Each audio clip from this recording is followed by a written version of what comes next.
Good morning. It is 9:30 a.m. We're going to call to order the Monterey County Board of Supervisors meeting. Madam Clerk, if you call the roll, please. Yes, good morning. Let the record reflect all supervisors are present and in person. And we'll call for any additions or corrections for closed session by County Council. There are none today, Chair. Okay, today on the closed session agenda, we have items 1A through C. If the public would like to comment on any of these closed session items, this is the time to do so.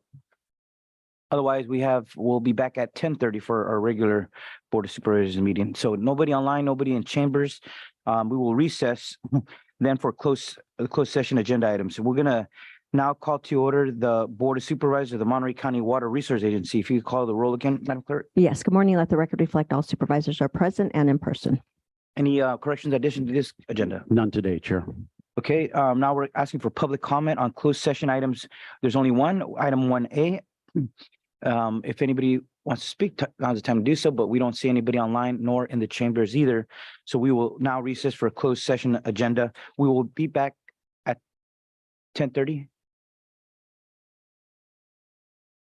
None of the closed session items. We will be back at 10:30 for the regular board agenda items. Did you want to speak on an item? Okay. All right, just making sure. Thank you.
I'm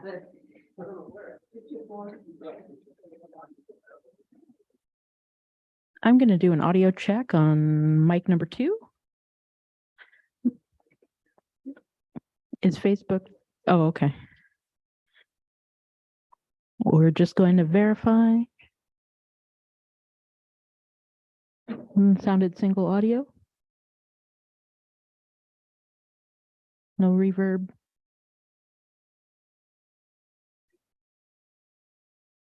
All right. Alex has fixed it. We're all happy.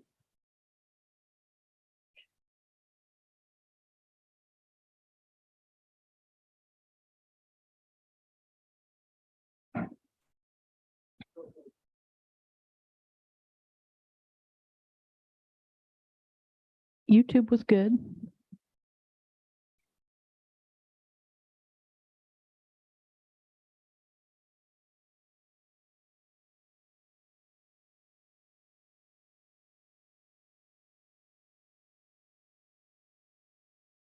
On your way.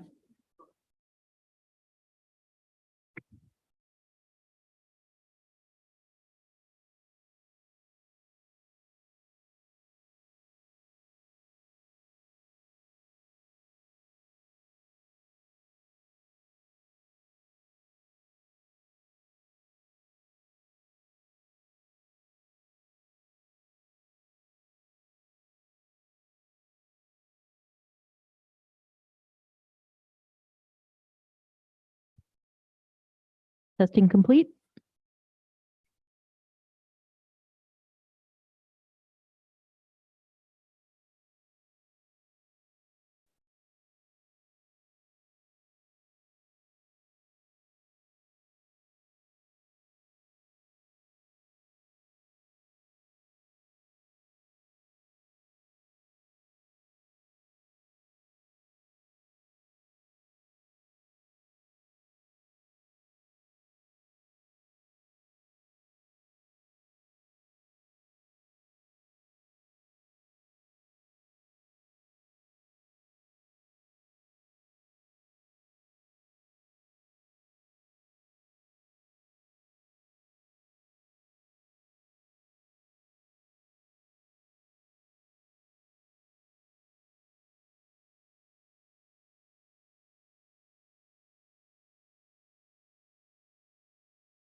Mic 2.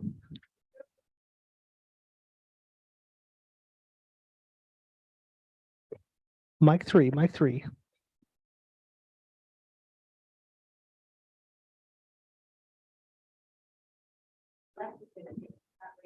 Mic 6, mic 6.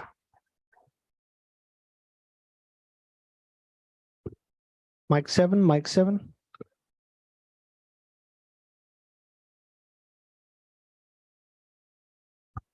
Mic 8, mic 8. Mic 10, mic 10.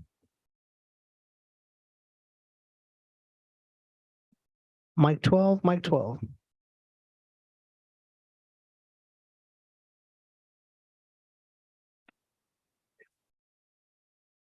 Stop mic 1. Stop mic 2.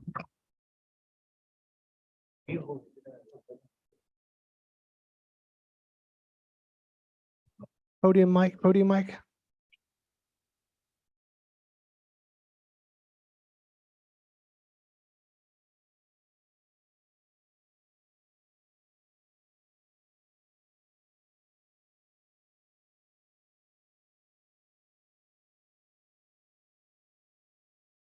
Wireless mic 1.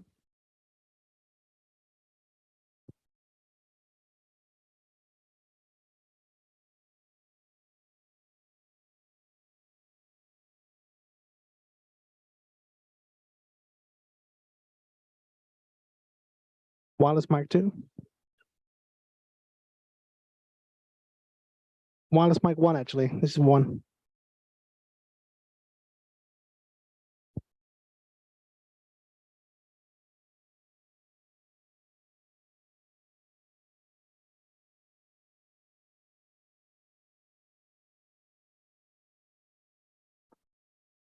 Cluck mic, cluck mic.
All right. Good morning, everyone. Welcome to the Monterey County Board of Supervisors meeting. We're going to reconvene the Board of Supervisors. We're going to ask our clerk to call the roll once again. Yes, good morning. Let the record reflect all supervisors are in person, present and in person.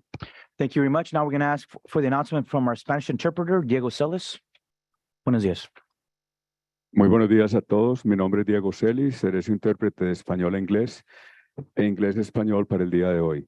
Si está planeando hacer un comentario y necesita servicio de intérprete, por favor, hablar lenta y suficientemente fuerte y claro para que yo lo escuche. Favor hacer una pausa al final de sus oraciones para yo poder tener chance de interpretarlo. Muchas gracias por su atención. Thank you, Diego. We're going to go to our Pledge of Allegiance. Going to ask Supervisor Glenn Church to lead us in the pledge today, please.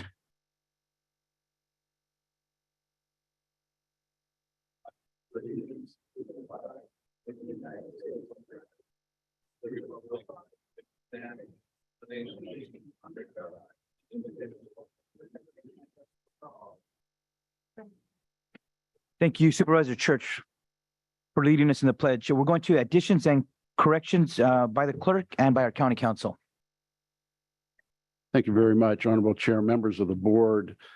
As you know, we have a local state of emergency proclaimed, as well as a statewide emergency applicable to Monterey County, and now a presidential declaration of emergency. Excuse me. Therefore, an emergency, I submit to you, an emergency which severely impairs the public health and safety exists within the county of Monterey.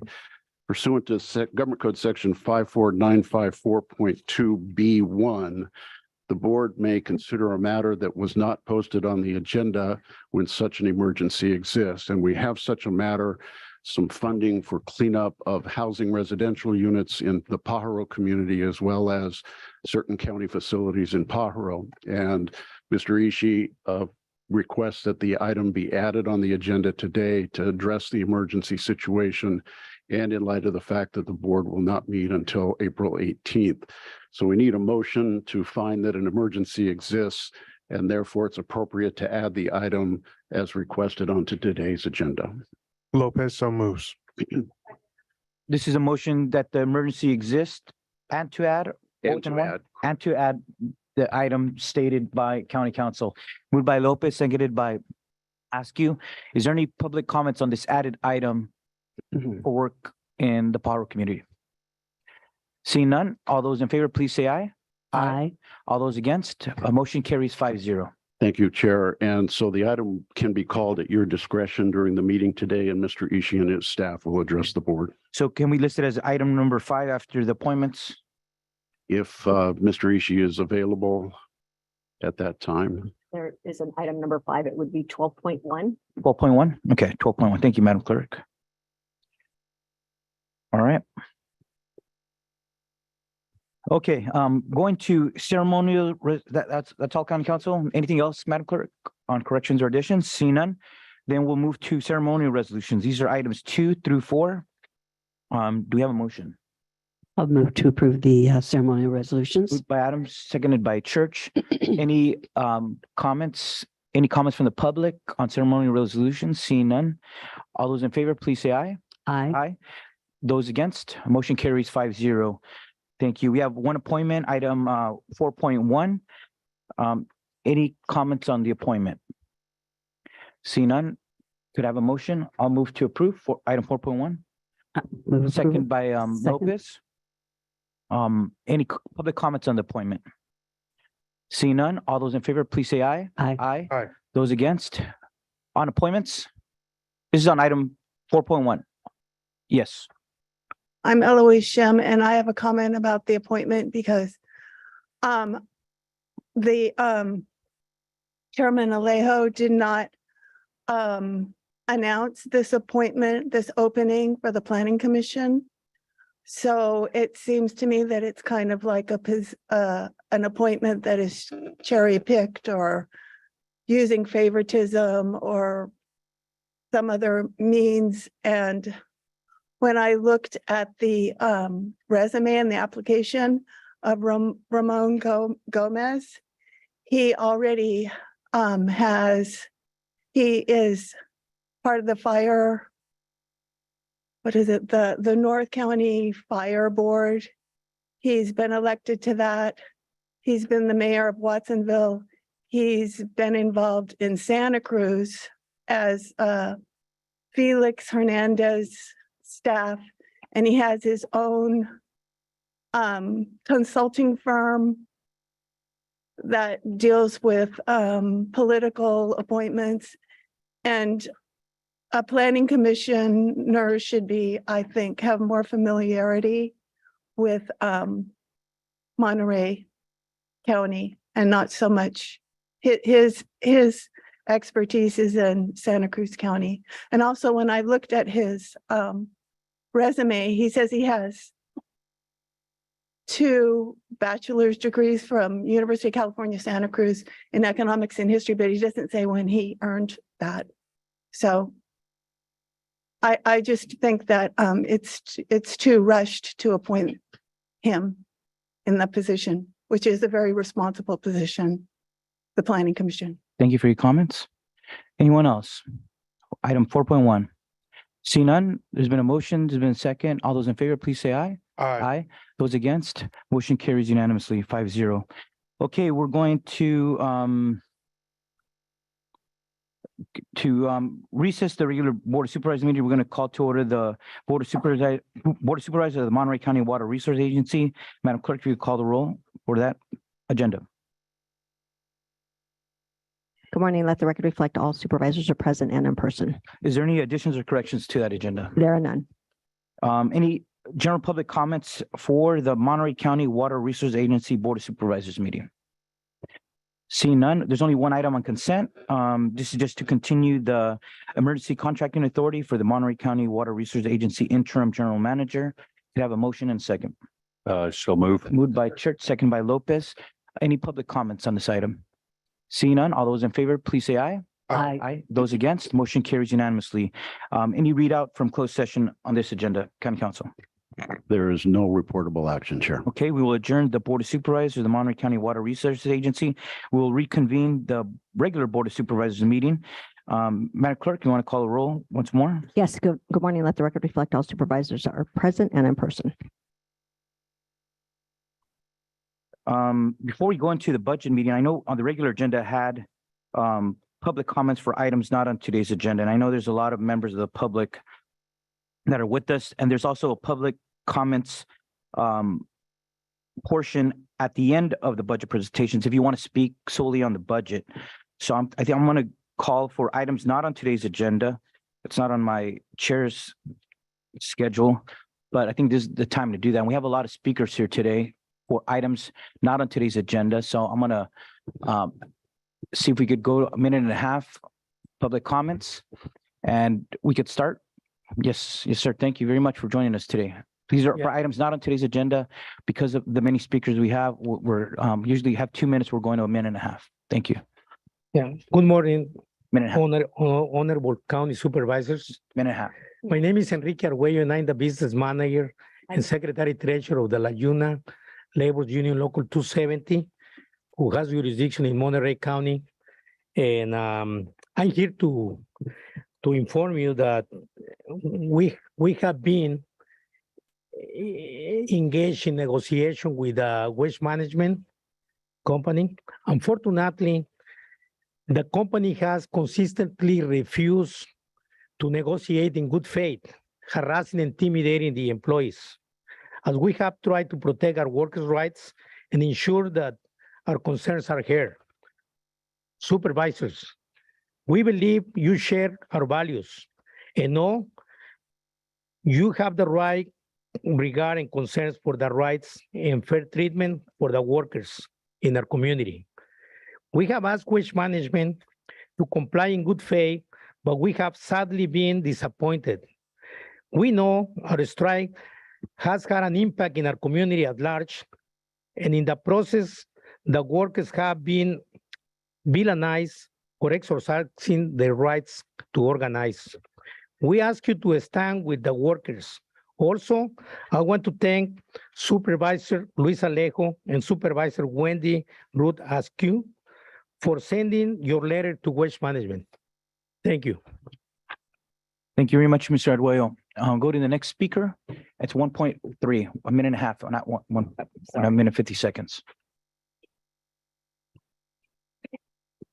Good afternoon, supervisors and staff.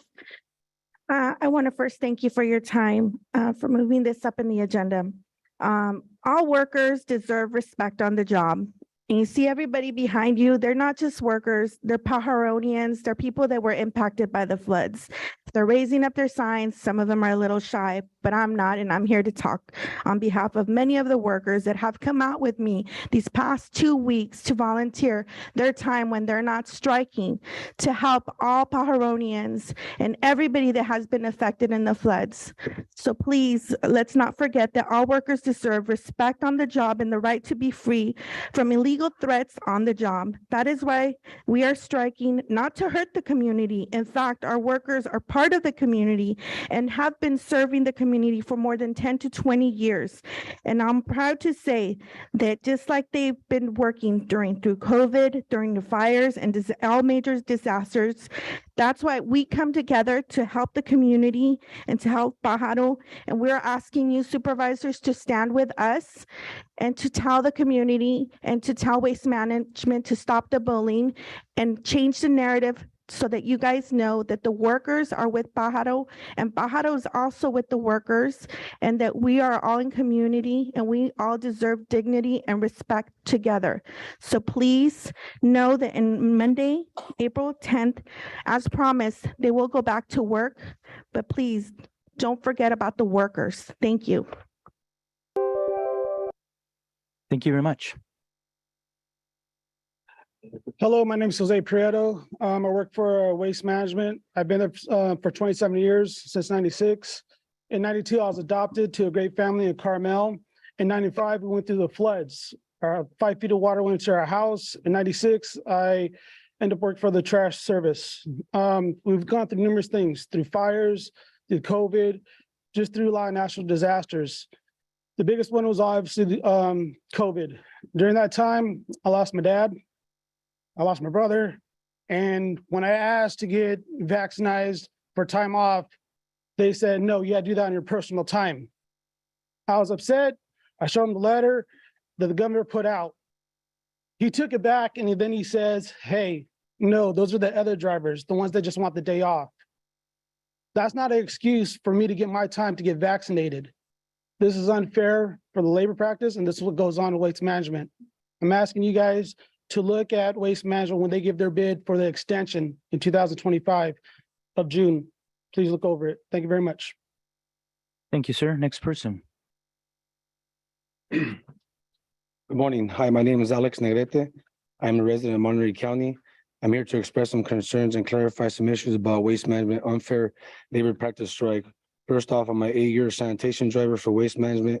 I love serving my community of Carmel Valley. By no means do we wish to be on strike and affecting our people. We all have families to feed and bills to be paid as inflation rises in these difficult times. Therefore, we will stand in solidarity with our brothers and sisters when we are being treated unfair and threatened for our jobs. We all deserve to be treated equal like adults and fair in accordance with the union contract. I urge the County of Monterey to do an audit in Waste Management. Thank you. Thank you, sir. Thank you for your comments today. Next person. Good morning. My name is Avelino, and I'm a resident of the County of Monterey. And I work for Waste Management for about 22 years. And my concern that I have today is because there have been some violations against the Unified Franchise Agreement. And this agreement it has some articles, article number 3, from the section 14.1 through section 14.4. This is about solid waste and recyclables, and yard waste should be separate. This means shall not be commingled or mixed.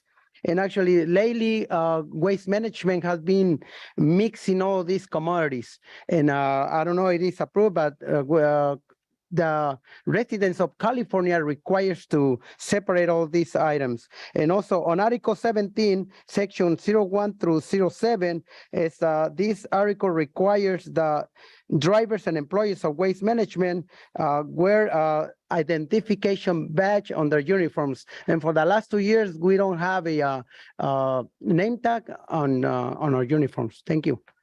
Thank you very much. Next person, please. Hello, my name is Juan Cortez. I'm a resident of San Benito County. I've been with the company with our waste manager for 1 year. I also want to talk about Unified Franchise Agreement, Article 17, Section 08, about safety training. A few months ago, I was sent to do a route which I wasn't familiar with. I had an incident where I had to go into a driveway. I don't know where I had to go forward or reverse, but I decided to go forward and the truck brakes fell on me. So I had to somehow think quick, and I end up backing up the truck into a curb and a bush. That way, I didn't hurt the public or anybody. But my main concern was a lack of training. If I would have been trained correctly, then this probably wouldn't have been an incident that could be prevented. So I would like you guys to look into it, please. Thank you. Thank you very much, sir. Next person, please. Morning. My name is Felipe Melcher. I'm a lifelong resident of Monterey County. I have close to 10 years with waste management, and today I want to address the improper training. When I first obtained my CDL license, I had no training behind the wheel, no hours on the truck, and they continued to put me out there on a task behind a commercial vehicle. I'm just asking today for your support regarding our unsafe labor practice. Thank you. Thank you very much, sir, for being here. Next person, please.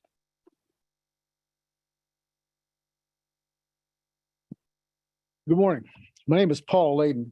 I'm a lifelong resident of Monterey County. I'm a 39-year employee with Waste Management. Behind me collectively, you see 450 plus years of service in the garbage industry. The one thing I'd like to talk about is how the Waste Management takes the calls in and how we respond to the public. Our call centers basically start in the city of Commerce. And if those lines are busy, they send those calls to Phoenix. And if Phoenix is busy, they send those calls to Portland. These are our super call centers. That process has caused much grief for us as employees. It's another reason that we are here with us on strike, is these frustrating times. These call centers do not reflect Monterey County. And it's disturbing to all of us. We're trying to help the community, and these call centers are now not feeding information to the people in Monterey County who are calling now about the strike. Some say there's no strike. If they call to ask for extra service, they say we don't service your area. We're not sure why. But I appreciate your time and consideration on this. And I'd like you to look in to see exactly what goes on with these call centers and how they process their information. Thank you for your time. Thank you very much, sir. Appreciate your comments. Next person, please. Hello, my name is Fabian Del Rio. I work 10 years for waste management. And I want to bring during the COVID-19, they closed the bathrooms for like 2 weeks and they take portable toilets, but they never clean up. We have to record in videos and show to the manager for somebody cleaning up for like 3 weeks, 4 weeks. And I have the videos. It's infected with flies. It's like dirty. I'm trying to I can. I have to get out and go to the gas station or place to go to the bathroom. I don't think it's good. Thank you. Thank you, sir. Thank you for your comments. Next person, please.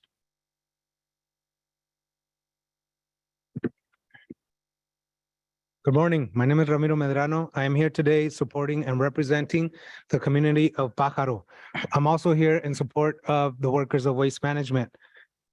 Pájaro is tired and frustrated of your neglect. For far too long, we have been forgotten.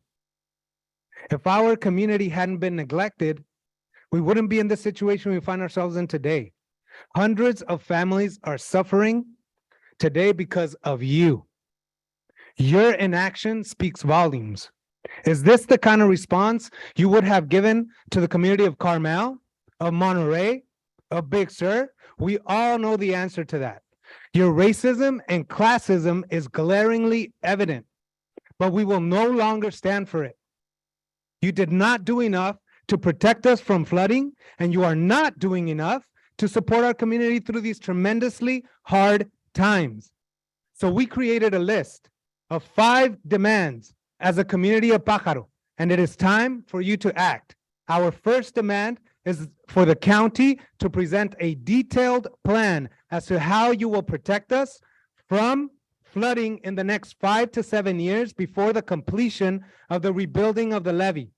What will you do and how much money will you invest in protecting us without footing the bill on your constituents? It is time you shift your priorities and you put Pájaro primero, Pájaro first. Thank you. Next speaker, please.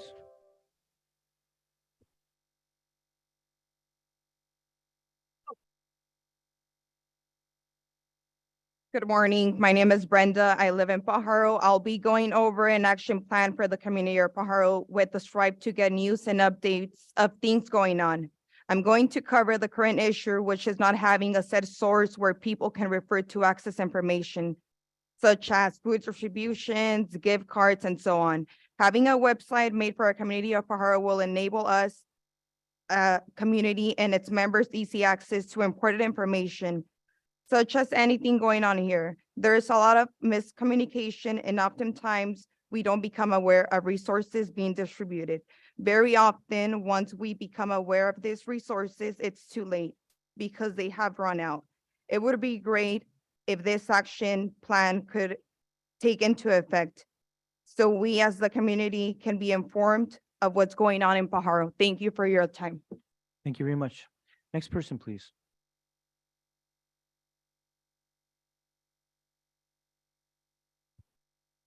Good morning, everyone. My name is Avelia Martinez, and I am here today to address the standing of our community. To our representatives of Monterey County, we are here in efforts to urgently request all available resources for the sanitation, cleaning, and restoration of the Pájaro that Pájaro desperately needs. We have been sad, frustrated, and now we're angry of the inhumane and traumatic impact this community has to endure because of the county's negligence and disrespect. We have been marginalized in comparison to the treatment of Carmel and Laguna Seca received, but we are also tax-paying, law-abiding citizens who simply want to return to normalcy. We truly appreciate all the help we have gotten from volunteers, nonprofits, and our neighbors. Volunteer work is a massive, indispensable part of our societies, but it cannot be a substitute for the vital public services. So the job isn't finished. Our streets are still filled with garbage, toxic mud that creates dust clouds for that our children are breathing. Our infrastructure needs repairs. Most of us are still without appliances yet. The washing services is gone along with the showers. We still need resources simply to be able to continue our lives. We are not asking for special treatment. We're simply asking this county to act.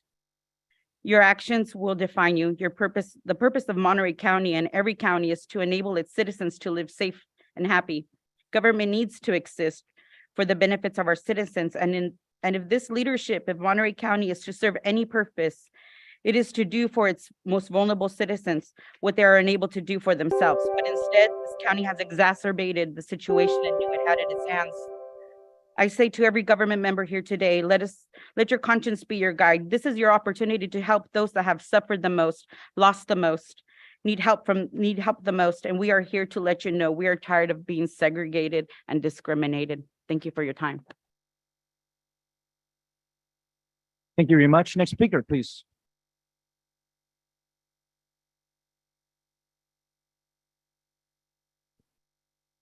Buenos días, mi nombre es María Urbieta. Yo estoy aquí. Esta inundación nos ha afectado mucho a todos los residentes de Pájaro. Good morning, my name is Maria Surieta, and I'm here to tell you that this flooding has affected the community of Pájaro. En general nos ha afectado económicamente en pérdidas, como nuestro hogar, muebles, carros. In general, it has affected us economically. It has affected our homes, our furniture, our cars. Igual como a los del campo no tienen trabajo, yo tampoco tengo trabajo. Cuido niños. Just the same as the field workers. At this time, we don't have any work, and I'm doing childcare. Cuido niños privados y también del campo, pero ahora no puedo porque mi hogar es inevitable. I take care of farm workers' children as well as my own, but right now I cannot work because my home is inhabitable. El condado de Monterrey invirtió 12 millones, menos que el condado de Santa Cruz en prevención. The county of Monterey invested $12 million less than the county of Santa Cruz in prevention. Así que el condado de Monterrey deben de distribuir 12 millones a las 1,000 casas afectadas en Pájaro. So Monterey County needs to assign $12 million to the 1,000 households affected in Pájaro. Sería 12,000 por casa. It would be 12,000 per household. Eso sería lo mínimo de ayudarnos económicamente. That would be a minimum economically help. Gracias. Thank you. Muchas gracias. Next speaker, please.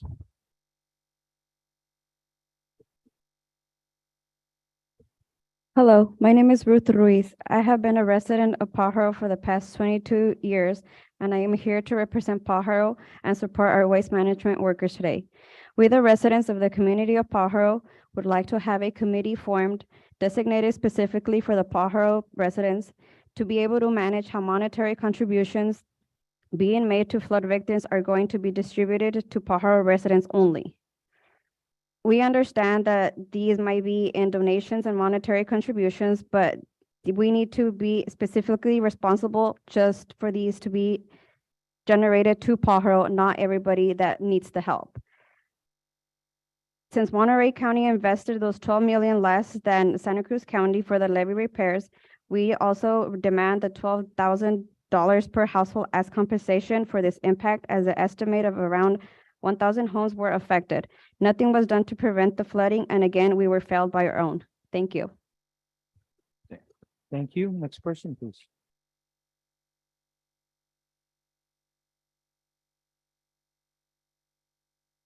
My name is Noemi Romo. I'm an educator and that services Watsonville and Pájaro. I want to clearly outline our demands. 1, present a detailed plan that explains how Monterey County will protect Pájaro from flooding in the next 5 to 7 years. 2, present an effective communication plan with Pájaro residents. 3, immediate cleaning and sanitizing of Pájaro so it is safe and hygienic for all Pájaro residents. And by the way, we are in support of Liuna. We are in support of the sanitation workers. Y'all need to come up with a plan B while you're in negotiations with them. Number 4, better control of who is receiving the assistance slated for victims of the Pájaro floods. 5, collaboration with the Citizens Oversight Committee to ensure that all help coming into Pájaro is properly used on Pájaro residents. The County of Monterey is tasked with acknowledging and remedying the negligence occurring since at least the floods of 1995, as well as helping the Pájaro community be resilient in the years to come. Our demands are merely a start. Enough with the systemic and environmental racism. Justicia para Pájaro ahora.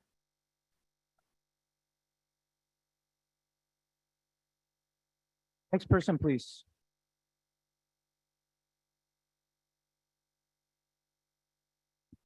Mi nombre es Elba Carrillo. My name is Eva Carrillo. He estado pidiendo ayuda. I have been asking for help. Mi casa no se inundó, My house did not get flooded, pero mi bolsa sí disminuyó. but Yo gasté mis ahorros. my purse did empty and I spent all my savings. Tengo un hijo de 18 años que para el mes que entra yo no tengo cómo pagar mi renta. Mi hijo quiere dejar la escuela porque quiere buscar trabajo. I have an 18-year-old son, and because I'm not able to pay next month's rent, my son wants to drop out of school. Mi familia, yo no quiero que mi familia se destruya por una ineptitud I don't del want gobierno que tengo por representante. I don't want my family to be destroyed by ineptitude by my representative government. Yo no califico para ningún programa. Todos los programas me han dicho que yo no califico porque no me inundé.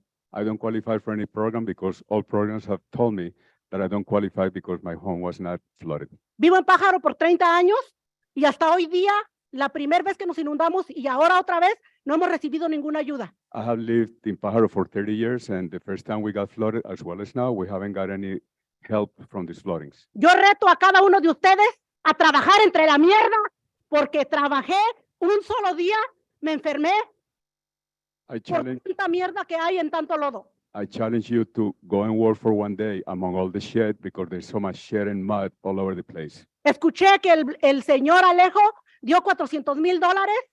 ¿A quién? No sé, porque yo no he recibido nada. No he recibido una ayuda del condado de Monterrey. I understand Mr. Alejo got $400,000. I don't know where from, but I haven't got any help from the county of Monterey. Es que nos discriminen, de que nos tengan como por dioseros, pidiendo aquí, pidiendo allá. And now, Por favor, les pido de favor que ya ayuden, que manden la ayuda. Lo reto a cada uno de ustedes a que un día nos vayamos a limpiar entre la mierda. and now for Porque- discrimination, I challenge you Basurero. to be able to work with us among the shed in Pájaro because Pájaro is just a trash bin. Están destruyendo muchas familias porque ustedes no mandan la ayuda. Many people are being destroyed because you're not sending help. Necesitamos esta ayuda en Pájaro, no solo yo. Todas las personas que tienen un desastre en su casa. Bendito Dios, la mía no, pero sí económicamente no tengo trabajo, no tengo dinero porque yo también trabajo en Pájaro. We need help for Pájaro because economically we need this help. We're out of work and I also need help to be able to live in Pájaro. Y queremos igualdad para los que trabajan en el campo y para los que no trabajamos. We want equality for those that work in the field Los que trabajamos en el campo no. as well as for those that do not work in the field. Why do you help farm workers and not those that do not do farm work? Así que los invito, señor Alejo, cuando nos retamos a ir y limpiar en Pájaro, porque de verdad huele a pura mierda. I invite you, Mr. Alejo, to come and help us clean Pájaro because Gracias. Y he estado allí ya it varios, really smells bad. casi cada día. Muchas gracias. Hi, my name is Hortensia Naya, and I'm a resident of Pájaro. I'm here to represent residents as well as small businesses. There's several providers. Proveedoras, ¿pueden parar, por favor? Many of us have our homes there and our business. We have no home, we have no business. We have no other support, no income coming our way. So how are we supposed to, it's almost been a month and we have no income coming our way. How are we supposed to pay our bills? We're supposed to do our taxes and we have no income. So please, you guys have power. You guys stand there for a reason. Stand up for us. Tell us what's the plan? What can we do to get ourselves out of the place where we stand? We have no guidance. We have nowhere to go. And we didn't know where to come. If it wasn't for Ramiro that is gathering us and providing information, we would be lost. So please, tell us what to do, where to go, who to ask questions. Because we don't have anybody else guiding us. People, I have families who I work with. I have a family, they have 3 children, one is a newborn. They want to go back to work, but where are they going to keep their kids? I'm supposed to be there and I can't. I can't help myself. So please, tell us what your plan is so that we can follow and we can get ourselves out of the trouble that we stand in. Thank you. Thank you very much. Next speaker, please.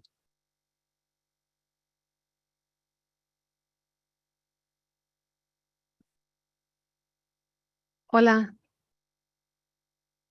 Hola, mi nombre es Marta Victoria Vega. Hello, my name is Marta Victoria Vega. Estoy aquí para decir varias cosas. I'm here to say a few things. Una, Supervisor Glenn Church, One, Supervisor Glenn Church. yo sé que usted representa el distrito que incluye Pájaro. I know you represent the district that includes Pájaro. Me gustaría que usted fuera, hablara con los residentes y yo estuviera dispuesta para traducir. I would like you to go and speak to the residents and I'm available to translate for you. Me gustaría que usted escuchara de ellos, I would like for you to hear from them, que usted mirara las condiciones. that you would observe the conditions. Usted representa esa área, You represent that area. ¿ok? Quiero tomar este tiempo para agradecerle a usted, Luis Alejo, que usted ha dado a cara y muchas personas le están diciendo cosas a usted que le han, ¿verdad? I want to thank you, Supervisor Alejo, for showing your face because many people are saying things about you.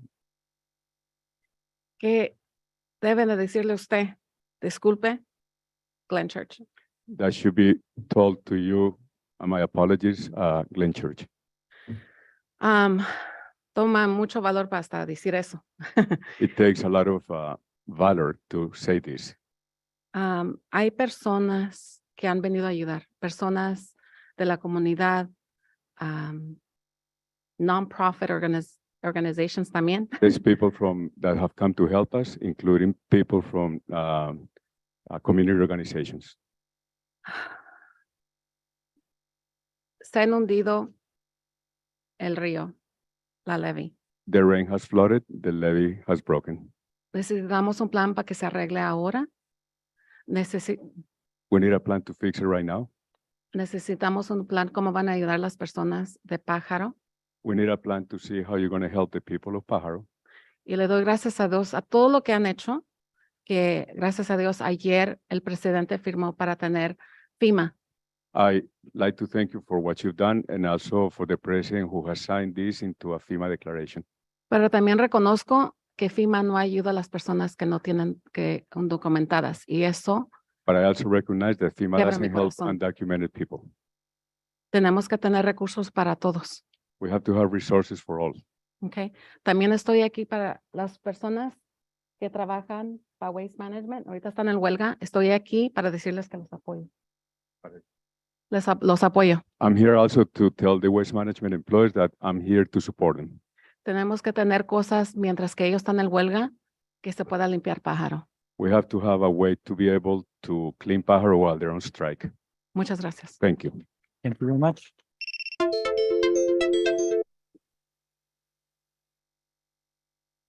Next speaker, please. Thank you. Buenos días.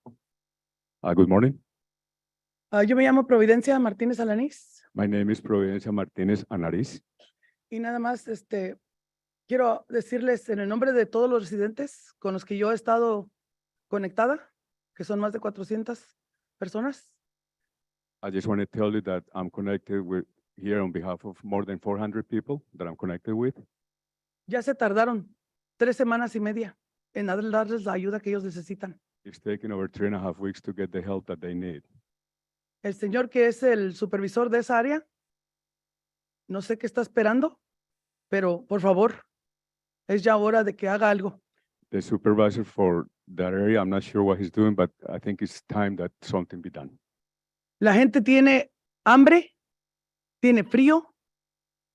Si tú hubieras estado allí y hubieras visto la gente que se estaba quedando en los carros con sus hijos, People hubieras are hungry sabido and cold. If lo you que have seen es people that were ver thin tanto in their cars with the sufrimiento y la children, crueldad it would que be estaban sufriendo esta awful to gente. see the suffering that they've been going through. Te estoy mirando que te estás sonriendo, te da risa. No está chistoso. I'm seeing that you're smiling, but this isn't a joke. Necesito que entiendas que hay necesidad I y need you to necesitas que understand ayudarle a that la this is gente need ya, hoy. and that you need to help Y people necesitamos today. apoyar también a los del departamento de Waste Department. We need to support as well. Ellos from han the estado waste apoyando a la comunidad de Pájaro como voluntarios. Son un equipo extraordinario y necesitamos también nosotros Since they've been que helping the community of apoyarlos a Pájaro, ellos. they've been Por helping favor, and supporting the community Pónganse a of hacer Pájaro, algo, so please do especialmente el que something es el about it. supervisor de esa área. Ok, está bien. Es ya hora que los ayuden hoy. El día es hoy. So we need help to get help today. The day is today. Y gracias por las personas que, como sí es cierto, Alejo, se toma mucho fuerza y para estar enfrente de toda la gente que And thank you está. for people like Supervisor muchas Alejo, who's in the emociones. front and who's helping people. La and gente sí estaba muy molesta, pero tú no eres el que está al cargo de esa área, pero gracias por haber sí estado allí. Se le tiene que dar crédito al que crédito lo merece. Y so tú sí people are estuviste upset, allí. and you've shown your face, and credit has to be given where credit is due. Y gracias por thank haberlo you. hecho. No tenías por qué, Thank you pero for sí lo having it done. hiciste. Pero el señor Church, él es el que tenía que haber estado ahí. Even though you have to do it, you were there, but Mr. La Church gente was the no te one that should conoce. have been there. La gente te quiere conocer. People don't know you, would like to meet you. Todos te quieren conocer. Everybody would like to meet you. Así que espero verte en Pájaro, So I hope to see you in Pájaro. en cualquier día que gustes. Ahí estaremos para si necesitas traducción. Ahí vamos a estar para apoyarte, para que puedas darle la cara a la gente. So at any day that you want to be there, we'd like to be there for you. We'd like to set up translation for you so that you can see all the people. Gracias. Thank you. Thank you. Gracias. Next speaker. Anyone else? We don't see anybody else on chambers. We'll go to those online on Zoom. Yes, there is 3 hands raised so Okay, far, Thank and you the very first much. We'll one, give them a minute and a half as well. okay, Unless there's Spanish speakers, we'll add 3 minutes. okay, the first one is Liz. Good morning, Chair Alejo and members of the board. Liz Hall here, Public Sector Manager for WM in Monterey County. Since employees of CMC represented by LIUNA Local 270 decided to strike last Monday, March 27th, myself and District Manager Ivan Solorio have met with county staff daily and consistently communicate throughout each day. We have provided updates to your offices as well. We have continued to meet every aspect of the UFA that WM has with the County of Monterey. We have sent outbound messaging almost daily to all customers to keep them up to date regarding their service and any delay. Within 72 hours of the strike declaration, WM had 70 drivers and 8 technicians come in and respond to continue routine pickup for your constituents as quickly as possible. WM immediately deployed team members to continue the debris management efforts in Pajaro, where we have been providing support for local businesses over the past 2 weeks. Some drivers before you today assisted with these efforts until this past week. To date, in partnership with District 2 and County Environmental Health, WM has collected 251,946 pounds of flood debris from businesses in Pajaro. We are using all available resources to pick up all material being set out for collection, including material in excess of the container's capacity. We continued residential collections in Pajaro yesterday, which were slated to begin again last Monday in areas outside of the residential debris management zone, which we have been asked to hold collections on until debris is removed by third parties. Suffice it to say, negotiations between CMC and LIUNA Local 270 are set to continue this Friday and next Monday. CMC is hopeful both parties can come to a peaceful resolution as quickly as possible. Thank you all for your time today and your continued partnership. Thank you very much. Okay, we'll go to the next speaker. Pam Sexton. Next speaker, Pam Sexton.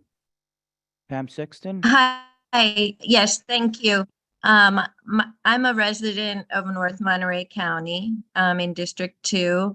I'm also an adult educator. I serve the community of Pajaro in that role, and I drive through Pajaro every day going to and from work. The Pajaro community are my neighbors, and I'm here to express my strong support for my neighbors and for their list of demands.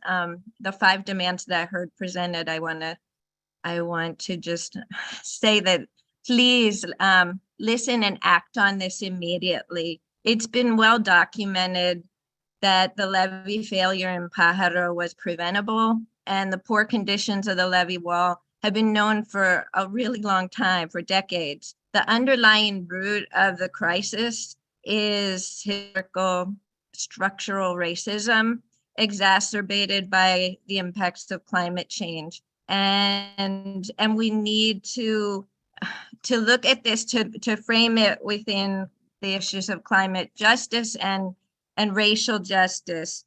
I want to ensure that my neighbors are able to live in really clean facilities. Cleanup can happen where it's just surface, but we need to ensure that the cleanup is really going to contribute to long-term health and not continue the history of environmental racism.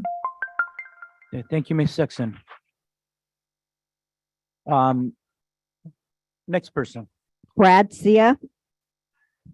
Good morning, distinguished board. Thank you for the opportunity to speak with you this morning. My name is Brad Sia. I'm the Area Public Sector Director for WM's Northern California and Nevada area. I want to be clear, WM categorically denies all allegations that have been made today, but I want to focus on what we have done to ensure that we have service continuity. As Liz stated, WM is committed to the county, as seen by us mobilizing over 70 volunteer drivers and technicians to restart essential services, which included additional resources to support Pajaro community cleanup. We'll continue to ensure all customers receive service on their scheduled service day. We're attempting to collect all material on the ground, which over the last few days have been excessive, but we do continue to keep county staff alerted to any and all updates that we have. We will continue to provide updates daily to staff the board, and the community, including sending out outbound messages to customers every day, which we have done this morning as well. We look forward to continuing to provide service now and in the future to Monterey County. Thank you. Okay, and next speaker, please. There are no more. Anybody else? Last call here for folks in chambers. Okay, now we will end public comments for items not on today's agenda, but I know some of my colleagues maybe just want to respond. This is kind of a new situation to have a labor strike going on, and also obviously in the aftermath of the devastating floods of Pájaro. I just wanted to make some brief comments. First of all, certainly want to express my support for these striking workers and members of Labor's Local 270. I appreciate Mr. Enrique Aguea for coming here today, and both Supervisor Askew and I were on the picket line with them, and we have circled in with waste management staff. I want the community to recognize that for these workers, a strike is always the last resort. They're paying a heavy price, a heavy sacrifice, striking for these 2 weeks. And so certainly want to call on waste management, the folks who joined us and spoke earlier, to do the right thing, respect the right to collective bargaining without any intimidation, and also resolve all issues that have been raised by them. And like our members, our community members that spoke today too, I think we all recognize that all these workers are essential workers, whether they worked 1 year or the gentleman who worked almost 4 decades doing something that was so critical that during the pandemic, they never got to shelter in place. They kept collecting your residential, your commercial waste, doing something that we all know is critical to happen every single week. So I want to just say I appreciate that, but I do want to call on waste management to try to resolve these issues, because these workers deserve that respect and deserve to be able to go back to work and be free of any intimidation. The other thing I wanted to just say to the community residents who spoke today, I thank them for coming, for being a voice for the community. And I want to recognize as chair of the board, yes, that there's a lot of things that we have to improve in terms of our emergency services and our recovery process. All of us up here, I think, recognize that. Trust me, I got my own list of things that I say we have to improve in the future. And I think each of these supervisors and our CAO and the rest of our team recognize we have to do things better. And certainly the call upon the community to help Pájaro recover. We need to follow through on each of those steps. I wish things could have been much faster as well. I agree with you. We were frustrated, just as you were, not seeing our state and federal government move faster to get the resources on the ground much quicker. It did take 3.5 weeks to get the president to sign the major disaster declaration that is now deploying FEMA workers and FEMA assistance to the ground. But we are also cognizant that there's many of our community members who might not be eligible. And that's why from the very beginning, from the very weekend that the levy broke, we were asking already our state government to step in and provide help for those undocumented residents who don't qualify for FEMA. And that is in the works. The California Office of Emergency Services is working on what they call the Rapid Response Fund that could also provide assistance to those undocumented Pájaro residents and other flood victims throughout Monterey County that will not qualify for FEMA. So we are on it. It is being worked on. I had a call yesterday with Cal OES Director Nancy Ward, who assured us that they're working on it, and we hope to disclose those resources soon. Not us, but the state, but hopefully we could get them to our local assistance center in Watsonville by the time FEMA gets here, hopefully in the next few days. So it is being worked on, and I just want to recognize the frustrations, the hurt, the suffering from the community. I know because we've been talking every single day to Pájaro residents, and we know that it's urgent, that the help was needed not today or tomorrow, it was needed yesterday. And so we want to just say that we agree with you and that we are going to have to do better, and we're all going to have to do everything possible to help you get through the recovery process. With that, I want to pass it to any colleagues who want to just make some general comments here. Thank you, Supervisor Church. Yes.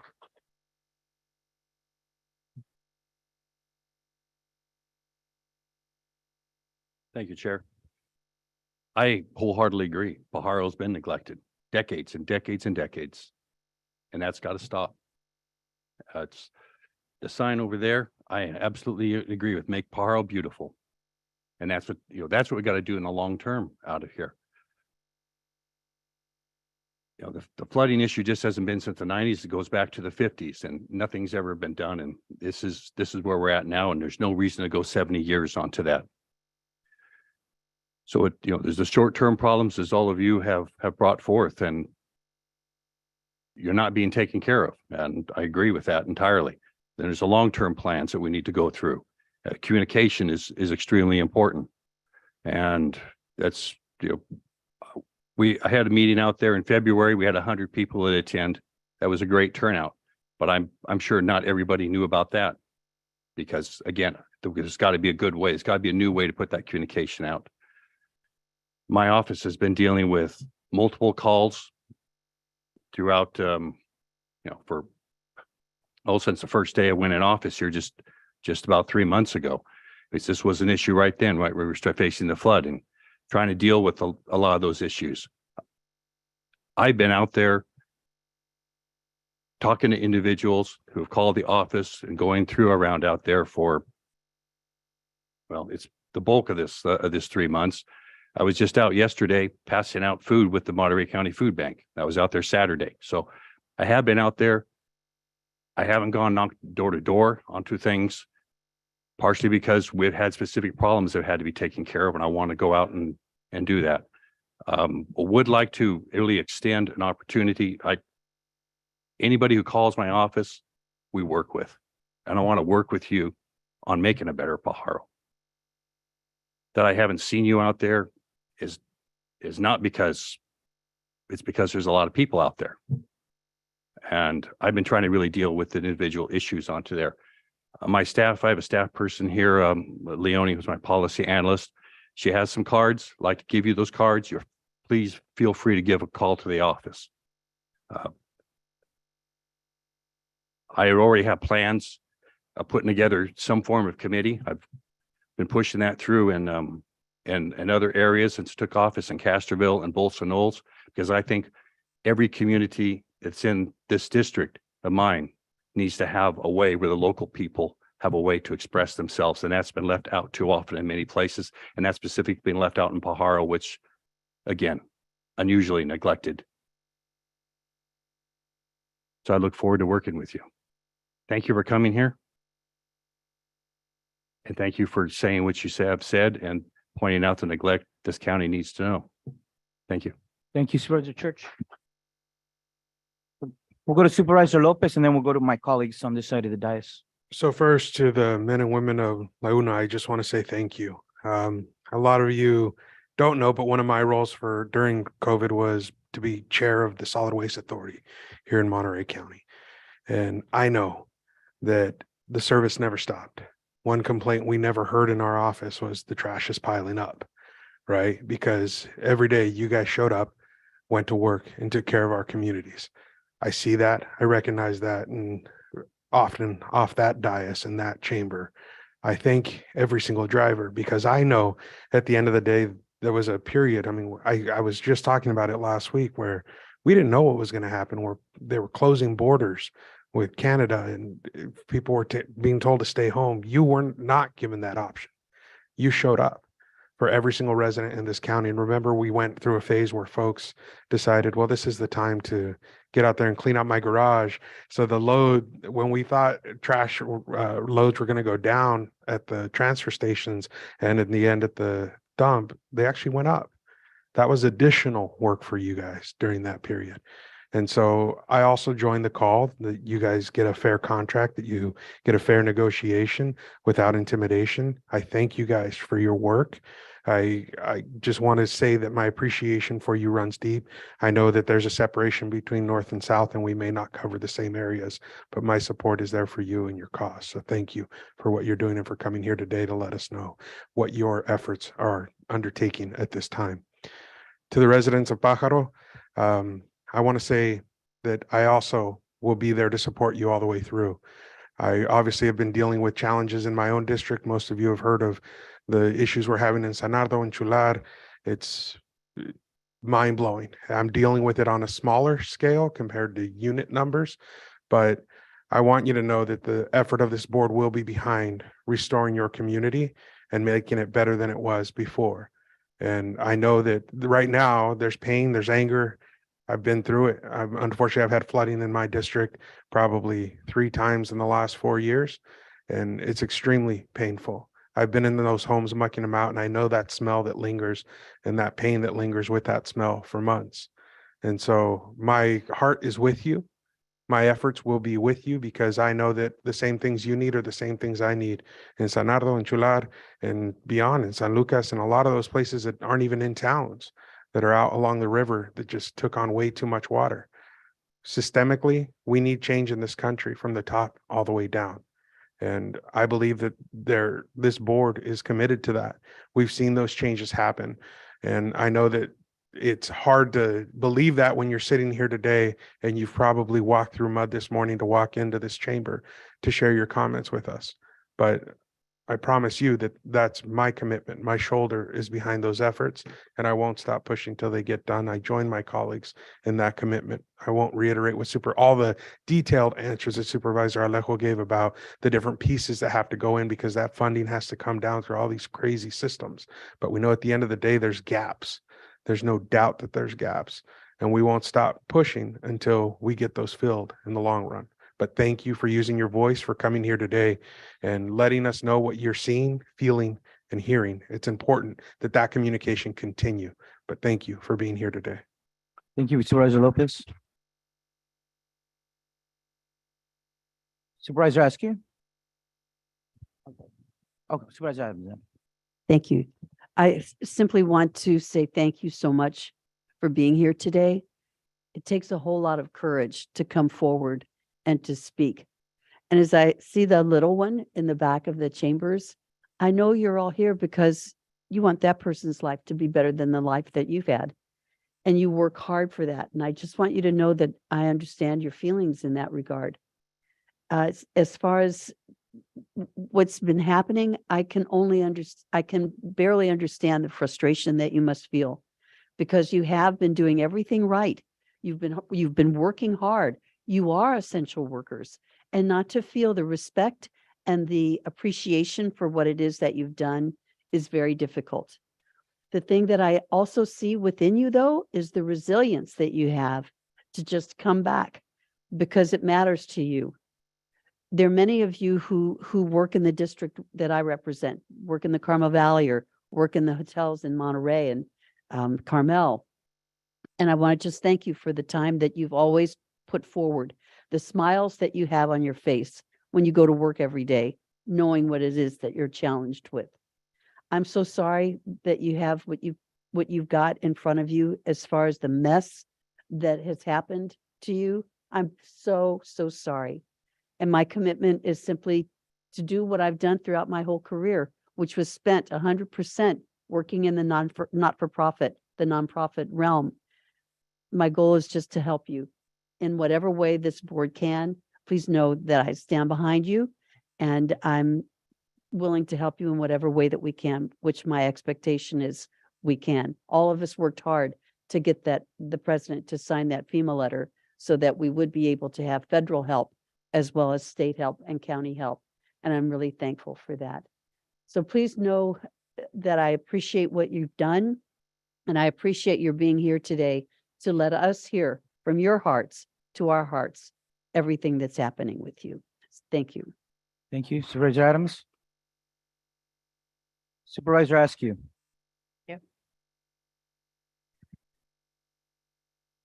We don't typically respond to public comment, but I just want you to know that I'm moved deeply by the comments and the testimonies that we heard here today.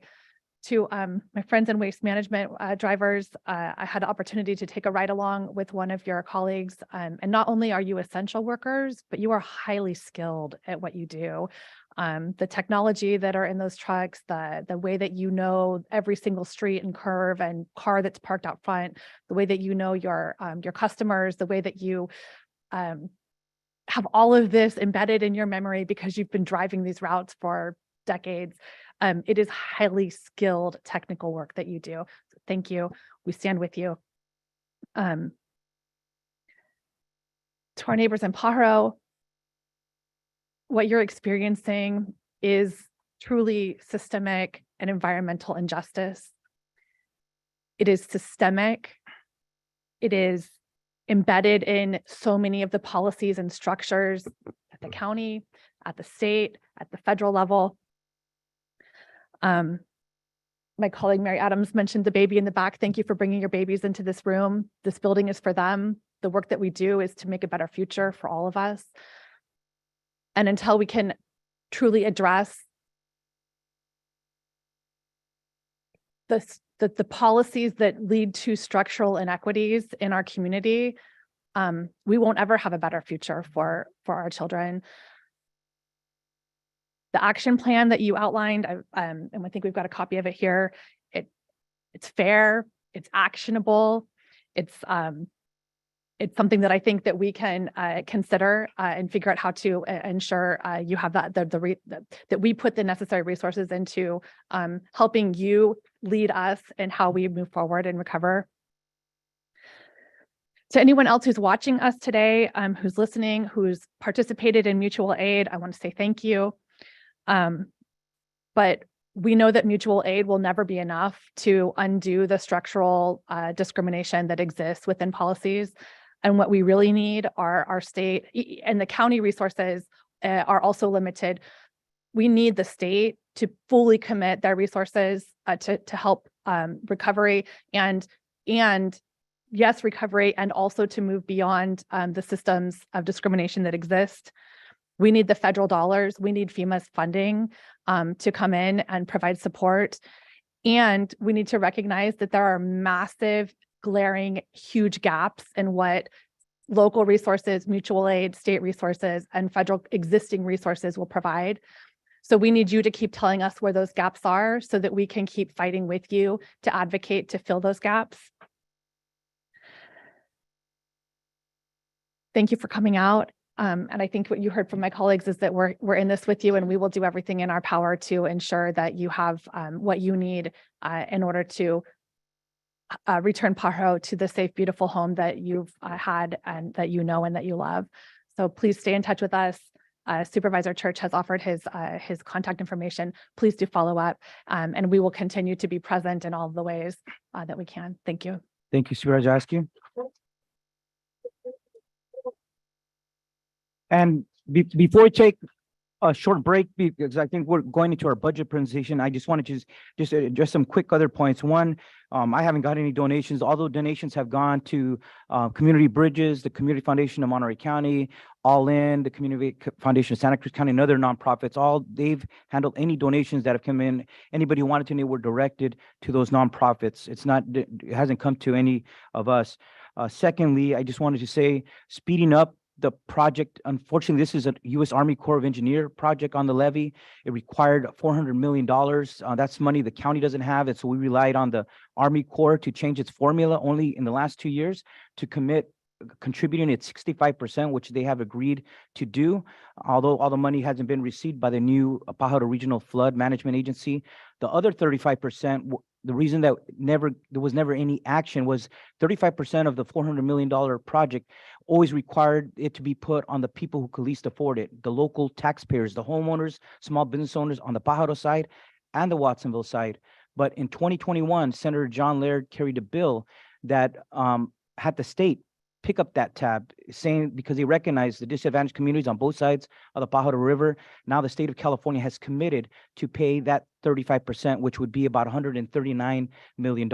And so that's why, yes, historically in the past, it never happened. That was one of the biggest barriers. But now we have a new flood management agency and a commitment from the state and from the Army Corps of Engineers to move it forward. Now we have to push our state and federal agencies. As we all know, doing any project takes many years because you have to get permitting, environmental review. It's a long process, just the way California law is, but we are asking the Army Corps of Engineers and the state agency to speed up the process so that we're not waiting 2-3 years just to get the permits to start some construction on a portion of the levee. So that's another piece that we're working on. U.S. Senator Alex Padilla, Congress members Zoe Lofgren and Jimmy Panetta have sent a letter a few days ago asking for that to happen and to receive the money sooner. The last thing I would just say on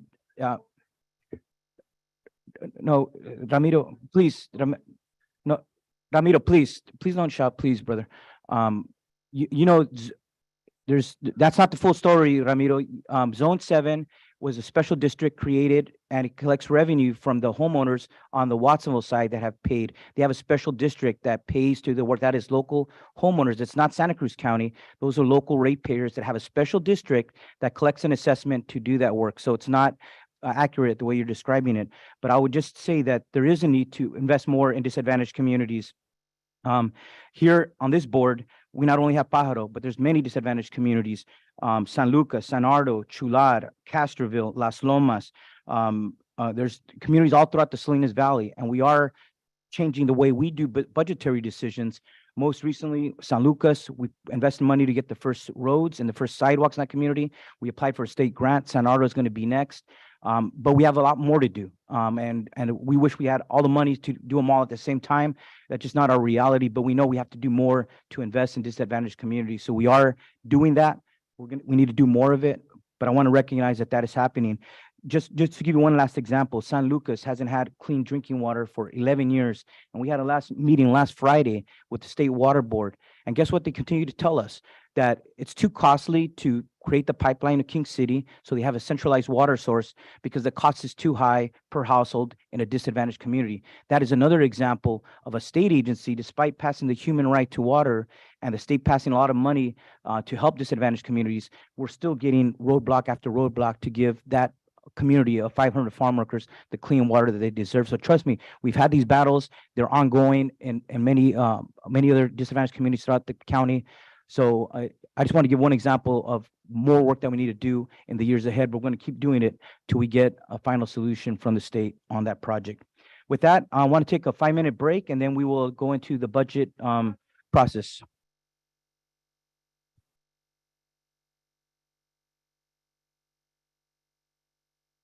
Gracias, gracias.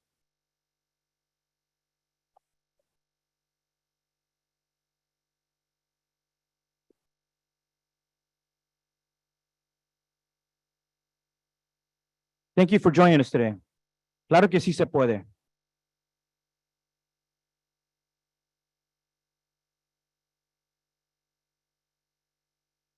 Claro que sí se puede. Thank you very much for joining us here today, everybody. Thank you, Waste Management, employees, laborers, 270. Muchas gracias for being here today. Con mucho respeto. Thank you for all your work you do.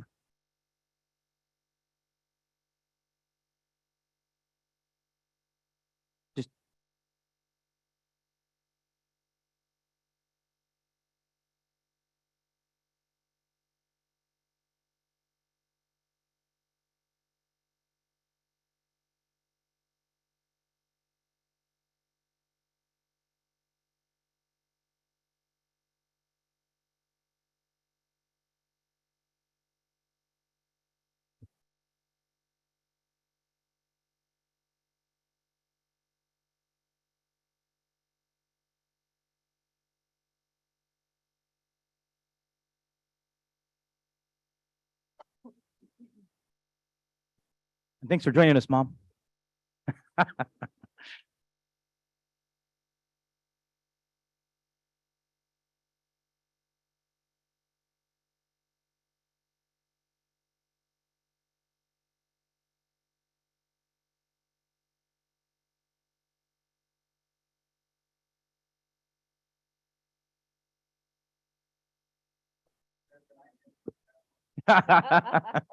You got it.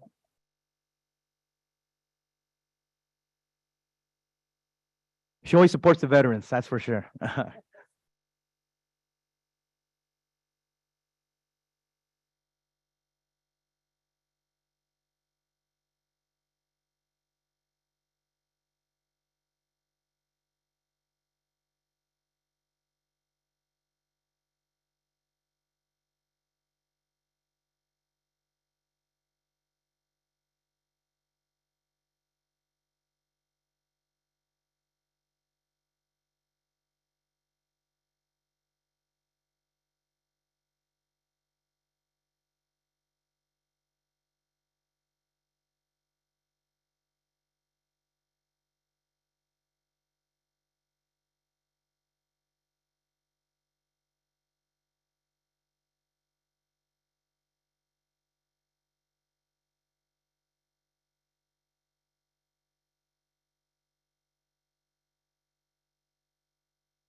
Interpreter Diego Celis.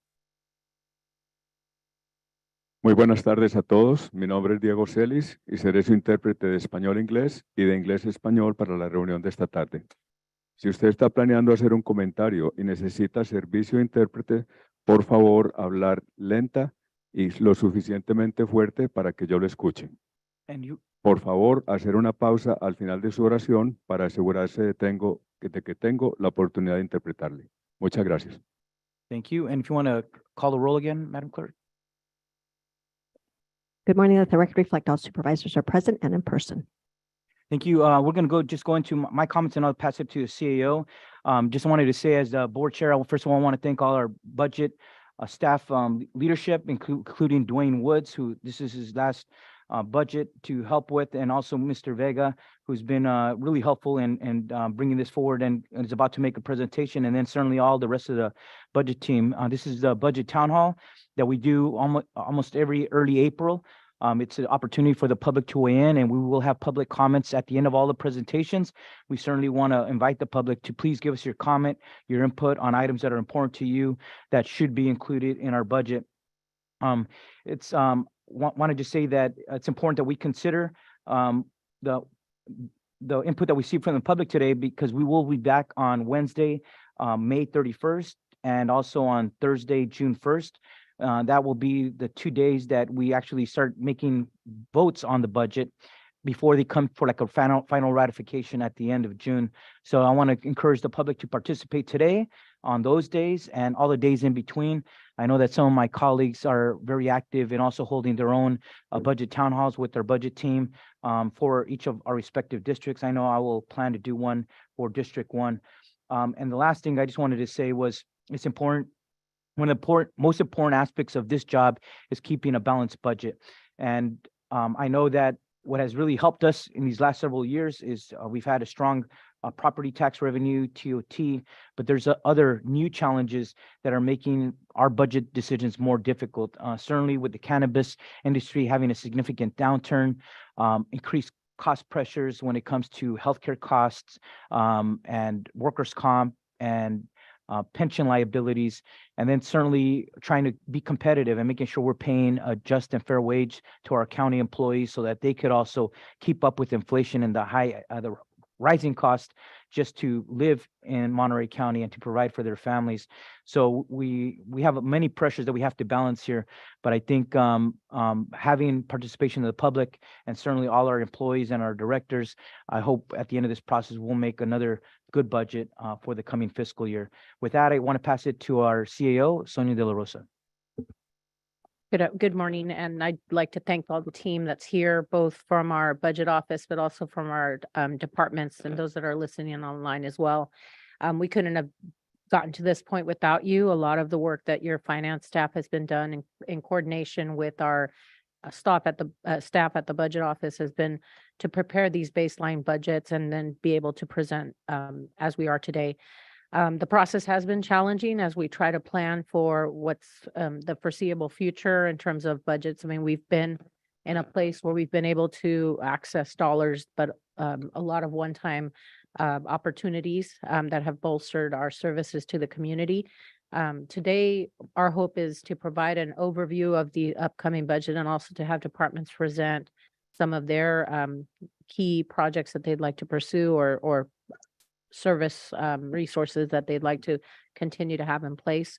We do anticipate that moving forward into the year, through this year and then into next fiscal year, that the county's goal will continue to be to provide quality services to the community while maintaining balanced budgets to enhance our ability to continue to as well manage financially sound organization.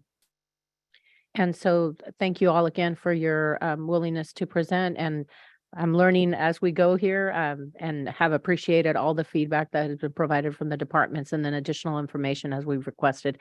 So with that, I'd like to turn it over to Ezequiel. Thank you to Mr. Vega. Now we're on agenda item number 7 to receive the fiscal year 2023-24 Board of Supervisors budget workshop presentation. Thank you, Mr. Vega. Thank you, Supervisor Alejo, board members, members of the public. My name is Ezequiel Vega, and The presentation that I'll be making today is part of the agenda. I rearranged the slides a little differently than what you will see on the packet, just for the ease of presentation to make it quicker and focus on those areas that will be more relevant to the conversation to ensure that you have plenty of time to hear from departments this afternoon, and also you will have to discuss important topics like the cannabis revenue topic this afternoon. So I will focus on that. So rather than going through a lot of the details that you have already heard and the community has heard regarding the 3-year forecast and the current year estimate, I'll jump directly into the budget for fiscal year 2024.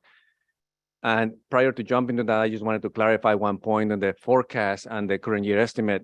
As indicated in that report, there were a few departments that had projected deficits for the fiscal year. But one of those departments, the district attorney, actually has taken specific steps, and they clarified that during the budget committee meeting and also during the presentation last time. And those steps that they have taken have made that their budget for the current year will be in balance. So just wanted to make sure that that was clearly indicated for the record before moving forward. So now going on into the actual presentation itself, this is where we are in the process right now. So just for those of you that may not be familiar with that process, we begin the process with department forecast being prepared sometime in November, December, and all throughout January. After that, we prepare the current year estimate and forecast, and then we ask departments to work with their office on preparing an initial baseline budget. And what does a baseline budget mean? It means that departments look at the overall resources that they have to provide services in the community, in addition to the distribution of general fund contribution that is provided by our office. Then they look at the balance between that revenue and the expenditures that they will need to incur in order to provide services the following fiscal year. And the balance of those have to be a net zero gain, right? But if the expenditures exceed the overall resources that they have available, then that means that they will have to submit augmentation requests. And I think a lot of the focus today from what you will hear from departments will be in those augmentation requests, because what is on the baseline has been the highest priority for them to keep for the next fiscal year, if no resources were available to fund the augmentations. And those augmentations that the departments submit to us, they are prioritized in order of importance to them. Our office will review that information after the presentation today, based on the feedback that we will hear from the Board of Supervisors, and all of that together will correspond to the requested budget from departments. So how does that fit in the process that we're discussing today? We have had a county-wide needs assessment that was performed by departments. Also, we had a department heads workshop where we had the opportunity to hear from every department about their needs with the CAO and the budget office. And then today we are at the Board of Supervisors budget workshop. After we hear the feedback today, we will move on into the budget hearings, a budget adoption at the end of May and early June, as Supervisor Alejo indicated earlier. And that's where we are right now. And then when we actually have the budget hearings, that will be the recommended budget. So overall, for the county, the budget is growing from the prior fiscal year to this fiscal year, and the overall size of the budget is about $1.9 billion. And even though we'll have some challenges that we will have to deal with as an organization, when you look at the overall context of the size of the budget, we're talking about a very large budget with some challenges on a department by department basis. And then when you look at the general fund itself, that budget is also growing to approximately $800 million for next fiscal year. And this is just talking about the baseline budget that we were discussing earlier without any augmentations. So that takes us to the augmentation needs that were submitted by department. So this slide summarizes the overall submissions that we received from all the different departments. We received $123.2 million in requests for augmentations. The majority of that is in the capital fund for capital projects, approximately $82 million of that. But we do have some important requests and significant requests in the general fund amounting approximately $38.2 million. So when you look at that breakdown by fund, you see that the overall need is significant. But then looking at that same breakdown in the specific categories, then you have a better understanding or where the needs may be in order to sustain a status quo or core services. So when you look at that comprehensively, you look at the bottom three areas of this request, and that amounts to approximately $17 million. So departments submitted their baseline budgets based on their priorities. They identified a gap of approximately $17 million in order to continue providing services to the community at the same level that they are providing today. And then the rest of it could be for new programs, some of it that comes with funding, some of it that comes without funding, and also significant need of capital improvements throughout the county. To give you a different view of what that looks like from a department to department basis, I provided this slide that gives you the same information that you had seen in the previous two slides, but just breaks it down by departments now, so you could see what the impact will be and the FTEs or full-time equivalents that will be affected in each of the departments and the overall net requests from various departments. In some instances, when you see a request, for example, like from emergency communications, that the net request is 0, that means that they have sufficient resources for the augmentations that they're requesting to cover that cost on their own. And then just wanted to, again, go back to this concept of if, as a county, and like in previous years, the Board of Supervisors has provided some general policy guidance as to what they would like to see in the recommended budget. Typically, we like to focus on these areas of maintaining at least the level of service that we were providing during the current fiscal year. So if we were to look at just maintaining that level of service, we will be looking at approximately $17.8 million that is currently not in the baseline budget. And further detail of what that means on a department, on the different requests that you saw on the previous slide is also provided here, so for your reference. In addition to what you saw on the previous slides regarding the status quo requests from departments, we are also envisioning or working with the different departments throughout the county on implementing a new electronic resource planning system, or ERP system. This is a system that the county utilizes to conduct all these core administrative functions in terms of accounting, budgeting, human resources, payroll, accounts receivable, accounts payable. So that system that the county currently has or has implemented has been with the county since about 2010, 2011. So it's about 12 years old since its inception. And there is a need to start looking at the new technology that will help the county be more efficient, provide better functionality for the end users. So the county is going to be implementing a system in the upcoming fiscal year. The good news is that this county was prudent in planning, has been setting aside funding for the implementation of this ERP project next fiscal year. So even though you see a request here for $3.6 million, there are corresponding revenues that will be used for that. And I just wanted to highlight that because you will see as part of this request and also as part of the recommended budget that several positions will be included as part of the recommended budget when you see that in May and early June, but it's fully funded. And you see a breakdown of those positions specifically on this slide. And those were included again as part of your packet that you wanted to look at those specific details. But I just want to make sure that is very clear. Yes, it is a significant investment that the county is going to make, but the county has been planning for this over the years. And currently we have the funds to be able to accomplish that goal. In addition to the augmentation requests from the departments, we also are aware of some requests that were made by some community members or organizations, and those are highlighted for you on the screen in front of you. This is not something that was included originally on your PowerPoint presentation that was attached to the agenda, and this has been added later as we were aware of those requests that came from the community. In addition to that, we are also aware that there are at least a couple of board members that would like to have a discussion about the development set-aside formula or distribution in the community. So I wanted to make sure that you had this information in front of you as to what that will mean. So for example, when you look at the column that is labeled budget 23-24, that is how much we're including in the budget, baseline budget right now for consideration, $2.1 million. If we were to go back to the formula allocation of transient occupancy taxes for the development set aside, that will increase the allocation for that set aside to $3.6 million, which will mean $1.5 million more than is currently included in the baseline budget. So that will mean that there will have to be a corresponding reduction of that amount in the baseline budgets from departments, or identifying a different funding source to fund that if this initiative was to be voted upon by the board members. So in addition to that consideration of the development set aside, the Board of Supervisors will also have to consider this afternoon what to do with the cannabis revenue and taxation.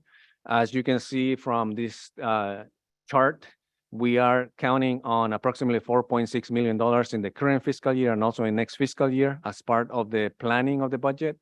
If any actions are taken this afternoon where the tax is reduced in any way from the $4.6 million that is being expected to be received, then there'll have to be significant changes also to the allocation on the baseline. Either the board will have to determine if they want to continue with the cannabis programs in its current form, reduce the program, eliminate it, or subsidize that program with general funds to be able to continue those activities of the cannabis program. So it's not an easy decision to make, but you will have more details this afternoon, and Joanna and her team will be presenting that. So overall, if with everything that was discussed before, this is what we were looking at prior to the preparation of the baseline budget. We were looking at having a positive year-end estimate for the current fiscal year, but depending on what the board actually decides to do with cannabis revenue, taxation, and collection for the current fiscal year, that overall bottom line could also be affected on a corresponding amount. So as we move forward with the process and we start looking at what departments are proposing as augmentations, and then we listen to overall policy direction by the board, this is the criteria that our office has used in the past and will continue to use on evaluating those recommendations and then providing that when the recommended budget is developed for your consideration at the end of May. The financing that we have available for those different augmentations that we have received is American Rescue Plan in the amount of $14.3 million that hasn't been allocated yet. As you recall, the Board of Supervisors had approved a 3.5-year plan for the utilization of ARPA funds. And we have been using that in accordance to that plan, but the next fiscal year we anticipate will be the last, and we will have approximately $14.3 million to address the many requests and needs that were submitted by departments. This chart and table highlights how those different ARPA funds were allocated by fiscal year, and you can see on the column labeled fiscal year 23-24 towards the bottom on the general funds section of that we have approximately $14.3 million available for that. So I will not elaborate the point anymore, but this just give you a bigger picture of where those funds have gone over the last 3 fiscal years. In addition to what I just mentioned as well, I think that we have to consider also what the potential impacts may be from the state and federal budgets. We know that the state is going to face, or the latest estimate indicated that the state could face up to $5 billion shortfall for their budget for fiscal year 23. So far, we haven't seen any specific indicators that will tell us that the county will be affected by that budget right now. But I know that departments continue to work with the overall state organizations and making sure that they fully evaluate what those impacts will be. And as soon as we know if any potential impact may come down from the state or the federal level, we'll make sure that we communicate that to the board and make appropriate recommendations to address those reductions. In addition to that, I also wanted to bring to your attention the strategic reserve levels that we currently have. As you know, the county has been very judicious and prudent in their financial management, and the Board of Supervisors under the policies that they have established a significant and strategic reserve in order to respond to emergencies and also to mitigate some of the impacts that we may have to face as a result of reductions in revenue. And so according to that, the board has approved the use of some of that strategic reserve the current fiscal year in response to the damage from the storms, pending any reimbursement from the federal or state governments. So the estimated strategic reserve as of today is estimated at $51.6 million, which is a reduction from the higher amount of $79.3 million that we had estimated. So it is something that is necessary, but we still have some strategic reserve that will be available in case that another emergency came about or there were specific issues that the strategic reserve could be used to address. So at this point, my presentation is concluded, but the next steps will be to hear from the department heads that will be presented today. Not all department heads will be presented today, only those that have made that choice to present today because they believe that it is important for you to hear directly from them. And also, so on May 31st and June 1st, then you'll hear during the budget hearings a recommendation from our office based on what we hear today. So with that, that concludes my presentation, and we'll be ready for departmental presentations or any questions that you may have. Thank you. I think we're, if there are any questions, otherwise we want to take a lunch break and come back at 1:30 to take up item number 8, which would be on the cannabis issue. So if we could hold off our questions and comments till the end.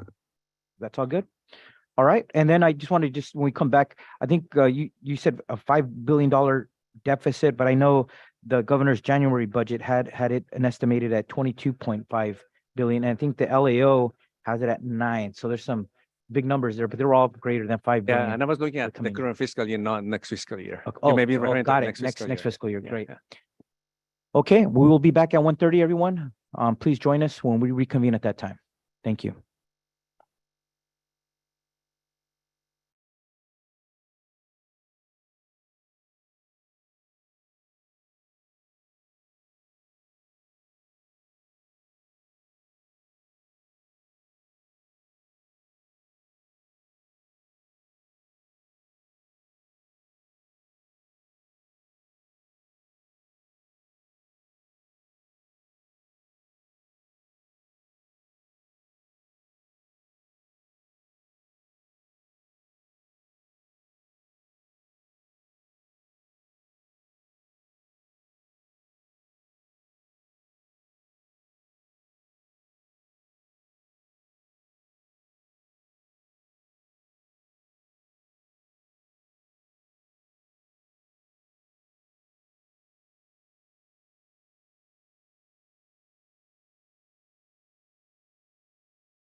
Mic number two, mic number two.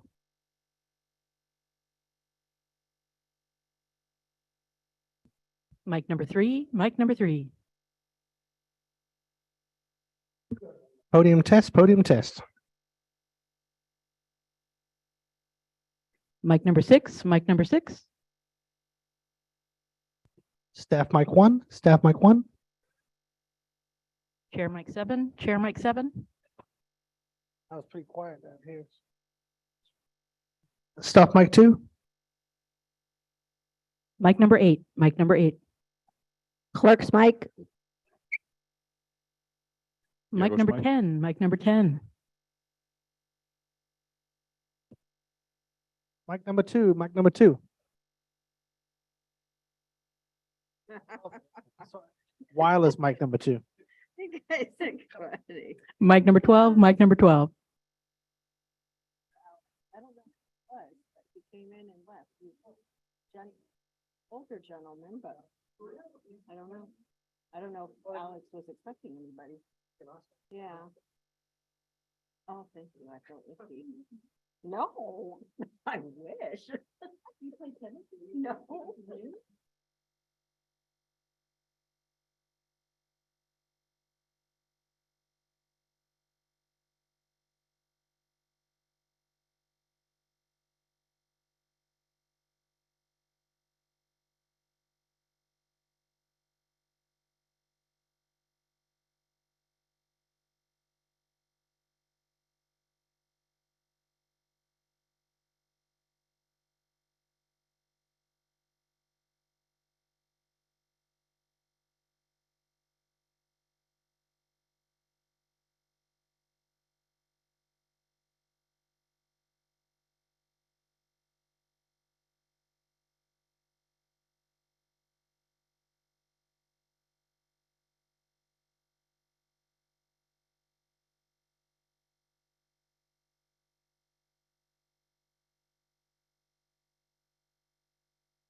is here. So we're gonna reconvene the Monterey County Board of Supervisors meeting.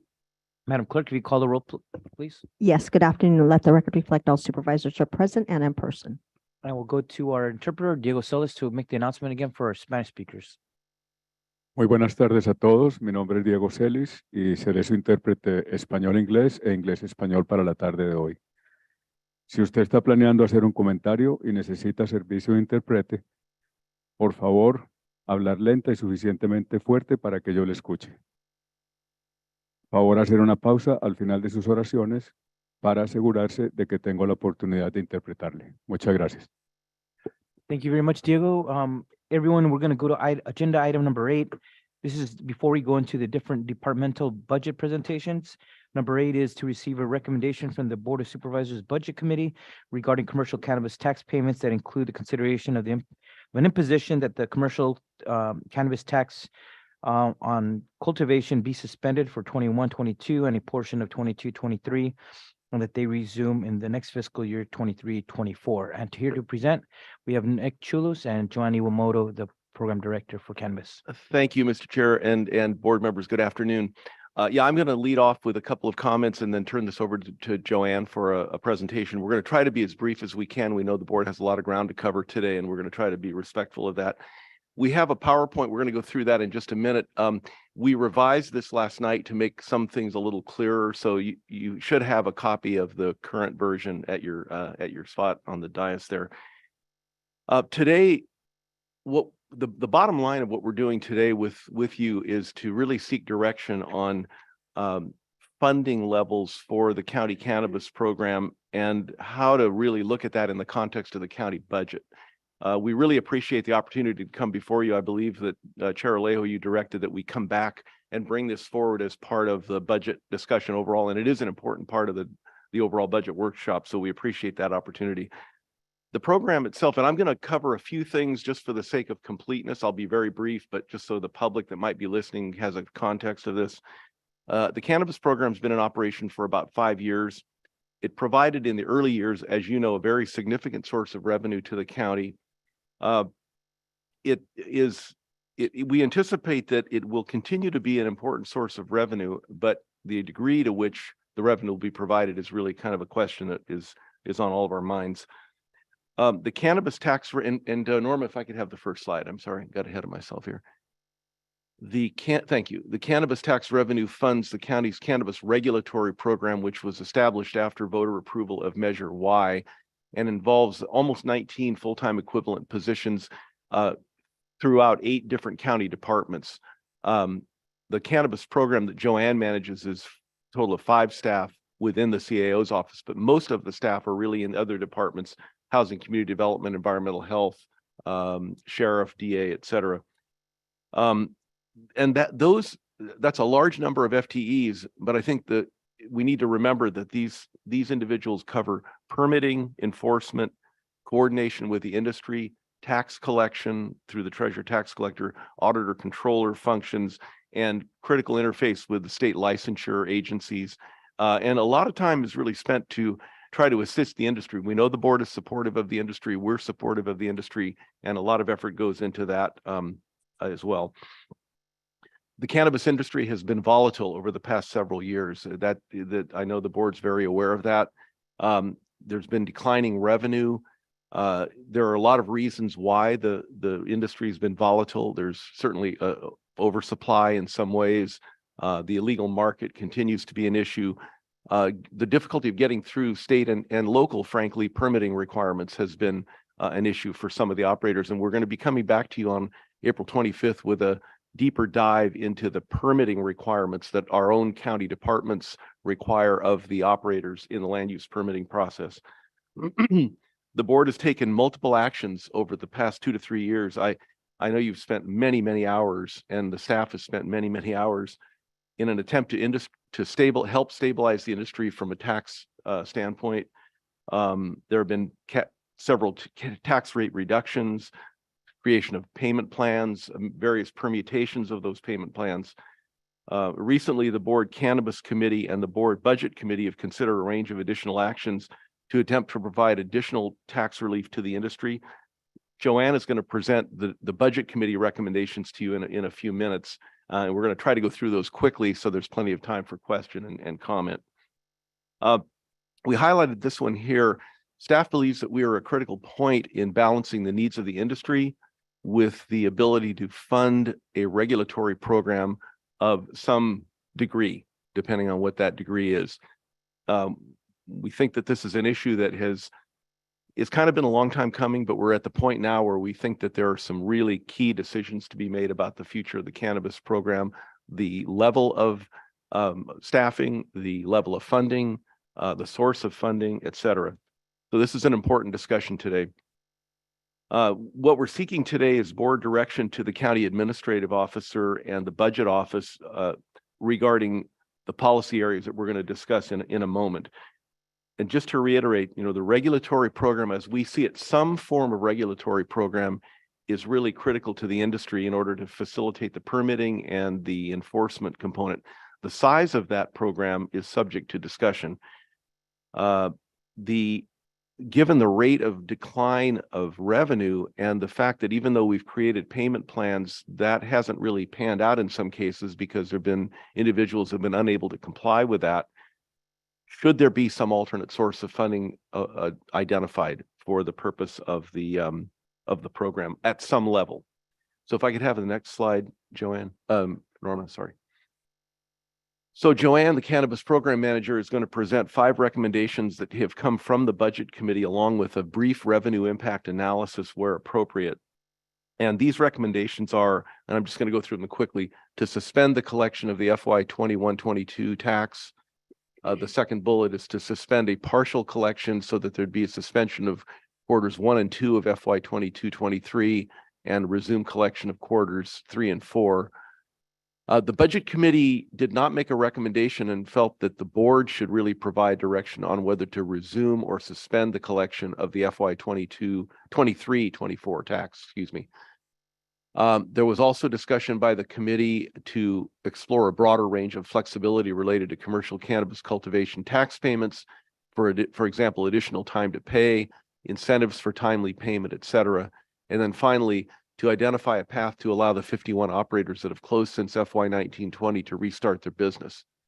The staff would like to add the recommendations here that what we really need today from the board, no matter how you approach the revenue question and the taxation question, is direction on a shortfall in the current fiscal year for the program of what's estimated to be about $4.1 million. The reason that's an estimate is because we anticipate additional collections, but we can't say for sure how much will come in between now and the end of the fiscal year. Also critically, to review the allocations of a proposed $4.6 million in the FY 23-24 budget and consider or give us direction on any reductions or other funding to support some level of program, depending on the board's direction. And then finally, to provide direction to the county budget office regarding commercial cannabis tax revenue as it plays into the overall county budget, because I think Mr. Vega this morning indicated that cannabis revenue is in some ways built into the assumptions of the FY 23-24 budget. So it's important to think about it in that term as well. There's a lot to cover here. I know you've got a lot on your plate this afternoon. And I'd like to turn it over to Joanne to briefly walk you through the Budget Committee slides and then have further discussion or questions from the board. Thank you. Thank you, Nick. Chair Alejo, members of the board, Joanne Iwamoto, Cannabis Program. As Nick has said, we are here to present the 5 recommendations from the Budget Committee as well as staff recommendations. So I will move through the slides very quickly, but I'd be happy to answer any detailed questions that you may have. So just to give you just a brief background on the payment plan agreements, as you are aware, you approve those. We have the payment plan agreements in place for fiscal year 21-22 quarters 2 through 4. We had actually gone back to the Budget Committee to ask for further direction on the 22-23 payment plans. Those have not begun yet, but we'll kind of hold on that for further discussion. Next slide, please. So here's just a brief recap of the current payment plan for 21-22. You see that 31 payment plans were approved, 19 have been timely paid, 12 did not, and so those 12 have defaulted. I do have updated information. So we received a payment from the majority of the payment plan participants on April 3rd. And so that brought an additional 110,000. The remaining balance is approximately 636. And as a reminder, they have until September to make that payment. Next slide, please. This is Budget Committee recommendation number 1. To suspend the collection of the cannabis commercial cultivation business tax payment plans for fiscal year 21-22 quarters 2 through 4. When we had presented this to the Budget Committee, the Budget Director did make a comment that there could be a possibility if the board approved this recommendation, there could be a possibility of refunds. We don't have those direct numbers yet. But if you just take a look at the 21-22 collections, it's about 7 million. We would need to identify a funding stream if, and that's if there were refunds. If you did decide to suspend this period, we would need the adoption of a resolution extending the conditional waiver of penalties and interest. Could be considered unequal to operators who have entered into payment planning agreements or those who have defaulted. Staff would recommend, since we're, I want to say, halfway through the payment plan as of April, that we just continue forward. But that is just the staff's opinion. Next slide, please. Budget Committee recommendation number 2 is to suspend the collection of the commercial cannabis cultivation business tax for fiscal year 22-23. Quarters 1 and 2 only, and resume collection for quarters 3 and 4. Quarter 3 would be due on or before April 30th. So this recommendation does allow the operator to remain operational, hopefully, and reprioritize their cash flow and capital. The county could expect to collect about 1.78 for quarters 3 and 4. The county has collected about 1.1 million to date for those that have continued to timely pay. 300,000 of the collection that's not included in that 1.1 are the payments from fiscal year 21-22. Again, if the board adopted this or approved this recommendation, we would need that resolution. The staff is concerned because the current program costs are approximately 5.9 million. If you subtracted what you would hope to receive of the 1.78, you would have a shortfall of 4.1. If that were the case, staff recommends the board determine a funding source to continue the cannabis program through this fiscal year. Next slide, please.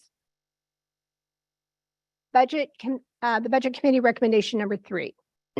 Consider the following for the upcoming fiscal year 23-24. Resume quarterly payments or suspend the collection and evaluate at the end or towards the end of next fiscal year. The staff estimates if everything were to stay the same right now, same number of operators, same number of canopy, we would collect approximately 4.2 million. The proposed program costs for fiscal year 24 is 4.6. So if the board were to decide to suspend, we would need to determine a funding source for the program's allocations, or if the board did not approve but continued to wanted to suspend, there would be potential impacts to the proposed program departments because they've already submitted their budgets for fiscal year 24, depending on the fact that those allocations would be paid by cannabis tax revenue. which then would lead to a potential risk to approximately 18.98 employees in the departments that make up the cannabis program. Next slide, please. Budget Committee recommendation number 4 is to explore a broader range of flexibility of payment plans, such as extending the time to pay determined by the full board. So the board would need to decide if they wanted to move forward with this recommendation, what that extended duration of time is to pay. Is it 1 year, 2, 3, or 5 years, or whatever the board decided? And there could be some consideration. If the board were to consider to suspend all these tax payments, the board could consider some form of guarantee or something so that you knew that you would be paid those taxes if the business was to remain operational. It's just something to think about. Budget Committee number 5, Budget Committee recommendation number 5. Identify a path to bring back any operator who has closed their business since fiscal year 1920, which is approximately 51 businesses, allow them to suspend their tax delinquency and reinstate their cannabis business permit if it expired. However, for most of the businesses that did close, they did not have a cleared land use permit, nor did they have a cannabis business permit. There were very few. So in order to reinstate, they would need to complete their land use permit, obtain their cannabis business permit, and of course, obtain their state licenses. So I just want to give you a little bit of background on the 51. Next slide, please. So on your screen, you can see by fiscal year the number of businesses that had closed. During the Budget Committee, we provided very detailed information on the reasons why they closed. Many of them, I would say some of them, were due to eviction. And you can also see from the slide, the total of 51, it does not mean that all 51 left tax delinquency. Some of them did, but it equates to approximately 3.8 million. If you included the penalty, interest, and fees, you would get a total of about 5.4. And I kind of reviewed that with you, what they would need to do if we reinstated. And that pretty much concludes our presentation, but we would be happy to provide further detailed information on any of those recommendations or to answer any of your questions. Thank you, Mr. Chairman. So just to conclude, we are seeking direction from the board today as to the recommendations of the Budget Committee, and also really the overarching question is the need, the size, the funding source of a cannabis regulatory program, because we need to be able to insert that into the county budget as the budget office is working on it, as well as look at issues that relate to other departments that are funded with cannabis revenue. And in closing, I would just like to thank Joanne and her team for all the hard work they've done on all the cannabis related issues. As you know, there's been, I know because you've spent the hours on this, many hours working on permutations of tax rates, business plans, et cetera. And I really think Joanne should be commended for the effort that she's put in on that work. So thank you, Mr. Chairman. Thank you very much. I'm going to go to the Cannabis Committee members to go first, because this is way beyond the scope of what we approved at our last meeting on this. And I know I went to Cannabis Committee and the Budget Committee, but I certainly want to hear their ideas because I'm certainly concerned about where this is going. These are way beyond what the board had come to an agreement with at our last meeting. So we'll start with Supervisor Lopez. So as the chair of both the Budget and the Cannabis Committee, it kind of lands here. And, you know, what we're seeing is all these back taxes are landing at the same time as the new taxes. And the question is, looking forward, how do we structure a program that can really make sure these businesses survive? And when you look at the measures that are recommended, and I want to be clear that for me, I know that those were the recommendations overall, but there was nuance there. There wasn't full agreement on all of it. So for me, looking at, if we could we drop back and let slide number 1 for a second?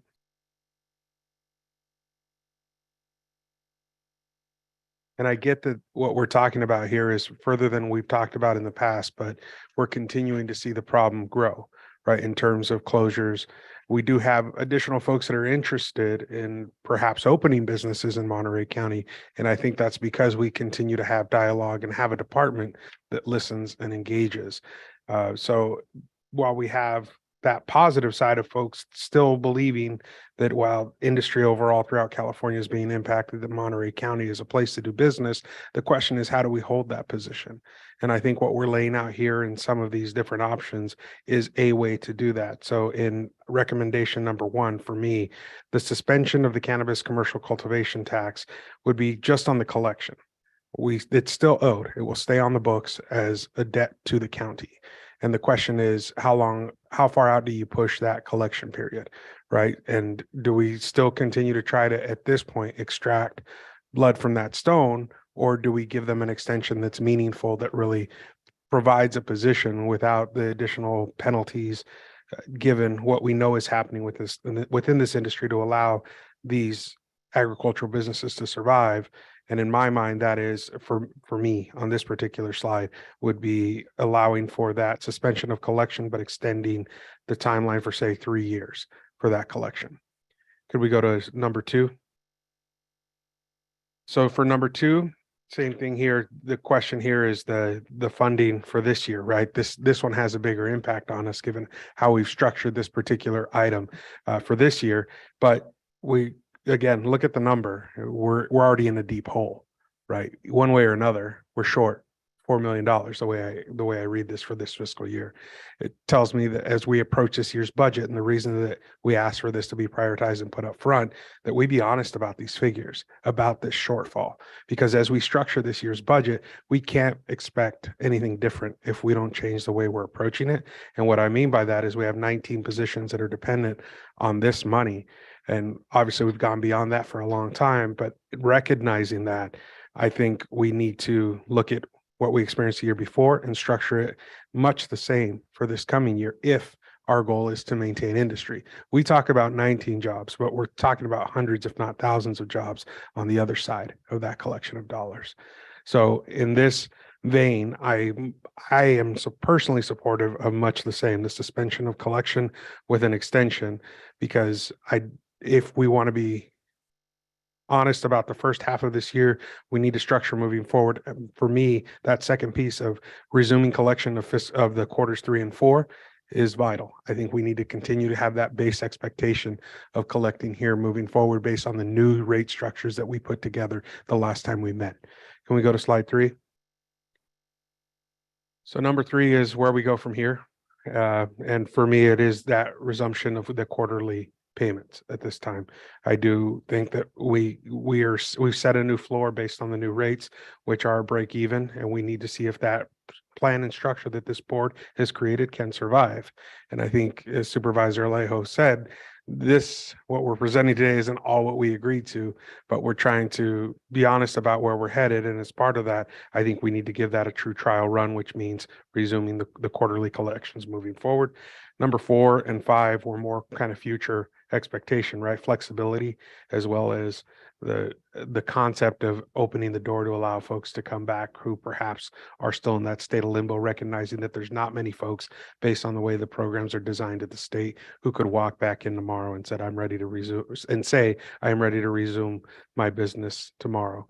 And so in terms of recommendations on those, I think that question of, if we could quickly go to slide 4, flexibility, a longer period of pay. I think for what we're talking about today is, not from here moving forward. So if we extend the first 2 quarters of this year and the prior, then that's not really necessary. We've done that.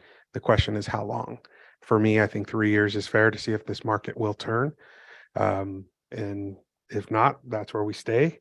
Right, then we're in a different position, having a different conversation 3 years from now, but we'll have a better picture of where we stand. And then the last one is, again, the bringing back businesses, just to show the 5th slide. So in terms of recommendation, that's sort of a fusing of what was heard at budget at cannabis and looking for a way to support industry. But I know that there wasn't full agreement at either of the committees, so I don't want to speak for the full committees. I'm simply giving my perspective on the 5 items brought before us today from that position. Thank you, Mr. Chair. Who else is on canvas and budget? We'll go with Mary and then go with Supervisor Church. Go ahead. Thank you for that summation, Chris. I think you did a good job with that. I think there are two things that I feel like, rather than saying what I want, it's what I don't want. And I don't want any refunds. And I don't want to try to bring any businesses back, because I think we would spend an inordinate amount of time, staff time, trying to do that, when in fact, I think many people have just moved on with their lives. So those are two things that I wouldn't like. I liked your idea of giving it a 3-year shot. I think that's important. I'm still iffy on which, whether recommendation 1 or 2 regarding the suspension of the collection of taxes, but I feel like that has to take place. It simply does. But what I also wanted to know is, what are we talking about as far as looking at the overall program costs? One thing I'm conscious of is the work that, we use the word program somewhat interchangeably. And so right now I'm speaking about the work that comes out of Joanne's department, because I feel that the work that takes place there is work that benefits the industry. That's where the ideas are coming from that will help the industry be able to continue to survive. So if we have to look at making any kind of cuts to the overall arching program, I would want to hold sort of sacred the work that comes out of Joanne's department, because that is based on what is being done to help the industry. So I don't know what kind of numbers we're talking about as far as what would we need to do to look at the rest of the program costs that are here. But that's where I'm struggling. What do we do? What are we gonna do with that part? But the money isn't there. So are you asking me? I'm looking at you. Well, Mr. Chair. let's go to Supervisor Church. And I'll come back for additional comments from the board. Yeah, I see us on an unsustainable path. We're not going to get 4.2 million with the way we have now for revenue. I mean, that's just not going to work. And I'm not in favor of pulling money out of the general fund to keep this going. So there's got to be some income coming in on this, but it's also, we've got to do this with an industry that's very weak and try to find a way to keep it propped up if we're going to want to have significant future taxes coming out of here. And I'm comfortable with 3-year period on this suspension on things. I don't think we're going to have staff time being used with companies that are wanting to come back in unless they're actually serious about coming back in. We're not going to have to track them down. It just so I'm in favor of having a path for that, because if we put them on a flexible plan and they can come in here during this time and be a viable business, then maybe we can get some of the money back 2 or 3 years from now when we're really going to be needing it. And this is what I'm really kind of looking at here. If we suspend things on their payments, I think we should be charging interest. I mean, I think we need to have an incentive out here for that people that want to pay, they have a reason to pay. But if you're going to be suspended, then there needs to be some interest and a payment plan put forth. And in terms of payment plans, do we have to really go with one plan to fit all? I think we need to have some flexibility, because every business, every situation is a little different. Some might need a little longer out, some might need a little bit shorter. But I think we've got to tweak this so that there's some, we're helping an industry that's not in good shape, frankly. And I'm really concerned it's going to be left as just being dominated by a few industries if we don't take the right action, where we are creating something so people can stay in it, and maybe bring back some of those that are still wanting to become involved in it, but they couldn't adjust to a 9-month payment plan, which I believe is, if I'm correct, isn't that what the payment plans were on 9 months? That is correct. It's the deposit and then 8 months to pay. I just think that was a little too strict for businesses that are in, several $100,000 in debt and in a time when the market really isn't there. I don't know if I have any other comments right at the moment. Okay, we'll go Supervisor Askew, then I'll make my comments. Yeah, thank you. So just to clarify, and thank you for the presentation too. This was clear for me to understand and the staff reports. I really appreciate the context that was provided. And then thank you to the Budget Committee and to the Cannabis Committee for hashing through all the details and all the overlapping conversations. So I want to make sure that I'm clearly understanding. So when we say suspend, we're not talking about eliminating the taxation rate that we currently have set. The debt remains on the books and the rate that we're setting for future payments and what I proposed would remain in place. Okay. And the rate that we have currently set is below full recovery for the cost of running the cannabis program. So even if we had full payment of our taxation at this point, we would still be at a less than full recovery, requiring some level of general fund subsidy to pay for the running of the cannabis program. If we maintain it at the level it's currently being run. If we maintain it at the level it's currently at. Okay. And then the last question on the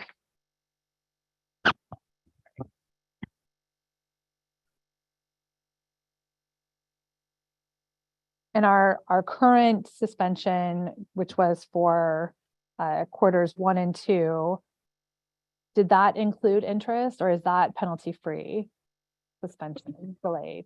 The recommendation is if they pay by the date that is the due date, then there's no interest and penalties. Okay, that's what we currently have in place. That's the way it is currently set up.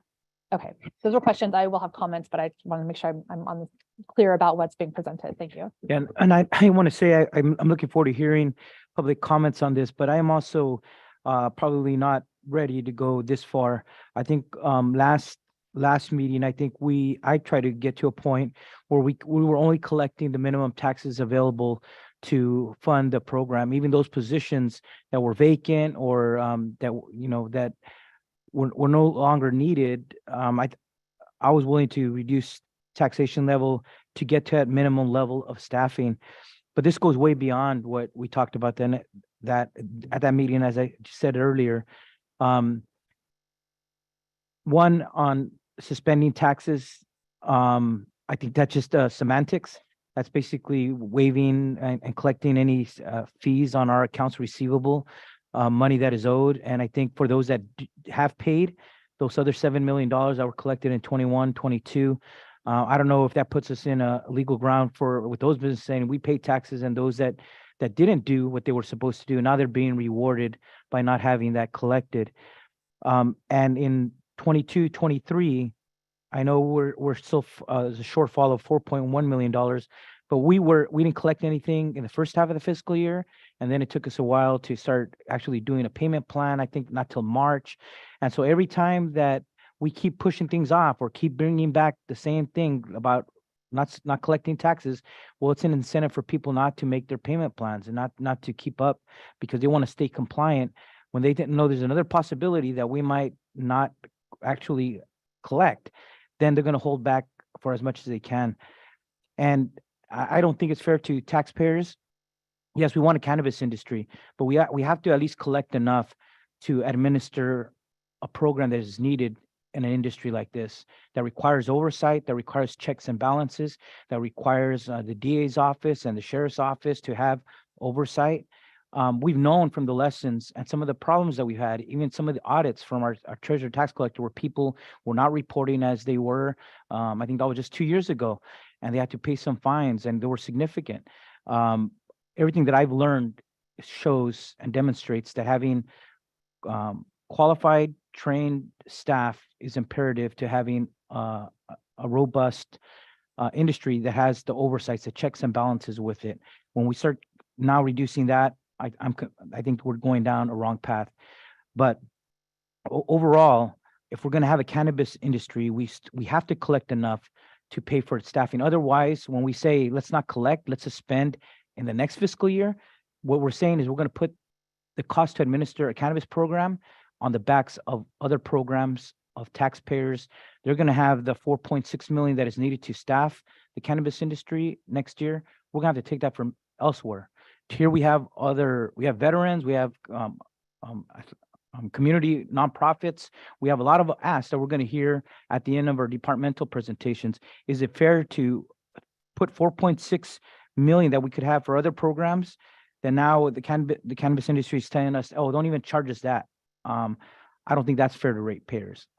I always said, let's downsize it if we need to. That was what I said at the last meeting, because if we're not getting enough applicants, or if 51 businesses have shut down, obviously the demands on the team may be less. So maybe it needs to be downsized, but to say that we're not going to collect any taxes for the next fiscal year and then take that from other important programs or other options that we have to fund other programs that the community is asking from us, I don't think that's where I can go. I think we need to stay firm on at least collecting enough to administer the cost of the cannabis program in Monterey County. That's the minimum that we could be asking for from the industry. We're only collecting taxes to pay what we need to staff the industry itself, and no more at this time. And trust me, several years ago when we reduced the taxes on each pound cultivated in Monterey County, I was the one who advocated. It was at $15 a pound. We dropped it down to $5. We cut it by 2/3. And ever since then, it's been more and more. And it's not all the factors. All the factors of why the industry is struggling are not all on Monterey County. It's a lot of factors, primarily on the overproduction of cannabis in the state of California. It was also the taxation from the state. They removed that $160 excise tax at the beginning of this year. There's a lot of other taxes, labor costs. There's costs that as leases, as you were saying, when they were not paying their lease agreements, they were evicted from those properties. The cost to get PG&E, a lot of infrastructure, a lot of loans they took out to modernize their nurseries. There's a lot of other factors, a lot of other cost pressures. It's not all on the county trying to collect the minimum needed to staff the program. That's all I'm saying. I think that's a fair argument. And I've been there every step of the way to try to reduce it and keep it at the very minimum. But now to say we're not going to collect our accounts receivable or not to collect anything next year, and now we're going to have to take that from somewhere else, I don't think I could go there. Mr. Chair, let's go Supervisor Lopez. yeah, I just want to clarify the proposal that I put forward and that was in the document would resume the quarterly payments. So the regular taxes are being paid. What wouldn't be collected is the past due debts, but everything for the second half of this year, as well as everything for next year would be collected. So is that recommendation 1 or 2? We were talking about number 3, I believe, in the slides. But yeah. Okay, so recommendation number 2 speaks to resuming collection of taxation on fiscal year 22-23 quarters 3 and 4, and then continue. Budget recommendation number 3 would be to continue collection into next year. So the only portion that you're suggesting that these recommendations suggest continuing to allow for a longer payment plan On the would be previous owed debts. previous owed Correct.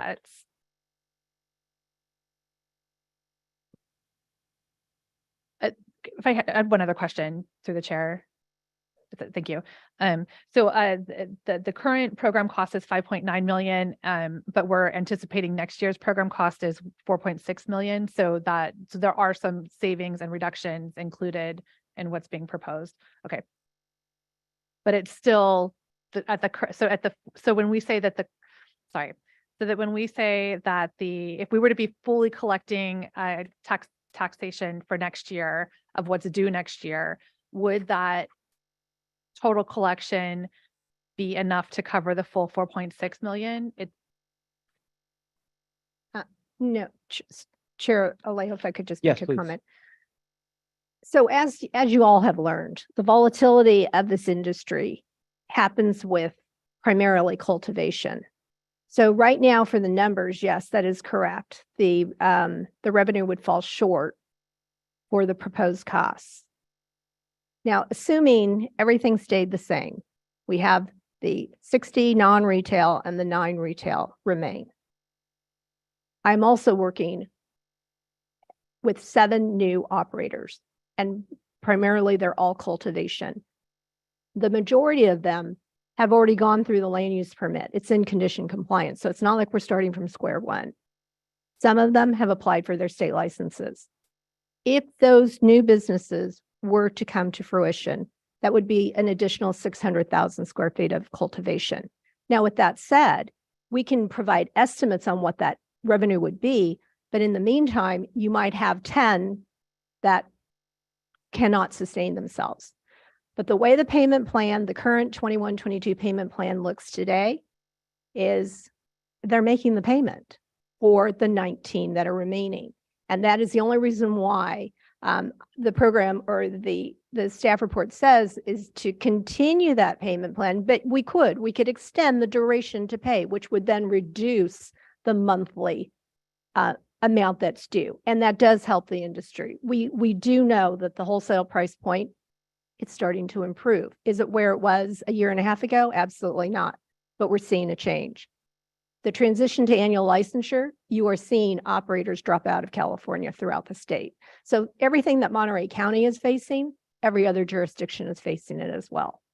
So I just wanted to add that it's a constant moving target, but the program, we look at this daily, but our indicators for the number of operators and where we're at with new business, that is actually a weekly task. And I'm working very closely with those 7 to make sure that they have the customer service that they're entitled to, just like our regular operators. But if they need any assistance to make that transition, to decide to open a new business here in Monterey County. To clarify then, to make sure. So for, based on these recommendations, we would be looking at a $4.1 million shortfall in the current budget year that potentially could be collected on in future years. And for the next budget year, we would have a $0.4 million shortfall that with no expectation of collection to backfill that. So that would be a $0.4 million general fund subsidy to just simply operate the program. If there was no growth or rebound, but yeah. Yeah. Okay. With the current level, right? Could we sharpen the pencil and get rid of another 500,000? I believe so. Will it be difficult and a tough conversation with a lot of our departments? Absolutely. Okay, before we take consider direction on this, I think we should allow for public comment on this. Oh, yes, go ahead, Supervisor Church. So we're planning on a 4.1 shortfall this year, correct? That what I'm understanding? Correct. And how much have we raised so far this year? It's approximately 1.4, but 300,000 of that is the payments for 21-22. So I'm having trouble if we're coming so short this year, why we're being so optimistic about next year. I don't know if I'm trying to be optimistic. What I'm trying to tell you is that it is a changing industry in the sense that we've only been operating for about 5 years. We are definitely still learning. The regulations are continuously changing at the state level, which impacts us. I have definitely seen the decline of the 51 operators. Having 7 businesses contact the program, it just gives us like hope that there must be a reason why they're coming to the County of Monterey and they're saying, I want to cultivate here for the reasons that they provide. So it's not me being optimistic per se to say that this is all going to change, but I do know this. In the past 5 years, we have seen tremendous change within the industry, and we've had our ups and we have had our downs. This industry brought in $78 million to the county. And so with that being said, are we going to get back to that? I don't know. Our rates are very low right now, but I do have hope and having a more positive attitude to say, what can we do to sustain the industry that we have, because they have hung on through the storm and they're continuing to do so. And what can we do to invite new business to our county, which brings in new jobs? So I don't envy your your task here. You have a difficult job trying to put all this together. Thank you. Yeah. But I am still, I'm just concerned, I know, because the changing circumstances and trying to estimate what's going on. I'm just afraid that we're going to come back next year and try to find $2 million or $3 million. And that's really where my concern is really resting, because I don't. Yes, want and to put the job on. I don't like to come to the board so often to make these presentations, to ask sometimes the same thing. That is not something that the program really desires to do, but we are trying to be very supportive of this industry, and we are trying to work with the board, with the industry itself, and again, with our department staff that have worked very hard for these past 5 years.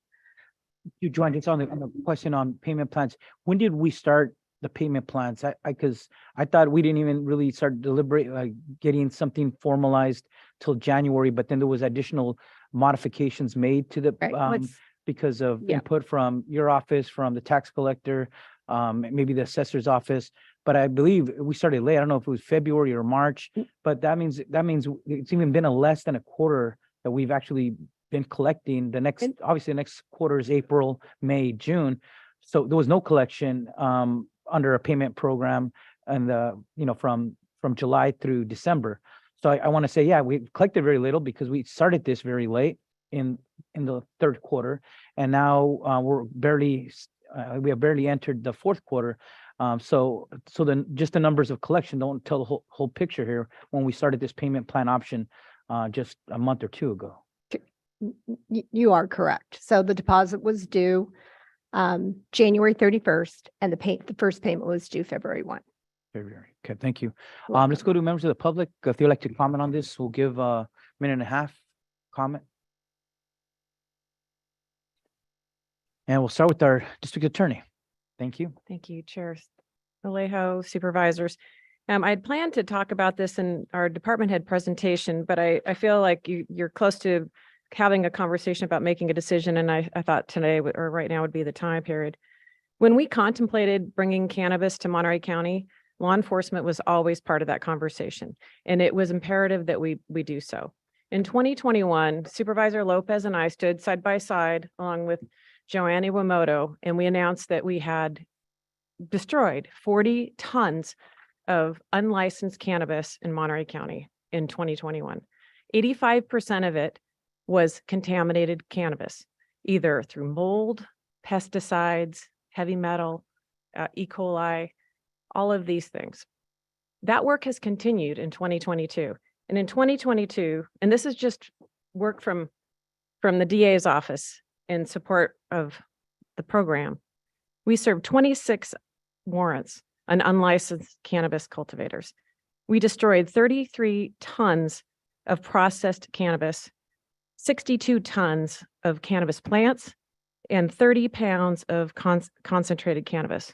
In our criminal prosecutions alone, we prosecuted environmental felonies, armed robberies, embezzlement, illegal assault rifles, illegal explosives, money laundering, tax evasion, and workers' comp. That's just in the unlicensed cannabis. When we look at the licensed cannabis, we again prosecuted or had civil criminal investigations into the same types of offenses in our licensed growers. A minute and a half isn't enough, but please finish.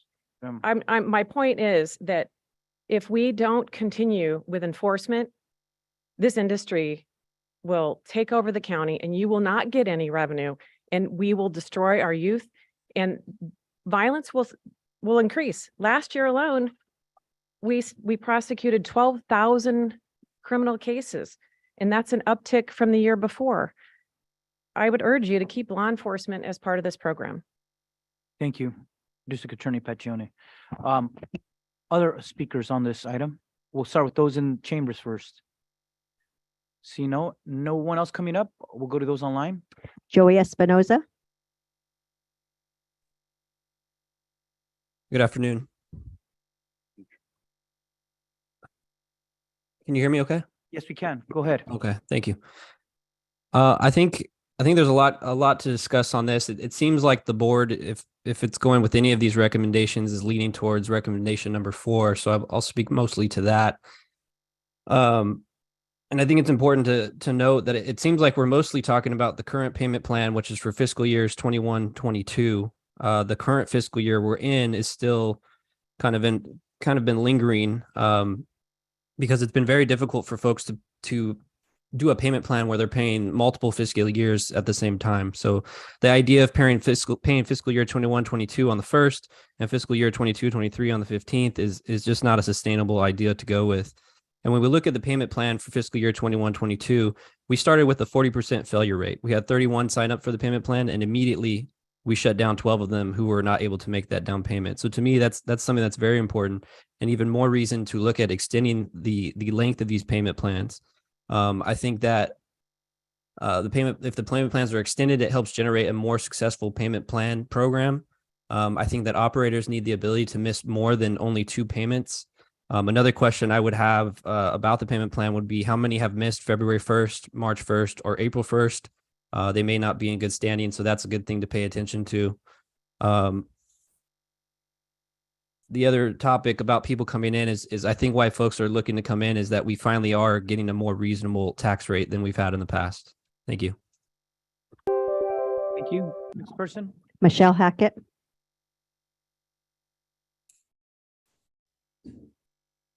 Can you hear me? Yes, we can. Okay, I will try to make this as quick as possible. So I am one of the 19 operators that are currently on the payment plan for fiscal year 21, 22. We've not missed a payment to date. And as you know, it will take us through September to get current on said taxes, all while having also a fire tax payment plan. There's only 37% left of cultivators left in Monterey County. And to keep in mind, as we transition to annuals in the next 3 to 6 months, that's over 300,000 in licensing fees for an operator my size, as we complete all work such as fire sprinklers, restrooms, water systems, etc. I truthfully do not feel that we will be in the budget hole next year as we complete these works and hopefully the market stabilizes. But keep in mind, there's a 50% penalty for every license fee that we do not pay on time due to the fact that we are working with the county to get into full compliance at the state level. Seeing that the program costs $5.9 million, I just met with the sheriff's office about a month ago, and they weren't even aware that they had over $1 million budget. So to my point, is it fair to us 19 operators left making monthly payments who have paid over $78 million to not be considered as to how we can make this work? I think before looking at future years, we need to come up with a sustainable plan for the fiscal year 22-23, which we cannot make a single payment until we finish the September deadline. I would be willing to continue a payment plan for this fiscal year after September 1st, 2023. Thanks. Thank you. We'll go to the next person. Aaron Johnson. Good afternoon, supervisors. Aaron Johnson on behalf of several applicants in the program. I just wanted to reiterate something that Joanne had stated about the revenue that this program has brought in over the last 8 years, 78 million. And it's hard for me to listen to some of this conversation when we're talking about this year and going forward as if it were a large deficit, when I just think it's important to step back and look at the big picture. And the same departments that may complain about that did receive a lot of money from this program that wasn't otherwise there before the program existed. So I do support funds going to law enforcement as long as it's used on the illicit market. We have had, I think, an inordinate amount of time in the DA's office spent on projects that are against currently licensed operators that may have stepped out of bounds. I'd like to personally see that used in truly illicit markets because that's where the danger is. Other than that, I support the changes that are being proposed by Supervisor Lopez and encourage other supervisors to follow that lead. Thank you. Thank you. Next person. Christabel Oropeza.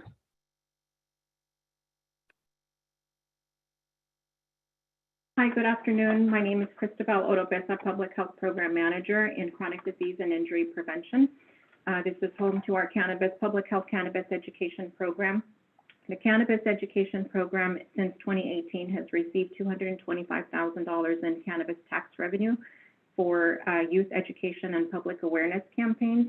We currently have one position in attachment E that was presented today, and this position is essential to continue our prevention and education work. In the past 5 years, our public health cannabis team has accomplished great things. We've partnered with community-based organizations to educate over 2,000 high school youth. We've collaborated with Cannabis Decoded for digital radio and shaker and Instagram ads. We've also partnered with cannabis dispensaries on DUI, safe storage, and overconsumption messaging. Since 2018, in March of 2018, Cannabis Tax Revenue Community Forums ranked education and public health in the top 5 community priorities. I ask you today to continue setting funds, dedicating funds aside for public health education work and work in our communities to fund prevention strategies. We continue to need this funding for messaging to our community and outreach in our community. Thank you. And next is Sheriff Nieto.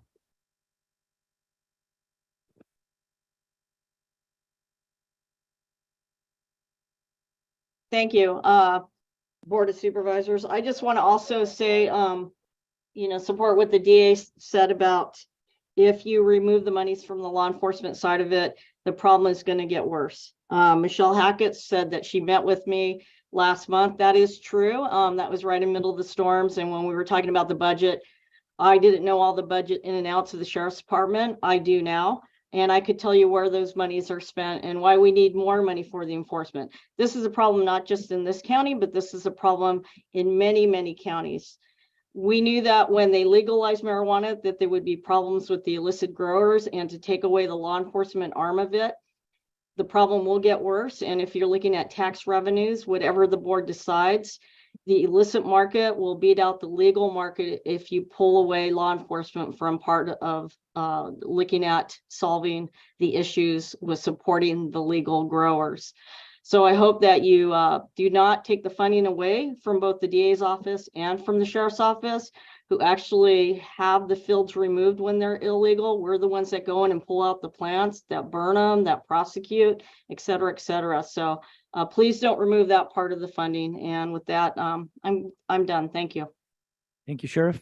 Go to the next person. No one else? Anybody else in chambers again? Last call. Okay, we'll bring this back for direction. Supervisor Lopez or Supervisor Askew?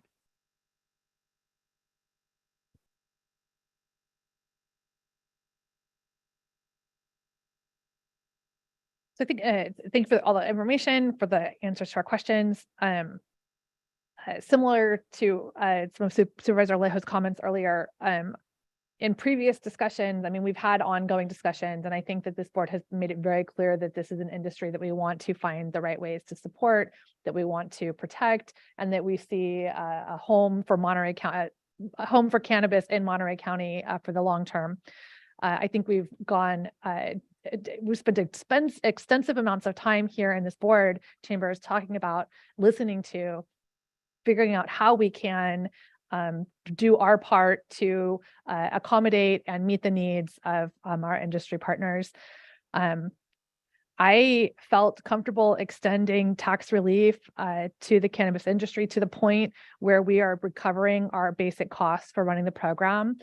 I'm uncomfortable that we've fallen below that cost recovery amount for next year. I'm not saying that we need to reconsider our taxation at this point, but the expectation that I had when we reduced those taxes was that we would still be achieving cost recovery. We're $500,000 shy of that for next year's budget, which is problematic for me. I think I also want to be very clear that my expectation of that taxation rate is that it is a temporary measure to stabilize things. The community unless we want to go back to the community and ask for another vote, the community made it very clear in their approval of cannabis in Monterey County that there would be taxation rates that led to not just basic cost recovery, but additional benefit for the larger community. And that was clearly outlined in the initiative, and it was clearly outlined in all of the campaign materials. So if we're going to change that, that needs to be something that the voters tell us to do. So at this point, even saying that we're going to stay at the current taxation rate into 23, 24, I think is a stretch for me. But so just want to make that my position on that very clear. I think that in terms of the extending a payment plan for the overdue taxes, we're currently not charging any interest on that. I think that if we're going to continue a payment plan beyond what our current timeline is, that we need to think about what the interest is charged for that, for anyone who continues to extend their payment plan beyond what we had already agreed to. I get it, right? I don't want people to go out of business because they can't pay their taxes, but I'm feeling very uncomfortable with taking it much farther than where we had been. Thank you. Well, Supervisor Lopez. So first, just want to echo the sentiment that I was the one pushing for a sliding scale, that I hope that at some point, as the industry does better, it rises for us. I know there wasn't a ton of support for that sort of proposal at the time. The thought was we'll come back when things are better. But obviously that's not the direction things are headed in yet. But given what's in front of us and what I'm hearing about concerns about interest rates, I guess my question is, we're here as part of the budget process, but we're making a decision that would impact this fiscal year. Do we need a 4/5 on whatever moves forward? Council? Whether this any Tune me direction out, requires as usual. 4/5 or just a majority vote is its only direction on the budget, because we're going to vote. It on would have this. to come This back. does not need a 4/5 vote. I apologize. Just you can give direction for preparation of the final budget by majority Okay, vote. but anything impacting past due is also part of this year's. Yes, that would take a 4/5 vote if you're amending the budget to change appropriations. So given that, and after having listened to my colleagues, I would ask that we create an option to extend the taxes for 21, 22 out 3 years. If somebody chooses to take that option, that there be an interest rate attached, that options be brought back to this board to make that decision as part of the approval of that action at what that interest rate should be if it is broken out over a longer period. So if somebody decides to go to 3 years, there will be an interest rate attached. And that what that number is will be determined by this board at the recommendation of staff. Again, that's the question number 1 on the chart. We're talking about 21, 22 on those. For the current period, I'm not hearing support for the current period at the level of 4 votes. So I'm going to have to leave that where it is for 22, 23, which was question number 2, right? Correct, but Okay. we had previously approved that 22, 23 could be on a payment plan. So Right. So they can that be on the a, prior stands, but I'm saying there's no additional relief there for that extension for this fiscal year. Is And that is- what I'm hearing from my colleagues of this year? Yeah.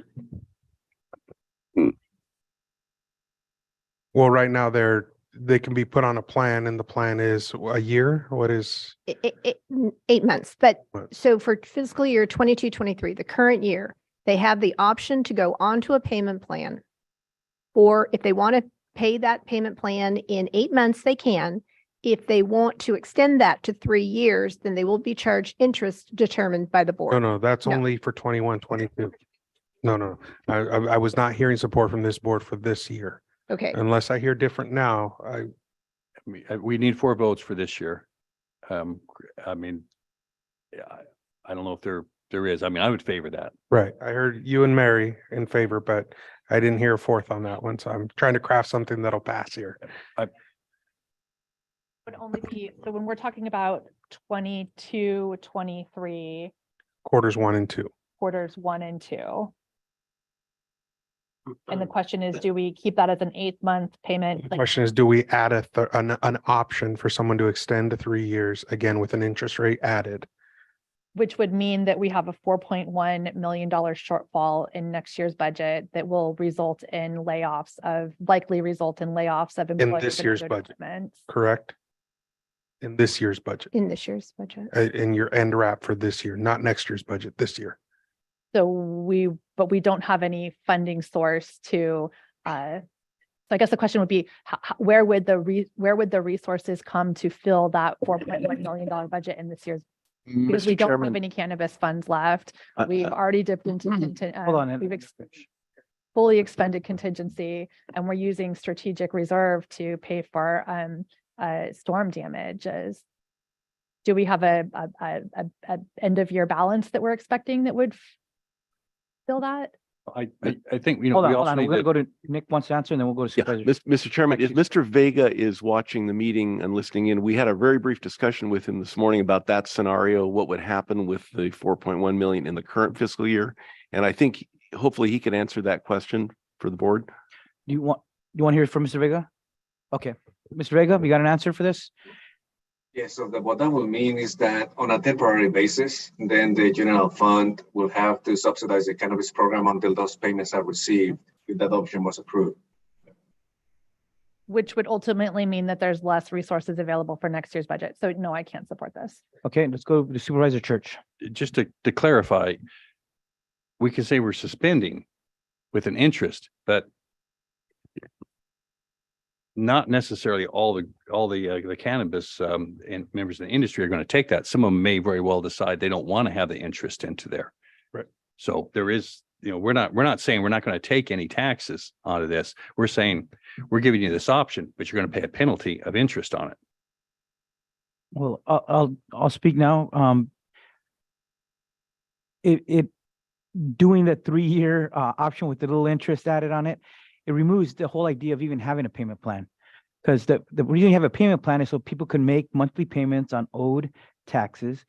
If you give them a 3-year option, well, then nobody's going to pay, because they're going to hope that in 3 years, if they could pay later, and the board might take a decision to suspend that or waive it, they're going to do that. I think the idea is when we had a payment plan starting in February, is that people would actually have, that there'd be some teeth in our rules that say, in order to stay compliant, you must start making monthly payments. We didn't do any of that for the first half of this year because we were, you know, trying to help the industry out. And now that we have a payment plan, now we're saying, let's give them a 3-year option, and then they'll just have to add some interest to their tab. I think that undermines all the work that we set up over these last several months and setting up a payment plan. If we're going to be serious about collecting, let's collect. Let's not just keep pushing it off and then wondering why we're not getting the taxes that we expected to come in. I'm looking at a recent article from Santa Barbara County, another very competitive county like ours in terms of cultivation. They've already collected almost $6 million. And that doesn't include the most recent numbers or the next quarter, right? So they're doing something that we're not doing, obviously. And having a serious amount of collections. Yes, it's only a third of what they were projecting at $15 million, but it's much more than where we're at. And they're not doing what we're doing. So I have to ask our staff, when we make these decisions, let's learn from what other counties are doing. What are they doing right that we're not doing here? Obviously, when they're collecting almost $6 million in their county, something's happening there that we should be really trying to learn from. So, Mr. Chair, if I could, it's getting late. It's almost 2:45 and we still have a long day ahead of us. And so in order to move us, given where I hear my votes and where I don't, I can count to 3, I can count to 4. So given that, I think the only one we have agreement on is on number 1, to add for the past due, the 21-22, not the current year, 3-year optional payment plan for those individuals with an interest rate added. The rest do not have the support from what I'm hearing. So with that, I will make that a motion as directed, or as clarified earlier, a 3-year payment plan with an interest rate to be brought back for full decision by the board on what that percentage interest would be. That's it. Thank you. Okay, there's been a motion and second. All those in favor, please say aye. Aye. Those against, nay. 4-1. Mr. Chairman, can I ask for some clarification on one thing? So as we build the budget going forward in FY 23-24, with given that the board's agreed to keep the collection rate as it is, and we will have a projected $400,000 to $500,000 shortfall. Is there direction from the board to address that? Because that really is direction the budget office needs as well. I think perhaps not today, but we'll have to bring that up in June, and maybe we'd have, or have another meeting in between then to just see, to flesh that shortfall. To determine how we find that extra $500,000. Right. Or cut that extra half. Unless so many people have some ideas now, but otherwise I think we need to go on to our rest of our agenda here. I think that's something that we have to keep in a parking lot for this year's Right. budget. Of course, that's what I'm saying. Work that out, because we're gonna have to make a decision on how we address that when we come take a vote on the budget on May 31st and June 1st. Mr. Chairman, if you're okay with this, I think what we'll do is we'll look at that as an issue that we need to keep in our radar as we look at the budget and look at Exactly. where we might make those reductions if we had to. Right. Okay. Okay, we're all good with that? That is direction, consensus from the board? I think the one thing that I just want to be very clear about, and that's what we asked for before when we made the reductions to get us down to the $4.6 million, is I don't want there to be, if these are critical positions within departments, and we're going to have to backfill them with general fund money, I don't want them to be left behind to where we're going to have to make that decision. So if these are critical departmental functions, we need to make sure that we're considering those as part of the budget planning process. So that the ask for direction right now, I think, is relevant. Otherwise, we're just punting, and we'll end up spending $500,000 from contingency or eliminate positions during the budget process. Is that? Well, and I think it's that critical piece where we've had some agreement in the past that the funding should be tied to this department, to this use, to this priority and this focus. And I still think there's positions in there that are not. And I think we need to find the funding for those from other places if we're prioritizing those positions. And which positions are those? So I don't think have would the be the- list in front of me. Can you pull that up?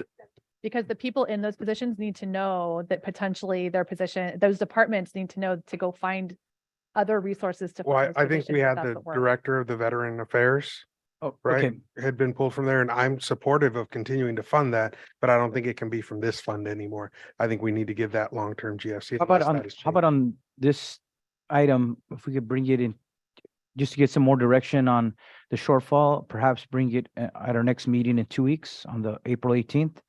That way we don't just let it drop until June. Yeah. There's some follow-up conversations here because we are running out of time. We want to get to, That would work for and the me. public is I just here don't want to wanting to assume that speak. these are all going to be funded later and then leave people without the chance to consider how to fund these positions within their existing budget. Ms. Iwamoto. So just for clarification, on the 18th, you would like a report on the proposed allocations for 24 for the program. Yes, well, and Yes. then the shortfall, how we the address the shortfall, perhaps to give more direction, just gives us another opportunity to have the discussion on that before we come back on May 31st and June 1st. Okay, That's thank good. you. Thank you, sir. Okay, thank you very much. Thank you to public for your patience here. I know people are waiting to speak for public comments. We're going to go into our departmental budget presentations. We're going to start with their finance and administration. And I think we have our assessor, county clerk, recorder, Marina Camacho. Process question, Mr. Chair? Yes. Are we going to hear all the departments first and then take public comment on Yes, all of we them are, together? at the end. Okay, thank you. And then we have another item by Randy Ishii at the end as well.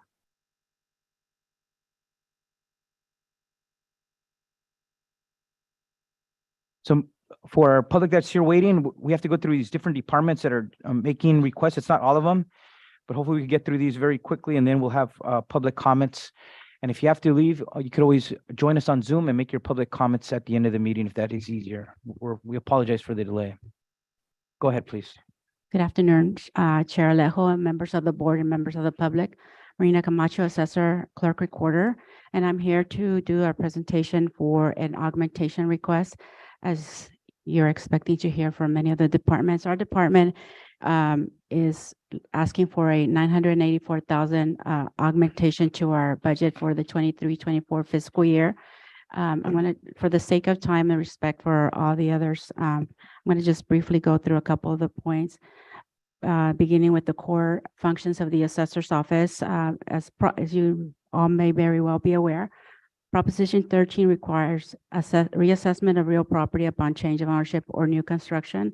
The assessor's office has the responsibility to locate all taxable property in the county, identify ownership, and determine taxability of all property, and establish that all taxable property applies all legal exemptions to the property, and establish accurate and fair assessed property values to assist the property owners and the public at large. Core functions of the recorder's office are: the general function of the recorder's office is to record real property documents and act as a public repository of those records, recorded documents, where information is kept permanently for research purposes, and issuance of certified copies used to determine the history of and ownership of given piece of property, and for other real estate transactions.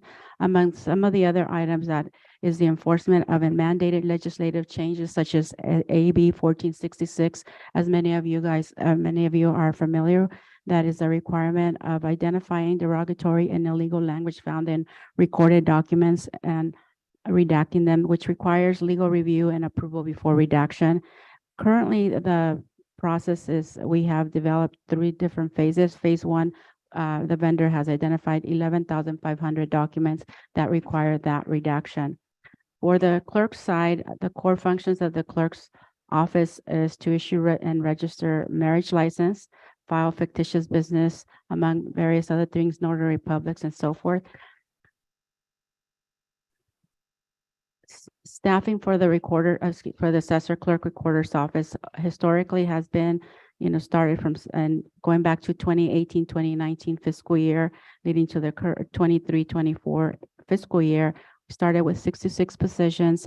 Now have been consistently from 2021 fiscal year with 69 positions, leading to 23-24. Currently, based on the budget needs, we are requesting the 984,000. We have 8 vacancies, which, if we are not granted that funding, would reduce those positions to 61. The request that we are making is just to keep the core functions as status quo, and the general fund for the clerk recorders for the next couple of years, for next year. As many of you have been aware, or may not be, the last couple of years we have been at status quo, managed to continue the operational needs, and at the level of staffing that we have, despite having to absorb costs attributed to many much needed wage studies, increases due to negotiations of the union. And also, based on that, we have had surpluses for the last 3 years that we have contributed back to the general fund contribution to help offset other departments that found themselves in the positions that we now find ourselves in. Part of the reason for the deficits for this department has been through no fault of the department. As many of you are aware, the unexpected tax rate to the lending aspect. The real estate market has been impacted. There's a decrease of 38% in the recording revenue, which is tremendously huge in the general scope of the general fund. Statewide, is reported that there's a decrease in recordings from 23% to 53%. So we're sort of in the middle. As I stated earlier, the wage studies that have been found beneficial to our staff, much needed increases. But as far as those wage study results, there had been no new funding to the department, so the department has had to absorb those costs. As part of the deficit, as you can see in the graph, the reduction in the recordings, and it is difficult to predict what type of changes, what may be happening this next coming year, given that the federal interest rates continue to fluctuate and continue to increase. However, in an effort to maintain the core services and keep our departments operational, we have taken steps to look toward our budget a little bit closer and try to reduce our expenses. Namely, we have actually had to put a couple of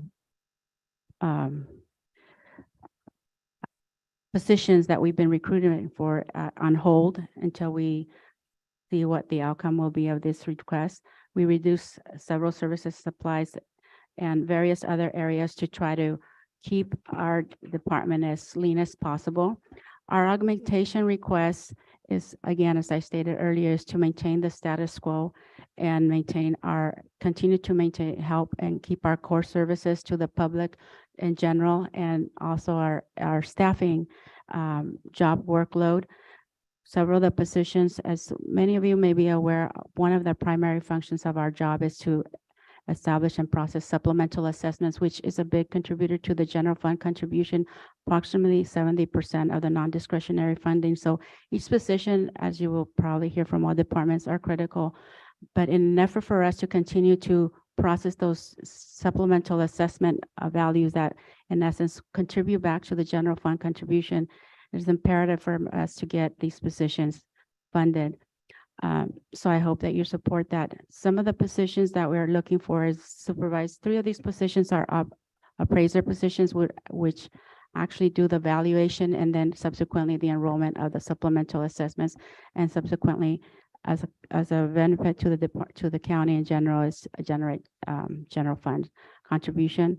We have an auditor, appraiser, and office assistant, and a couple of others, a total of 8 positions with a total amount of $984,000 that we are requesting.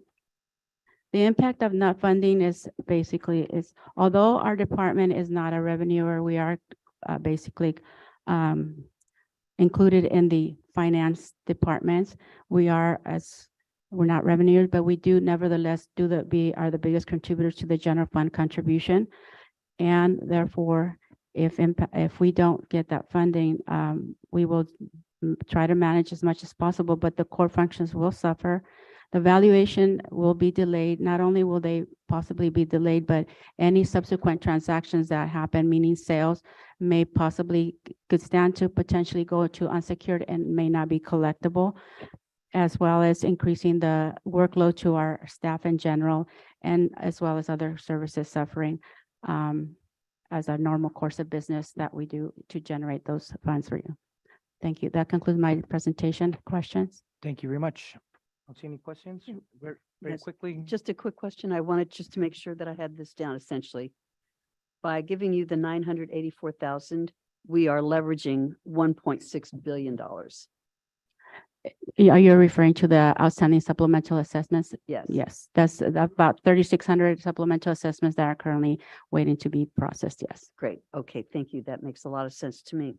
Thank you very much. Question, Mr. Chair. I'm just wondering, can we get the slide back up with the positions? That's all I need. Oh. Thank you. 8, I believe it's 8 and 8 positions, $984,000. 984,000. Yes. Right? I think it's 8. Do you have a question on the positions?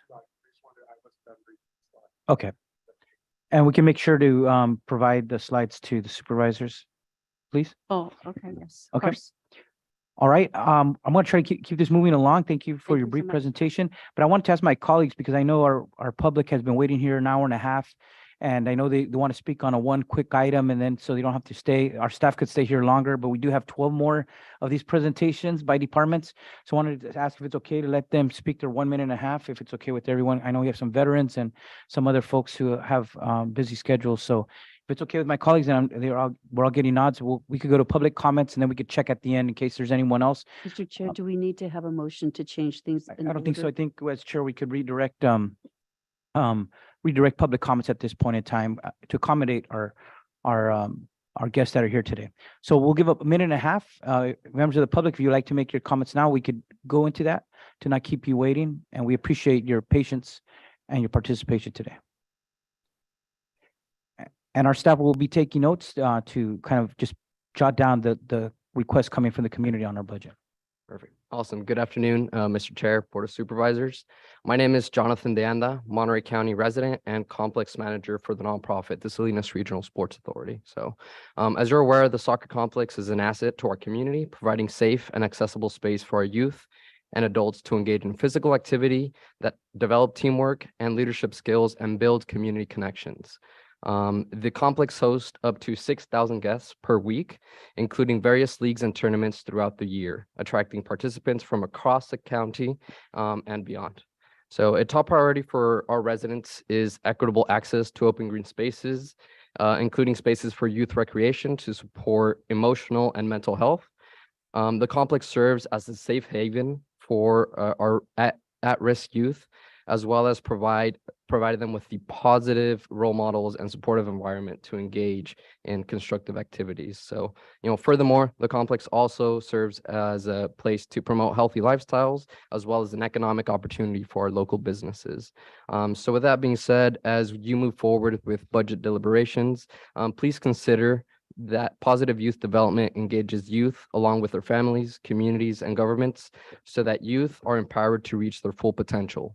I kindly ask that you consider in allocating $250,000 to support the Salinas Regional Soccer Complex in the upcoming fiscal year 2022-2024. And lastly, I would like to extend an invitation to the board for our upcoming groundbreaking for the new development of the soccer complex scheduled for next Friday, April 14th at 2 p.m. It'd be an honor to have you all there. Thank you. Thank you very much. Thanks for the invitation. Next person, please.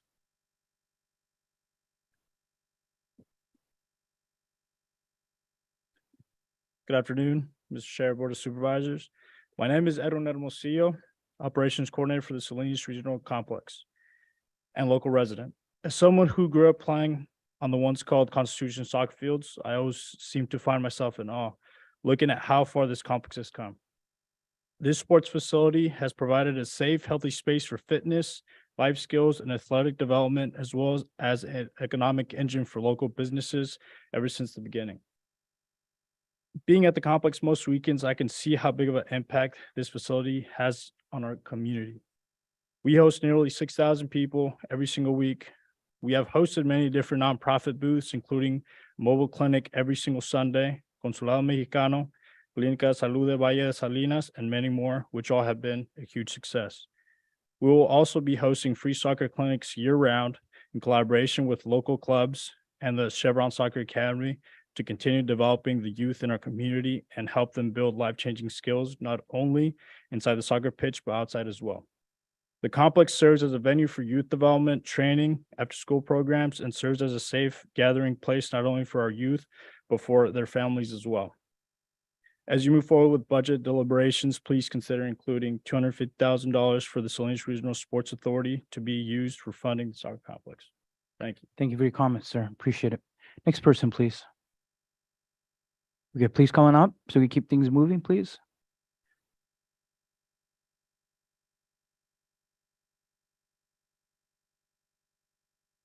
Mr. Bogan, thank you for being here and for your patience here with us. Well, most of you know me. My name is James Bowen. I'm here on behalf of the veterans. Anything that has veteran in it, I'm a part of. And I understand that the supervisor want to cut the veterans budget. If it wasn't for veteran, would you be a supervisor? Think about it. If it wasn't for veteran, would you be a supervisor? And if you see the paper that I put out at your desk, look how much money we bring in. You get your retroactive pay, and then each month, we take in more money and we spend it within the county. So think about it. When you go to cut the veterans, think about who bring the money in. Thank you. Thank you, Mr. Bogan. Appreciate your leadership. Other persons here? Anyone else? Please step forward. Don't be shy. Mr. Reda. Supervisors, thank you. Just paint a picture of the daily life of, some of these young men and women who join our country, the military today. And I'm kind of using myself as an example. You go in usually about 18 years old out of high school, dreams, and you have just amazing things you're going to do, and your country calls you to service. And you do many things, some good, some tough, some traumatic, some physically, some emotional things. Then you come back and you try to weave your way back into the community and society. And it's difficult. Sometimes you have some physical ailments. At a young age, you don't really feel those. 40, 50, 60, 70 years old, they catch up to you. They do catch up to you. And eventually you need some help both physically and mentally because you got scars on the outside and on the inside. I use myself as an example because the VSO veteran service officers in Monterey County have really changed my life and the way of my life. You come out and sometimes you can't work, and it affects your dignity, affects your pride, things that you can't do as a breadwinner. So they help you, walk you through what it takes to, or what you deserve is some of your benefits that you receive, service connection, college, free college for your kids, things like that, that necessarily these veterans aren't really looking for, but they do deserve it. So I just speak out to you and Jack and his team, in order not to cut them, just to make more for anything. There's so many veterans that they have not touched in Monterey County that need to get their benefit as well. Thank you very much. Thank you, Mr. Reda. And we'll be talking about the Department of Social Services later. That includes the Military and Veterans Affairs Office. Thank you. Good afternoon. Every veteran, when he was inducted into the military, did so with a promise from the government to be taken care of after the fact. The veterans lived up to their part of that bargain by their service, honorable and loyalty to this country. And I understand that you all have the daunting task of trying to balance a budget that has not enough money and too much cost. But to take those cuts, to make those cuts on the back of the veterans who have already lived up to their part of the bargain, I think is wrong.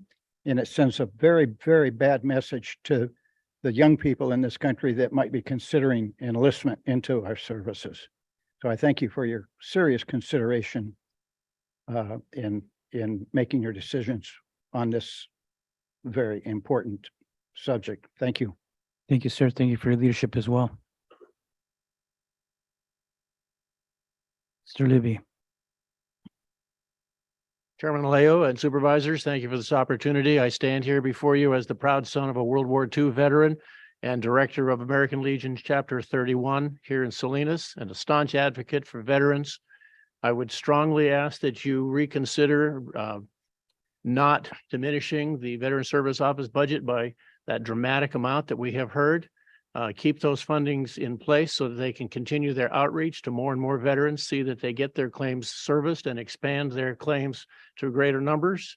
I know Jack has the details that he will present, and those numbers are astounding in terms of the revenue that his team returns to the county, most of which is spent right here in Monterey County. So please do not face him with a deficit this year. Give him instead a whole budget to work with so he can continue the fine work that he and his team do for veterans in this county. Thank you very much. Thank you, Mr. Libby. Anyone else? I'm glad so many of our veterans are here to speak up for our Veterans Office. Chairman Alejo and gentlemen and ladies.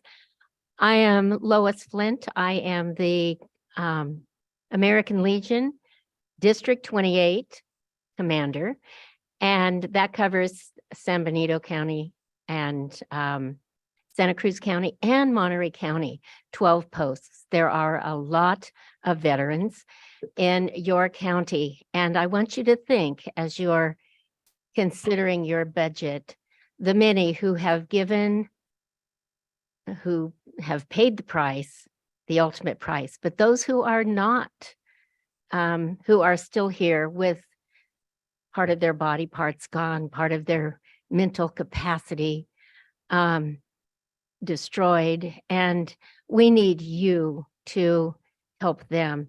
Please do not cut this budget. Thank you. Thank you very much for your leadership, ma'am. Go to the next person. Thank you, sir. Good afternoon. My name is Jack Stewart. I'm from Marina, California, and I had the distinct pleasure of being the Military and Veterans Service Officer here from 1982 to 2003.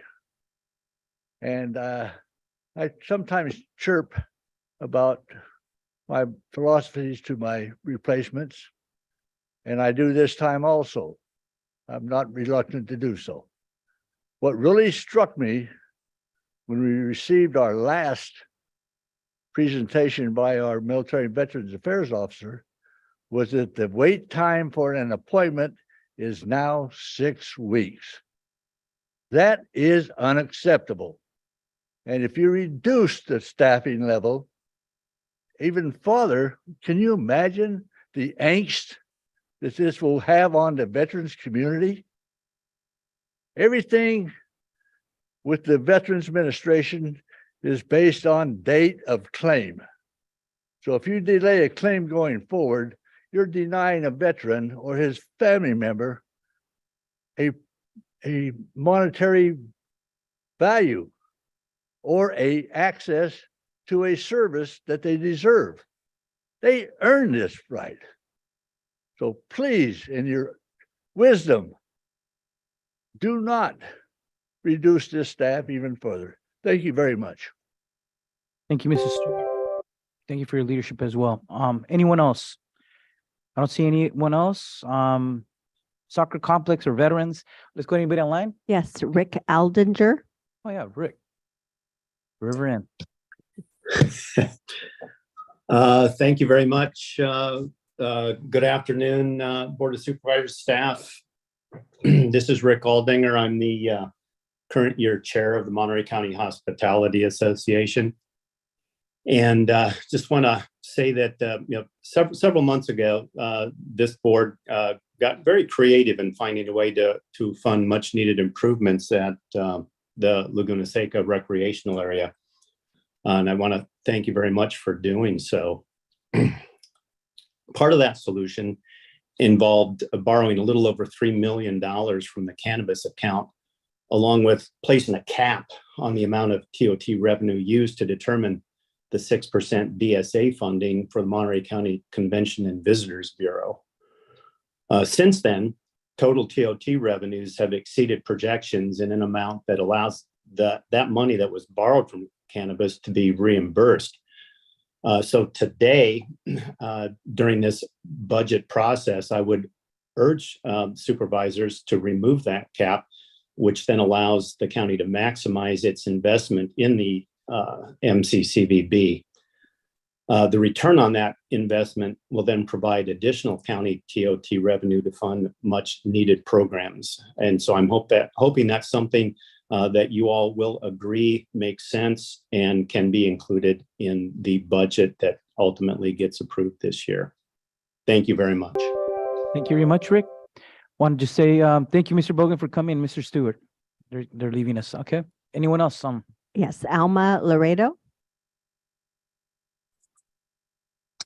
Gracias. Buenas tardes. Supervisores, presidente Alejo, mi nombre es Alma Loredo. Yo soy mamá de 3 jóvenes y residente de este condado y estoy muy involucrada en mi comunidad. Soy miembro de varios comités escolares. Disculpa para que le pueda interpretar aquí. Your mic is off. It's on here, but... ¿Se oye? Comenzamos de nuevo ahorita. Gracias. ¿Podría comenzar de nuevo, por favor? Claro que sí. Buenas tardes, supervisores, presidente Alejo. Mi nombre es Alma Loredo. Yo soy madre de 3 jóvenes. Supervisor Alejo. My name is, I'm mother of 3 children. Residente de este condado I'm a resident of this county y estoy muy involucrada en mi comunidad. and also very involved in my community. Soy miembro de varios comités escolares. I'm a member of various committees, scholar committees. Miembro de Bright Beginnings, del grupo de mamás de Salinas Abogan. I'm a member of Bright Beginnings and the group Madres Abogan.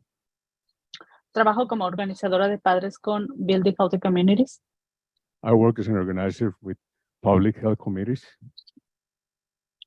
Hoy estoy aquí tomando la oportunidad de comentario público, I'm here today taking the opportunity to give public comment, ya que considero que la comunidad tiene un rol crítico en las decisiones que se toman sobre el presupuesto de nuestro condado. since I consider that the community members have a critical role to play in the budget committee hearings. Quiero darles a ustedes la reflexión de la importancia de incluir a la comunidad en este proceso. I'd like to give you the chance to hear the importance of the input of the community in this process. En mesas directivas y en espacios de poder. In the board of directors and in our empowering. Quiero pedirles que consideren la ventaja que ustedes pueden tener I'd like to ask you of the advantage and the power that you can give al permitir que la comunidad participe en estas juntas allowing the community to sacrifice in these board meetings y ayude al codiseño del presupuesto, and to help with the budget design. co-design. y a tomar las decisiones de manera compartida. and to take decisions in a shared way. Son más las ventajas que podemos tener si colaboramos auténticamente. There is more advantages that we have if we collaborate jointly. Y juntos codiseñamos y compartimos el poder en las mesas de decisiones. And together we co-design the methods in the decision making. La comunidad estamos dispuestos a colaborar. The community were ready to collaborate. Solo es necesario escuchar qué apoyo necesitan ustedes para hacerlo posible. So it's necessary for you to here's how we can collaborate with you. Sabemos que tenemos una visión compartida, Remembering that we have a shared vision, la cual es beneficiar nuestro condado y exceder la calidad de los servicios. that which is to put our county first and to extend our services. Sería de gran impacto si juntos logramos compartir estos espacios y traer soluciones. Together we can share this impact and make a difference. Sé que lo van a considerar y esperamos escuchar pronto de ustedes. I know that you will consider this and we hope to hear soon from you. Respetuosamente. Muchas gracias, Alma. Thank you. We'll go to the next. Anyone else online? Claudia Gomez. Okay. Good afternoon, Board of Supervisors. My name is Claudia Gomez. I'm the Director of Family Services for Door to Hope. Door to Hope has been a longtime partner of the Bright Beginnings Initiative, participating in several of its strategic collaborative projects, such as the Family, Friends, and Neighbors Network and the Maternal Mental Health Task Force. When we expanded our programming last year to our informal caregivers, also known as Family, Friends, and Neighbors child care providers, we discovered that we were already connected to far more informal caregivers than we knew. This tells us that there are still so many more to connect with if we had the resources to do so. The love and care of a relative is important for a child. Since most parents rely on informal care for a good part of the day, it is important that the activities are appropriately supporting the ages and stages of the children, so they are ready for school when they enter. The Bright Beginnings Family, Friends, and Neighbors Network has helped us make connections with other agencies doing similar work, to think and act collectively to bring more resources and support into the community and to engage the family, friends, and neighbors themselves into the process. At Door to Hope, we also provide services to support the mental health of parents and children.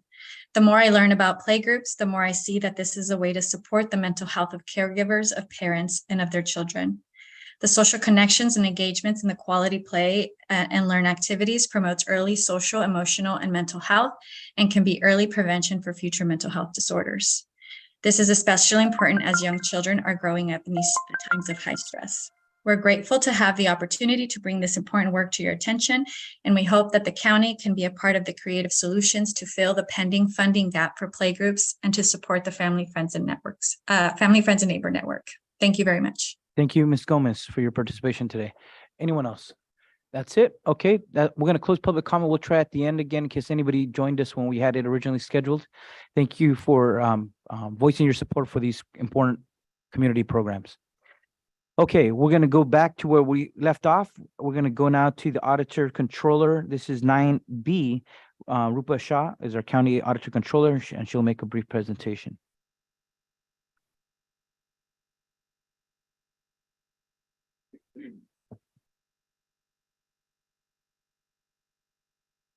Good afternoon, Chair, members of the board. Rupa Shah, Auditor Controller. I want to start with a very brief background about the ACO resource structure, and then I have only about 3 or 4 slides, so I'll be quick. ACO provides core financial services to all county departments. Services consist of accounting and financial reporting, payroll, vendor payments, property tax allocation, ERP system support, and internal audit. Resources in my office has not kept pace with county's operational growth, expanded programs and services over the last decade. As an example, in fiscal year 2013-14, the county's total budget was $1 billion. Number of positions in ACO at that time was 46. While county has grown almost double today, ACO's resource structure is at 44 positions from 46 positions 10 years ago. While we have taken pride in focusing on internal process improvements and restructuring to sustain our service delivery for county operations and growth without asking any additional resources, we feel we have reached a point of needing additional resources to sustain services.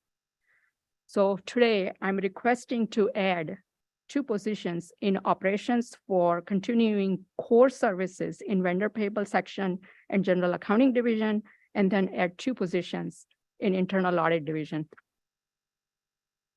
So the next slide is a listing of all the positions, the 4 positions that I am humbly requesting, and the total dollar amount associated with each, individual dollar amount associated with each, as well as the total. The next slide, so I basically have just explanation for each area. Next slide, please. Yes. And then, so that one position with the cost of $107,900 for an accounting technician in accounts payable section is needed because we have been handling entire county's vendor payment operations with 4 positions that have remained stagnant over the last 2 decades. And the impact of gaining this resource in accounts payable section of my office will reduce the backlog, alleviate staff burnout, overtime, and temporary help that we are using today. We want to also improve service to county departments and vendors, and then train the new staff that have joined the county over the last few years with the great resignation and retirement and turnover. There's a new workforce in the county departments that we would like to, my staff would like to train on AP processes so we can reduce errors, duplication of efforts, and increase efficiencies countywide. Next slide. For internal audit division, I'm requesting to add 2 positions. Currently, we sit at 2 members in internal audit division, and that 2-member team has made some strides with the newly developed internal audit plan. However, overall progress has been hampered due to lack of sufficient resources.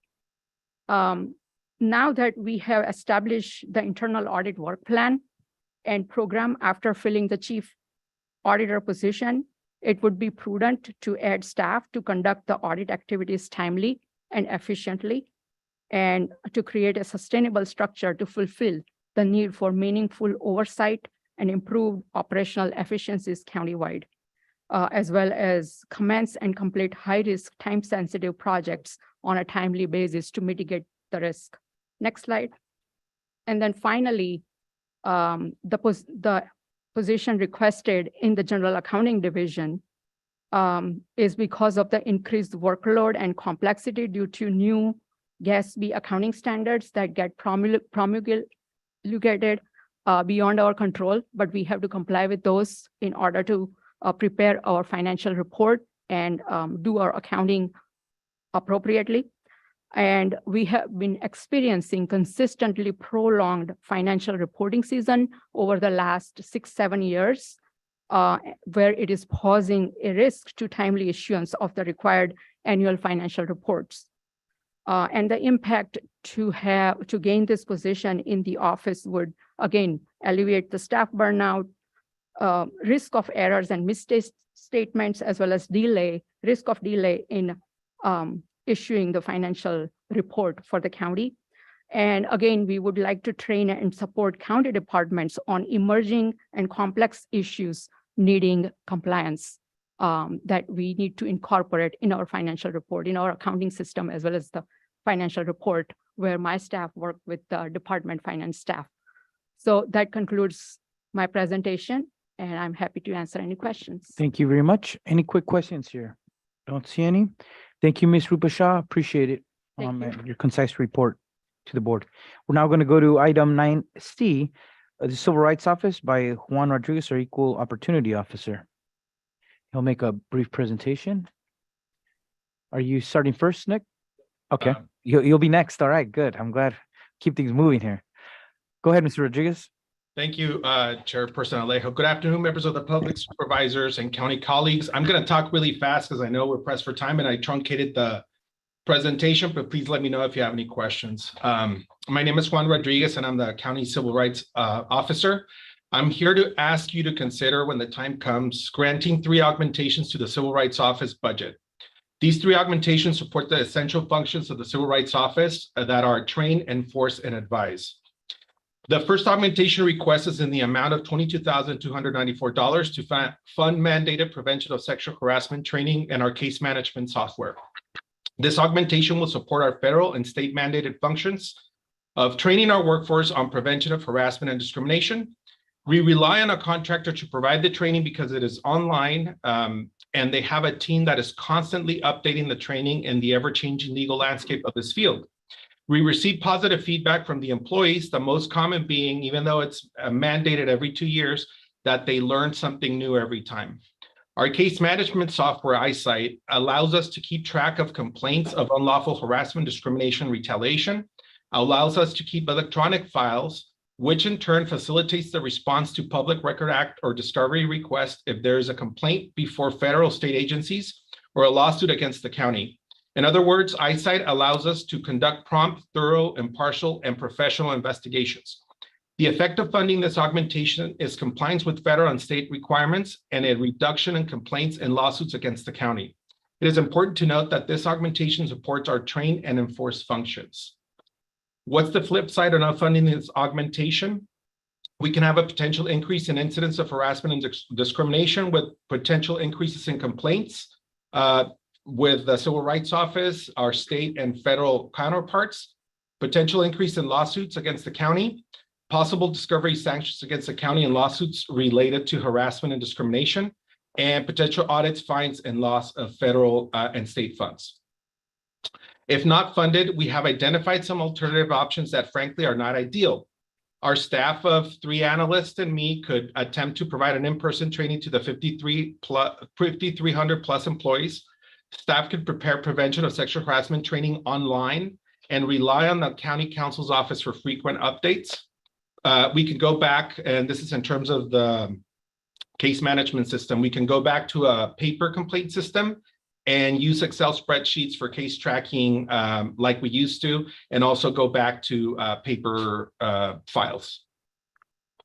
The second augmentation request is for $16,000 to fund our equal opportunity plan development, which falls within the advice function of our office.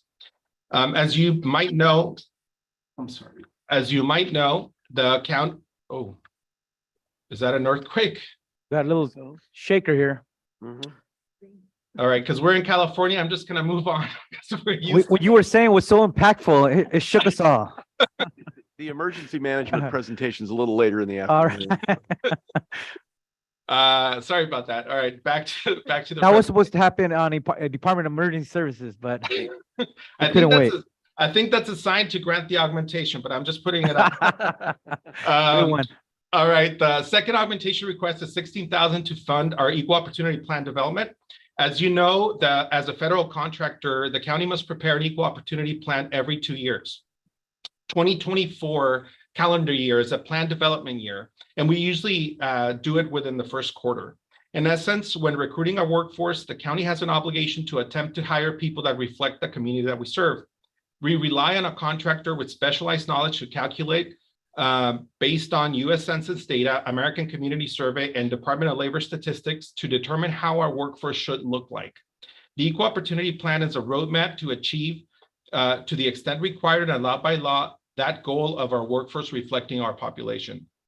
It is also a federal requirement from several agencies, such as the Office of Federal Contract Compliance Programs, or the OFCCP, under the Department of Labor, the Department of Justice when we receive federal grants that go to law enforcement, and the Equal Employment Opportunity Commission, which is our federal counterpart to maintain equal opportunity plan and workforce statistics and report on them. As a federal contractor, the county is subject to audits from the federal government. Not funding the requests could lead to possible audits, fines, and loss of federal revenue, possible increase in complaints and lawsuits, less representative county government, and a potential increase in blind spots for service delivery. As an alternative solution, we can maintain the status quo and not prepare a plan for this fiscal year and wait for the following fiscal year, which could impact the progress the county has been doing to promote and hire a diverse workforce.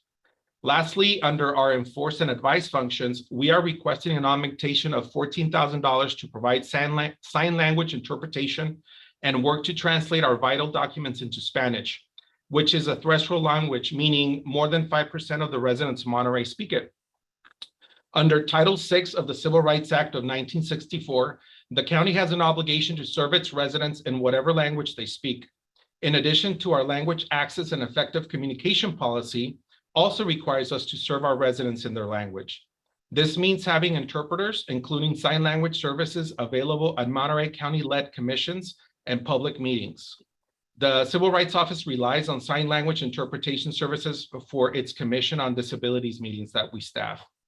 The idea behind this augmentation is not only to support the Civil Rights Office in its interpretation and translation needs, but also fund emergency requests from other departments while they transition to requesting their own budget item for interpretation and translation.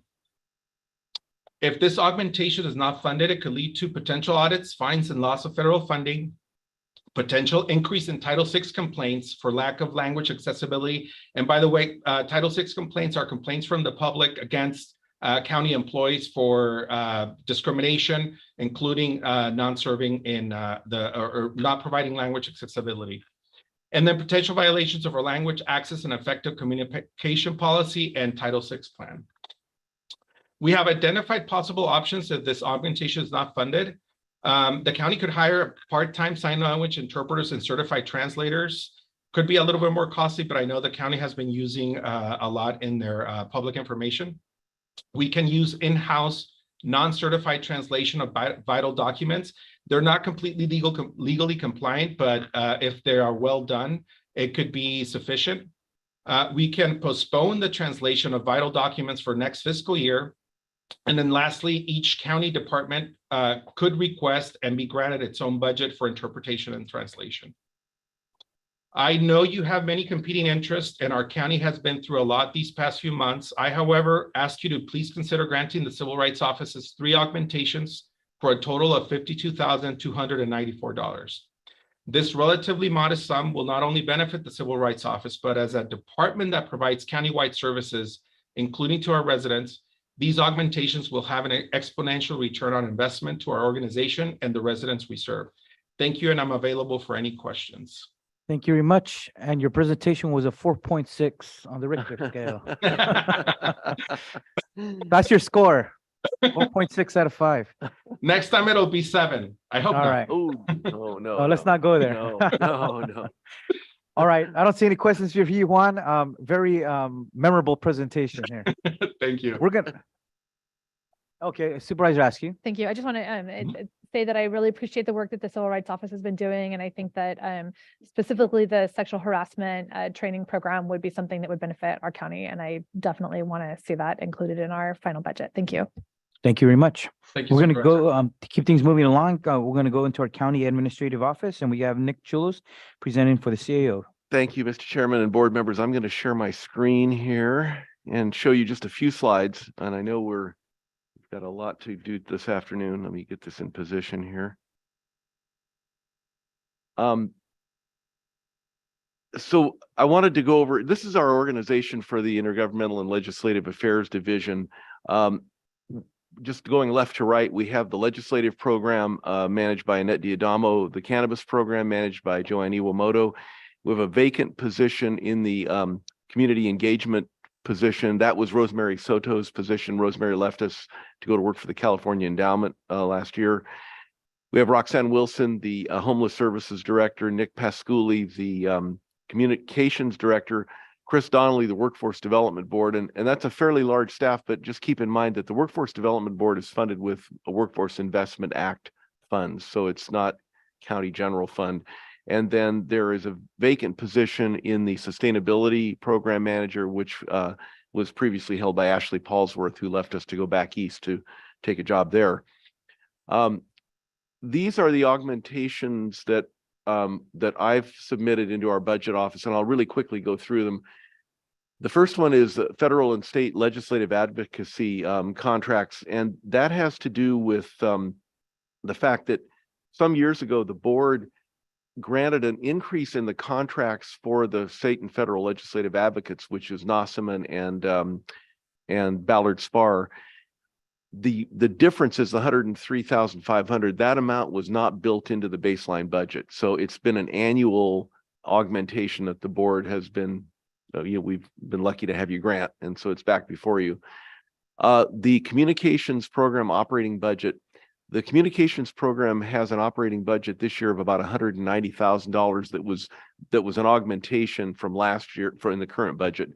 Mr. Pasculi has submitted a request for $235,000. What that operating budget basically does is buy media time in a variety of platforms.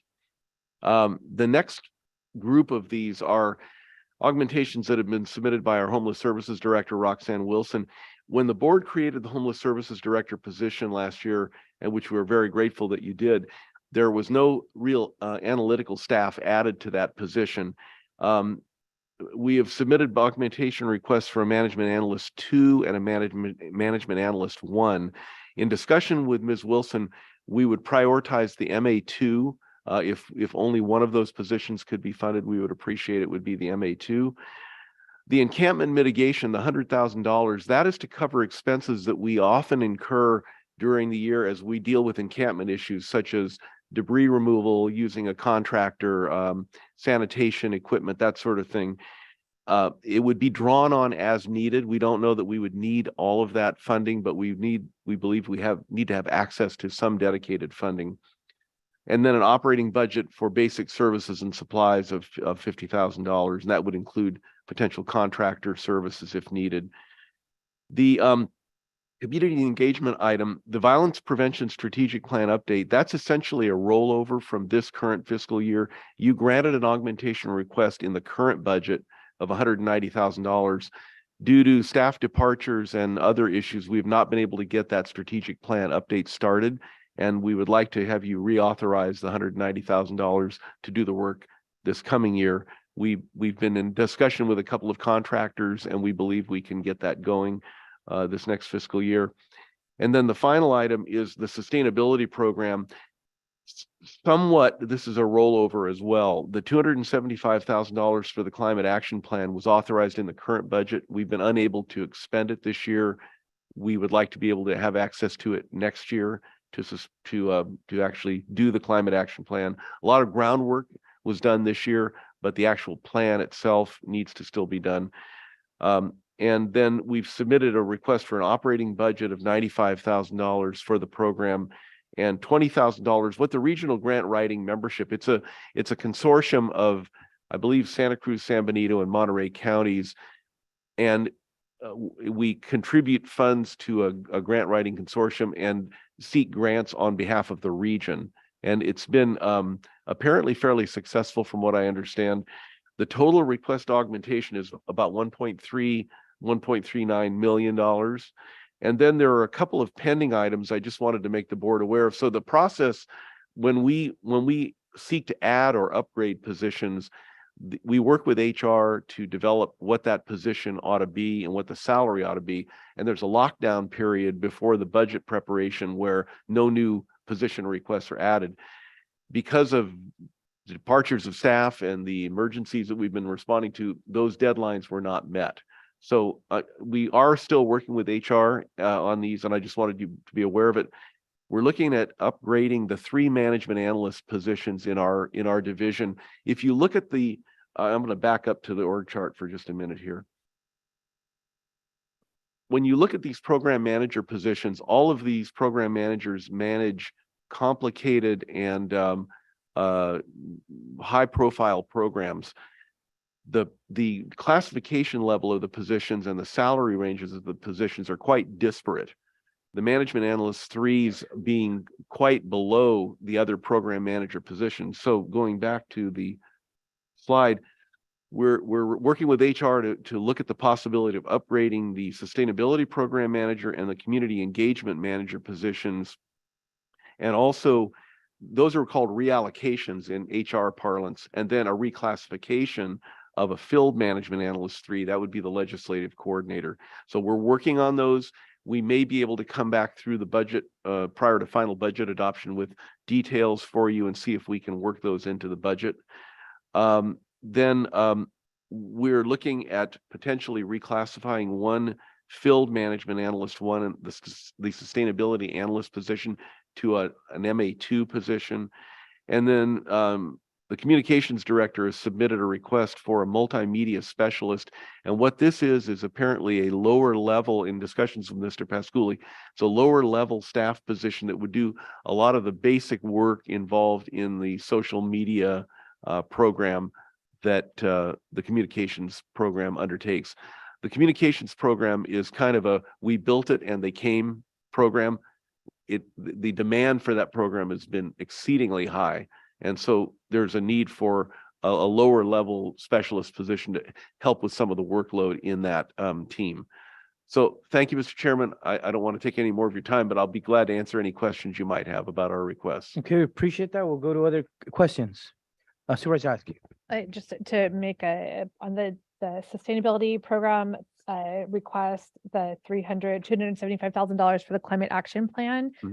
That, just to be clear, that is a requirement under our general plan and EIR mitigation. So sometimes we have augmentation requests that are augmentations, but really we don't so much have a choice to fund them. Good point. It is a requirement of our general plan. That is true. Okay, thank you. And that is a position that recently became vacant, right? Yes, both the Unfortunately. sustainability manager and the community engagement positions have been vacant. And the Yes. community engagement position is we've had vacant since Rosemary Soto left. Yeah, and yes, and what we're looking at wanting to upgrade that Upgrade it, position yes. and expand the role of the community engagement position to be a much more, to really reach out to build on the work that was done previously in that position, but to work to really get county programs communicated to the harder to reach parts of our county, as well as build a dashboard coming back in so we can get a sense of how we're doing with the community. Right. So we haven't had that. So we've saved some money so far, but I think we need to, like I said, there's a need to upgrade it to include some additional responsibilities in the CAO's office. That'd be our request, yes. Okay, it's on the table. Anyone else? Okay, seeing no others. I know HR is ready to go. So thank you, Mr. Chulos. We'll go to Human Resources Office, and I think we have Irma Ramirez Bao and Kim to present. Thank you. Yeah, you're welcome.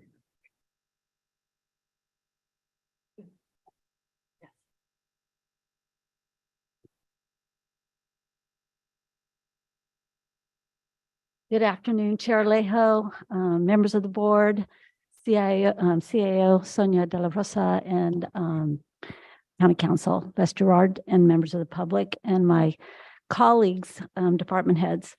So here we are today for the Human Resources asking for a budget augmentation. And I do want to say thank you to the board. In past years, the board has been very supportive of the work that Human Resources does. So I want to start off with our mission. Through collaborative partnerships, the Human Resource Department fosters organizational excellence in attracting, developing, and retaining a diverse and talented workforce to effectively serve our community. In addition, in the spirit of collaborative partnerships, the Human Resources Department strives for excellence in everything we do, responsiveness to our customers and their needs, fairness and transparency in our policies and practices, integrity and honoring commitments and demonstrating high ethical standards, diversity and inclusion and recognizing everyone's unique contribution, as well as the development of every employee's full potential. Human Resource Department has 5 specific unit services. As you know, we are an internal services department, and we provide services to 25 departments and 1 agency. And we service all 5,300 employees. So My little department of 41 staff members touch every single department and all 5,300 employees, not to mention the applicants that apply for our jobs. So today I'm asking for a budget augmentation to maintain a status quo of a HR program manager. That cost is at just a little over $226,000. A new allocation for a risk and benefit specialist position at a cost of $126,000. Legal services and labor negotiations, that's a status quo of $50,000. And then employee engagement software at a cost of $88,000. Specifically, what I want to share is on the next slide, please.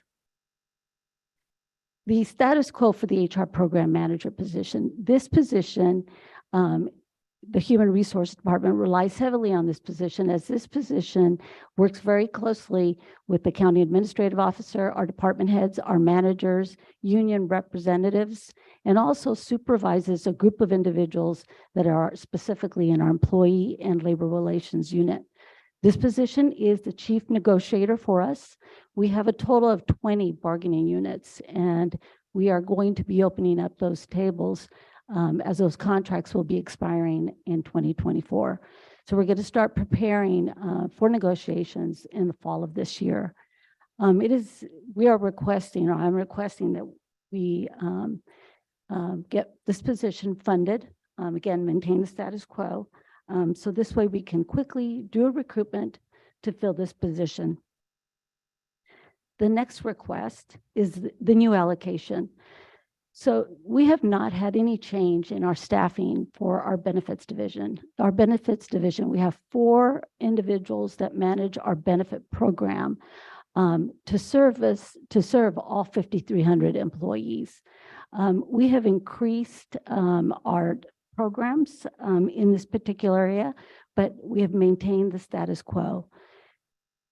What my team tells me is that we just simply cannot maintain the status quo, that we need to have an additional staff.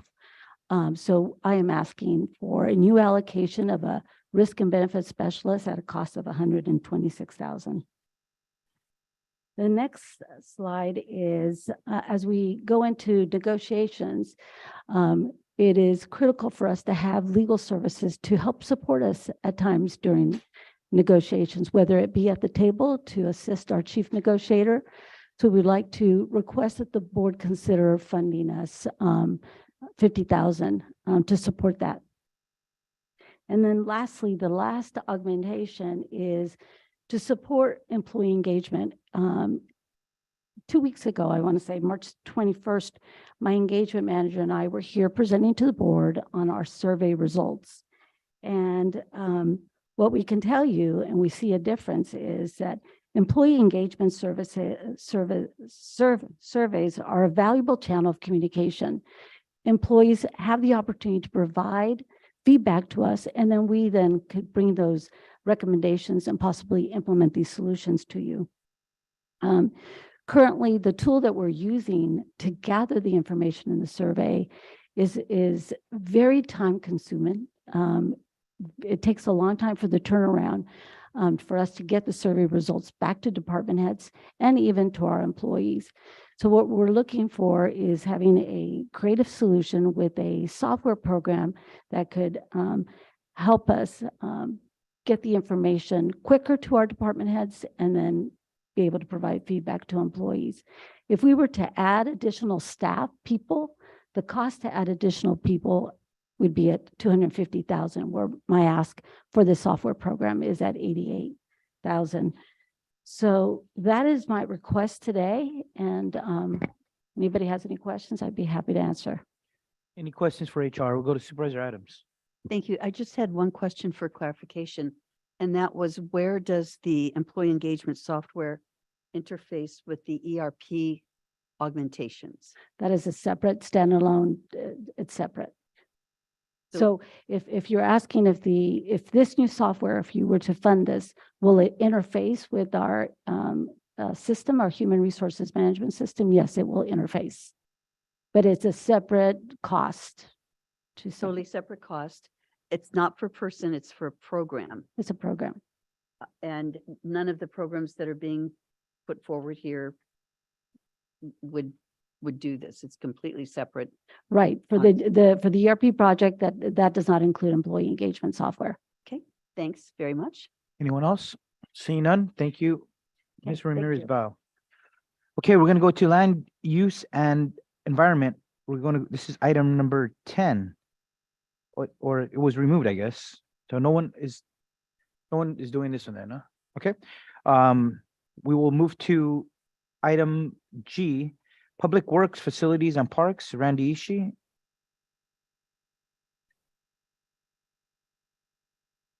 Thank you. Thank you. Good afternoon, Chair and members of the board. As introduced, I'm Randy Ishii, Director of Public Works, Facilities and Parks.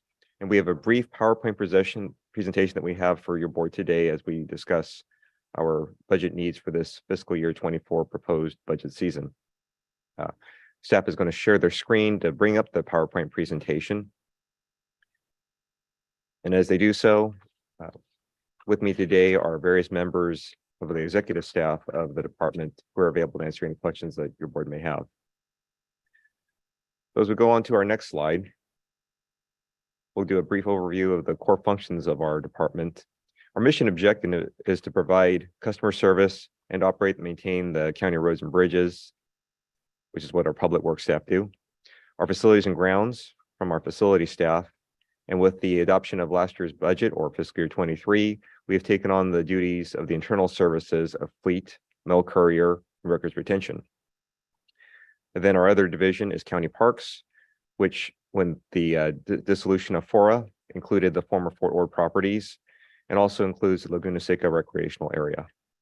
And so with that, we'll move on to our next slide to briefly go over the outside funded units within our department. And by outside funds, we mean that primarily they're funded by other funding sources other than the county's general fund. On the left-hand side, we have the ones funded by the road fund, aka gas tax, Measure X, and SB1. And that's primarily our public works, road and bridge units, as well as engineering and maintenance. And with their service, they maintain the county's 1,260 miles of county roads, 175 bridges, 29 traffic signals, and all the road appurtenances in the road right of way. On the right-hand side, just by way of brevity, there's other funding sources for various specialized tasks, such as the East Garrison Public Financing Authority for the East Garrison Community Services District, our 37 different county service areas that fund various augmented services or specialized services just for them, the county sanitation districts, of which we have 3, and the Fish and Game Commission. And then we have the enterprise fund of Lake Nacimiento and Laguna Seca recreational area. We'll move on to the next slide. And with that, these are the general funded units within the department. On the left-hand side, we have our facilities maintenance as well as internal services. In brief, and for the interest of time, they maintain our 2.5 million square feet of county-owned building space, the grounds around the county buildings. The architectural service side manages capital projects, primarily vertical infrastructure, as well as the 5-year capital improvement plan for the county. And then lastly, amongst those, they also do the property management of various rents and leases that the county has, the county buildings. And finally, they also, as a pass-through, pay the power bills and utility bills for the various county multi-use buildings. And the right-hand side, in brief, is the various county parks and county park functions. County Parks also oversees the former Fort Ord lands, which is approximately 2,900 plus acres. They also oversee the Laguna Seca rifle and pistol range.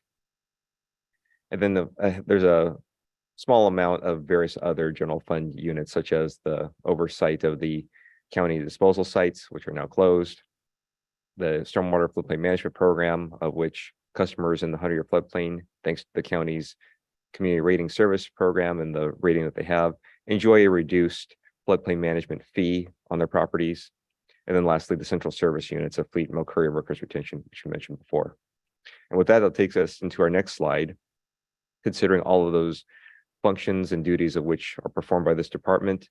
And on our general fund side, as we look over our budget overview, our GFC contribution, aka general fund contribution for this year, is approximately 11.5 million. and our expenditures are greater than that at approximately $13.7 million. On the right-hand side, you see a note that the reductions to balance, which truly means the difference between the adopted fiscal year 23 budget for these general fund units versus what we have available today. Last year, your board graciously provided us an adopted GFC of $16.6 million. This year, because we've had an increase in the county cost plan amongst other things such as the insurance increases and so on, that takes us down to our 11.5 million, which we have to work with. And so that represents the $5.1 million difference between what was adopted last year versus what we are using at this point in time. So with the next slide, we talk about the augmentations. And our last year, when we appeared before your board, at that point in time, our augmentation request was 43 augmentations totaling $17.7 million net. This year, we are only asking for 20 augmentations at $6.8 million to restore basic levels of service for the county, both its internal customers and external customers, and a small amount of new positions to enhance some existing services. The pie chart that you see on the screen represents the groupings of these priorities. And with the following slides, we'll talk about the priority of these different groupings, going with the highest priority first and going down in the priorities from there. And what you see is that it ranges from parks asking for $280,000 to the greater amount, which is the facilities basic levels of service of roughly $2.9 million that we're asking for. And so that'll take us to the next slide to talk about these augmentation priorities. So the first grouping for priority number 1 are the park services. One of those is for the playground inspections and any repairs to the playground equipment. There's a note there that says it's carryover. And because of the storms and because of changed work, we had in this current fiscal year an amount that your board had given us to do the playground inspections and the repair work. However, because of the storms and other delayed work, as I mentioned, this is actually a carryover request to ask to carry over what was given to us this year because we didn't spend it and apply it to the next fiscal year. So we're asking for that money again to do this service. The second one that you see is the Park Ranger Operations, Procedures, and Policy Manual. There was a law that was passed called SB 978, and that requires that these manuals be created and posted onto the agency's website. So that's our request. Both of these are driven by legal requirements, and that's why they rank as our highest priority request. Moving on to the next slide for our grouping number 2 priorities, that consists of our various facilities, basic levels of service that we're asking to have restored. I'll go over them briefly for the interest of time and make it shorter. The first one is the Laurel Yard Fueling Facility. It has a groundwater monitoring well that needs to be decommissioned. This is a one-time funding request, do the work to close out this monitoring well and be in compliance with the Regional Water Quality Control Board's requirement. The next one is to cover the increased cost of utilities. I believe that all of us at a retail level can appreciate that our electrical costs at our homes and the gas costs have been increasing. This approximately $1 million is the calculated average increase that we believe that our county buildings and the jail are going to experience because of the increased energy costs. The next one is to cover any unscheduled maintenance, which is beyond the capability of our building maintenance workers and require a contractor to perform that work on an unscheduled basis, just whenever something comes up at one of our county buildings. The next one is our janitorial services. We have a contracted janitorial service, and that's approximately $950,000 to service our multi-use buildings. The next one is the security services for here at the Government Center and at Schilling Place. Moving down the parking citations, this department handles the parking citations, whether it's at Nativita Medical Center or at a county park or for law enforcement. And we use an outside vendor to assist us and do the bulk of that work on our behalf. So that's the $20,000 request.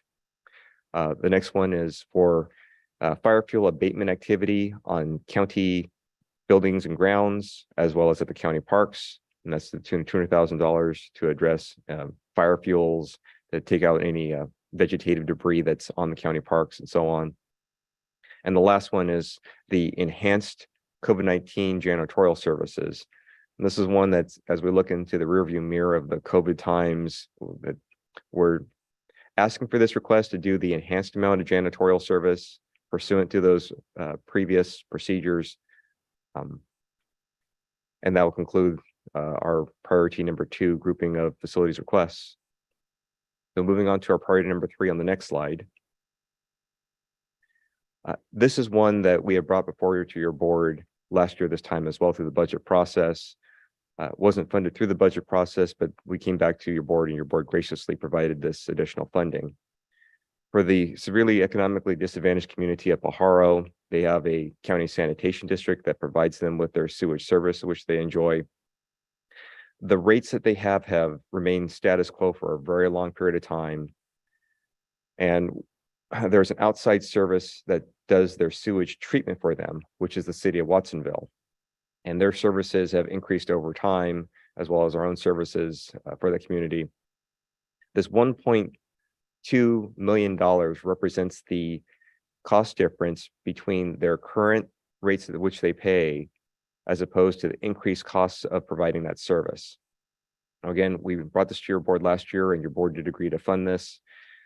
While on that path, the county also proceeded along with doing the engineer's report for a Prop 218 to increase the sewer rates, so that way it would cover their level of service, their capital needs, and also cover this cost differential that you see before you on priority number 3.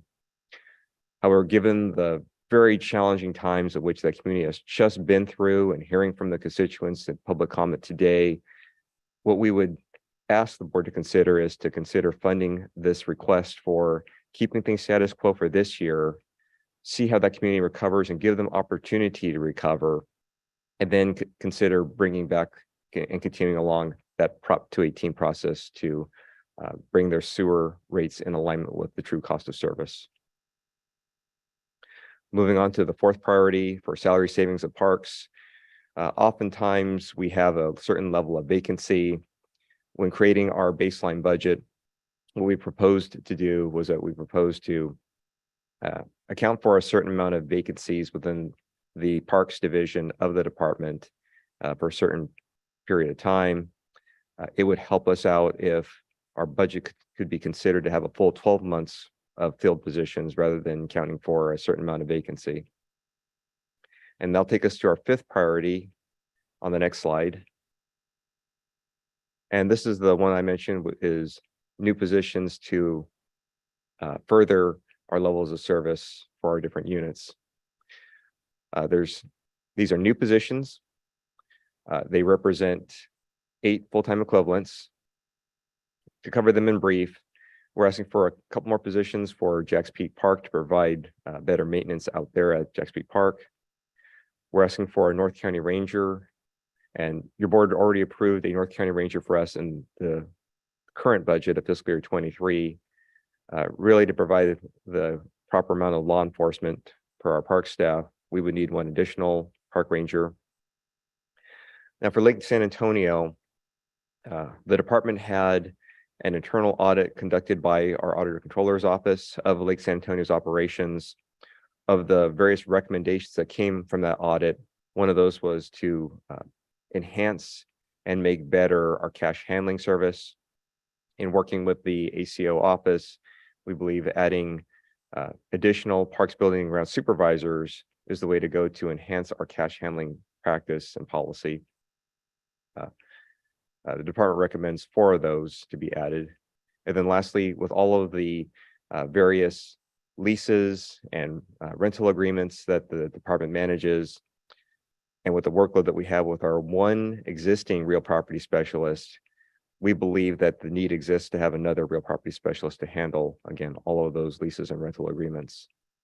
And so with that, they'll take us to our next slide to talk about what would happen if these augmentations are not approved.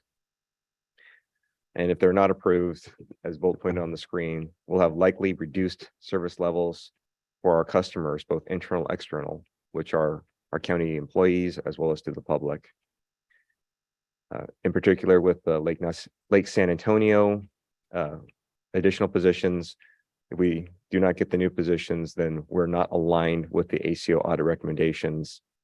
And what we'd like to remind the board and the public is that one-time decisions do and could yield long-term repercussions that feel the way through the county service and our ability to provide that county service to our customers. And as we go to our last slide, which is our questions that we're available to answer, if your board has any questions at this time, we appreciate the opportunity to present to you our baseline budget and these augmentations. We're happy to report that we have been able, through our finance staff, to produce a baseline budget that does not put existing filled positions on the line needing an augmentation, and to continue the board's previous request to have the day use parks available free for our public. And so these augmentations we've asked for is here again primarily to continue our existing levels of service and to enhance small grouping of our existing programs and services of which we provide. And before I hand the floor over back to your board, it was brought up earlier in the presentation process for the budget that there was $80+ million under Public Works, Facilities and Parks. And to clarify that, which Mr. Snively, who will be presenting next, will be clarifying for your board, that's not $80 million within this department alone. That's $80 million in the CIP. And we're listed because this department is the one that oversees the CIP. And with that, we thank you very much. We open up to your board for any questions. Thank you, Mr. Ishii, and thank you for all the good work your department does. And any questions for Mr. Ishii? Seeing none? All right, thank you very much. And nice to see you in a suit rather than the Public Works yellow or bright green jacket. Thank you. I can sir. address appropriately for the occasions. That's because you're always out there in action. We appreciate it. Going to number 10H is the Public Works, Facilities and Parks Capital Improvement Program, 5-year plan, John Snively. Thank you, sir. Yes, good afternoon, Chair Alejo and Board of Supervisors. John Snively, Administrative Operations Manager with Public Works, Facilities and Parks. Again, due to our time, I'll try to keep my presentation very short, but give you an overview of where we are today in our CIP development. This is actually a new step in our CIP process. And I'll just by way of a reminder for anyone who may be new to the process that our CIP capital improvement program includes assets, county facilities, infrastructure that are approximate cost of over $100,000 in a long-term asset to the county. The first year of the CIP, which is next fiscal year 23-24, is adopted as part of our budget. And we include years 2 through 5 as a planning document to help give the board and committees and the public an idea of what potential costs may be coming down the line. And we update this annually. And so this is a preview of the fiscal year 23-24 CIP. So where are we in our development process today? Well, we start out with project updates. Back in December, Public Works staff reached out to departments and asked them to provide information on capital projects that they would like to see included in this upcoming year's budget. And they provided those to us. Some projects we work with our project managers at PWFP to scope and estimate if there's funding available for that. Others are simply requests, identified needs that departments have provided a best estimate for. We compile all those items, and our first step in review is to present that draft CIP to the Capital Improvements Committee in March. And so we had done that last month. We also provided a status update to the Budget Committee so that they could get a preview of it. Traditionally, where we have gone from here is to take the recommendations made by the CIC and any comments from the Budget Committee and incorporate those into our draft CIP and take it straight to the board adoption in June.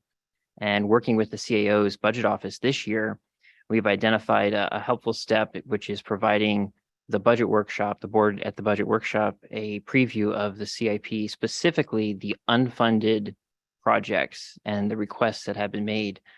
As we've looked at various department presentations this afternoon, we see that they are often staffing or operations needs. What's missing from that list is the facilities needs. We need buildings and infrastructure to provide these county services to our residents here. And what we've done is compiled all those requests into the single CIP. So that's where we are today. We're at the budget workshop. Where we're going to go from here is with any comments that are provided by the board, the budget office will look to incorporate those recommendations into the recommended budget. We'll be coming back to the Budget Committee in May so that we can present an updated CIP. And ultimately, the CIP is adopted as part of the budget in June. So the slides that I have are simply a list of all the projects that have been submitted. I'm not going to read through all of them, but I have reached out to departments and asked them to provide staff to be able to answer any questions that you may have. The first slide that we're looking at here are a number of projects that were recommended by the CIC back in March for consideration by the board for priority funding. So just to break down what we're looking at here, first over on the far left, we see the project number as identified in the CIP with a short description of what the work to do is, the department that originated the request or that we're working on behalf of. We also include two different scores. And so what staff has done is incorporated two lenses to look at capital projects. One is a Government Alliance on Racial Equity or Racial Equity score, which looks at the project's potential impact to disadvantaged communities. And we also include a health and safety score, and those two are combined to provide some recommendations to the CIC. Ultimately, the Capital Improvement Committee is the committee that's tasked with making recommendations to the board, but we provide this as information for your consideration. We are next looking at the need for fiscal year 24 that's been identified by the department. If that project has future year costs or further development costs, those are shown in the total project cost. So for example, for the first project here for the DSS office at 1281 Broadway, we can see that the initial request is for about $1.8 million for scoping, estimating, design, and development. However, that being a relatively large construction project, right now has a total estimated cost of $56 million. So what we are looking at today is any recommendations from the board on projects that they would like to see considered in next year's budget based on either recommendations from the CIC or their own recommendations. So I do have other slides. I won't go through every project, but again, there's a list of all the projects that were submitted, and this attachment is included as part of the report. Next, we have a list of ARPA projects. These are additional water and sewer infrastructure improvements in various CSDs and around the county that could be eligible for ARPA funding if it was made available.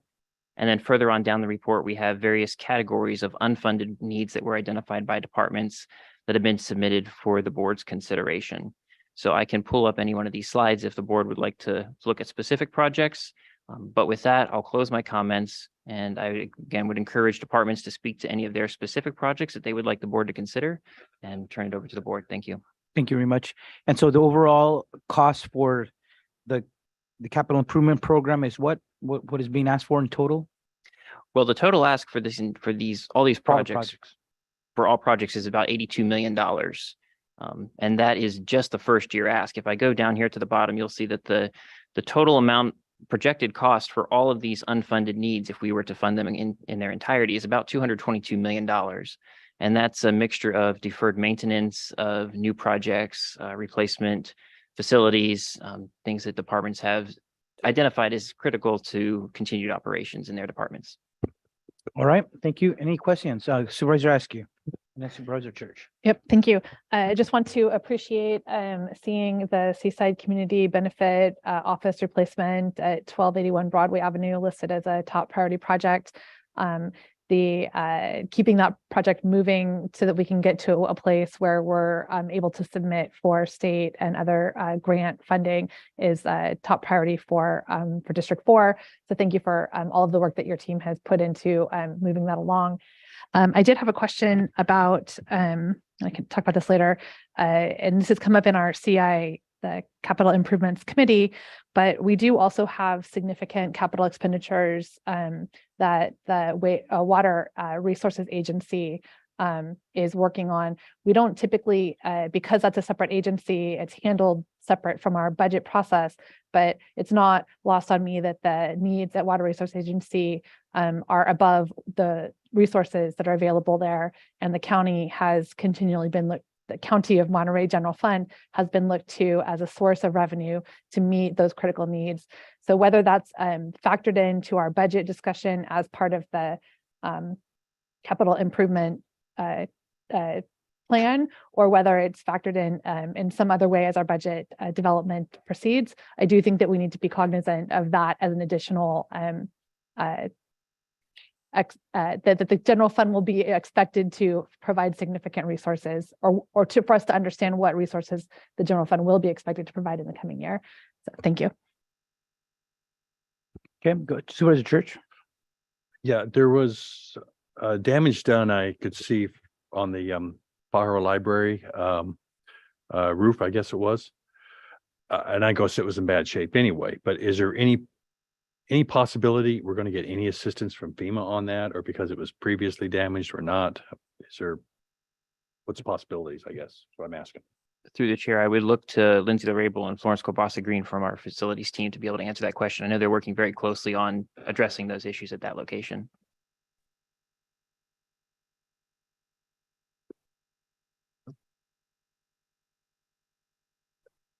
Okay. Well, I know at this time there is in fact one agreement that we brought They're not forward hearing me? today. Oh, there we go. Hey, Florence. Can you hear me? Yes, we can. Go ahead. Okay, thank you. So yes, we're working closely with OES as well as even our insurance team to look at the assessment, look at the damage there at the Pajaro Library. We're in the process of doing all of the required environmental mitigation. That's already starting just to clean up. That facility was impacted with a lot of mud underneath the facility, which impacted all of the mechanical, electrical, and plumbing. So we're working closely again with that team to assess and repair. The roof, however, it was in need prior to this event. The damage got exacerbated because, of course, we could not go to the facility during the when we couldn't during the flood, when there was an evacuation order. So if we ideally, it would be good to address the envelope of that building, the roof, and the siding, and we're estimating about $1 million that would be needed to address that properly. So that in conjunction with all of the environmental repairs that are being, all of the flood-related repairs that are taking place, we could also address the envelope. So that would be a request. And of course, if it comes to pass that we could get reimbursement through FEMA or OES, or I'm sorry, or the insurance company, of course, that would help help with the costs. I can answer any more questions. I don't know if that's helpful. I have a That answer question. it? Okay. Do we have any idea of the chances as far as the insurance goes? I believe that we're in a very good position to receive some insurance funding for the 29 Bishop site. As far as the details of the extent of that insurance payout, I'm not familiar with that, but Florence, I think you might have a little more to add to that. Yes, we're in a very good position to receive all that we're due under the insurance minus $25,000 deductible. And again, we're working closely with the insurance company to get as much, of our claim as possible for that property. And do we know, does FEMA pick up the deductible cost, the 25,000? I am not sure about that. I'd have to, yes, I think so, yes. Thank you. All right. And I don't see anyone else. Thank you very much. I'm certainly look forward to seeing that work on the Pajaro Library get done. Okay, we will now go to our next presentation from our Health and Human Services Nobody else spoke? departments. We're going to start with the Health Department. This is 11I. We have Director of Health Services, Elsa Jimenez. Thank you. Good afternoon. Hopefully that woke you up if you were already Yes, dozing off. please, let's liven it up. Get us through this. In that case, you should get up and dance or something, I guess. So good afternoon, Chair Alejo, members of the board, fellow colleagues, and the public. I'm Elsa Jimenez with the Health Department, and I am here today to share with you our department's budget. Miriam, you're showing the presenter mode versus the other one. Switch it, por favor. First of all, I want to just give a sincere appreciation to our health department colleagues that continue to serve our residents during very recent public health emergencies as well as natural disasters, particularly this week that we celebrate National Public Health Week and reaffirm our role in the national movement of people, communities, and organizations that are working collaboratively to assure that everyone has an opportunity to lead a healthy lifestyle. And thank you to your board for adopting the resolution this morning. Additionally, I want to thank our bureau chiefs and our finance managers for putting together our department's fiscal year 2024 requested budget. And I'll just keep going while the slides come back up. The first slide that you'll see is our summary of our requested budget, all funds. Our requested budget is $373 million with $331 million in revenues, $21 million use of departmental fund balance, and 20.6 general fund contribution, of which 3.4 is submitted as an augmentation.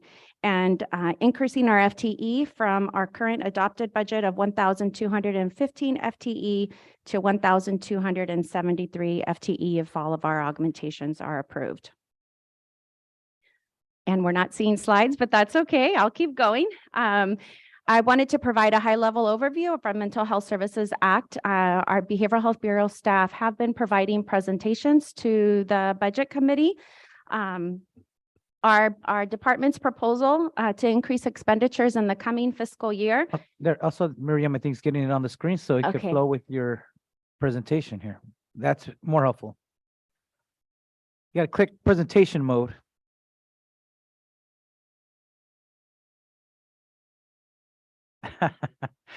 You want to give some advice, Supervisor Lopez? IT. You were right on it where it says from current slide. Just go ahead and hit that one in the upper left-hand corner. Let's see what happens.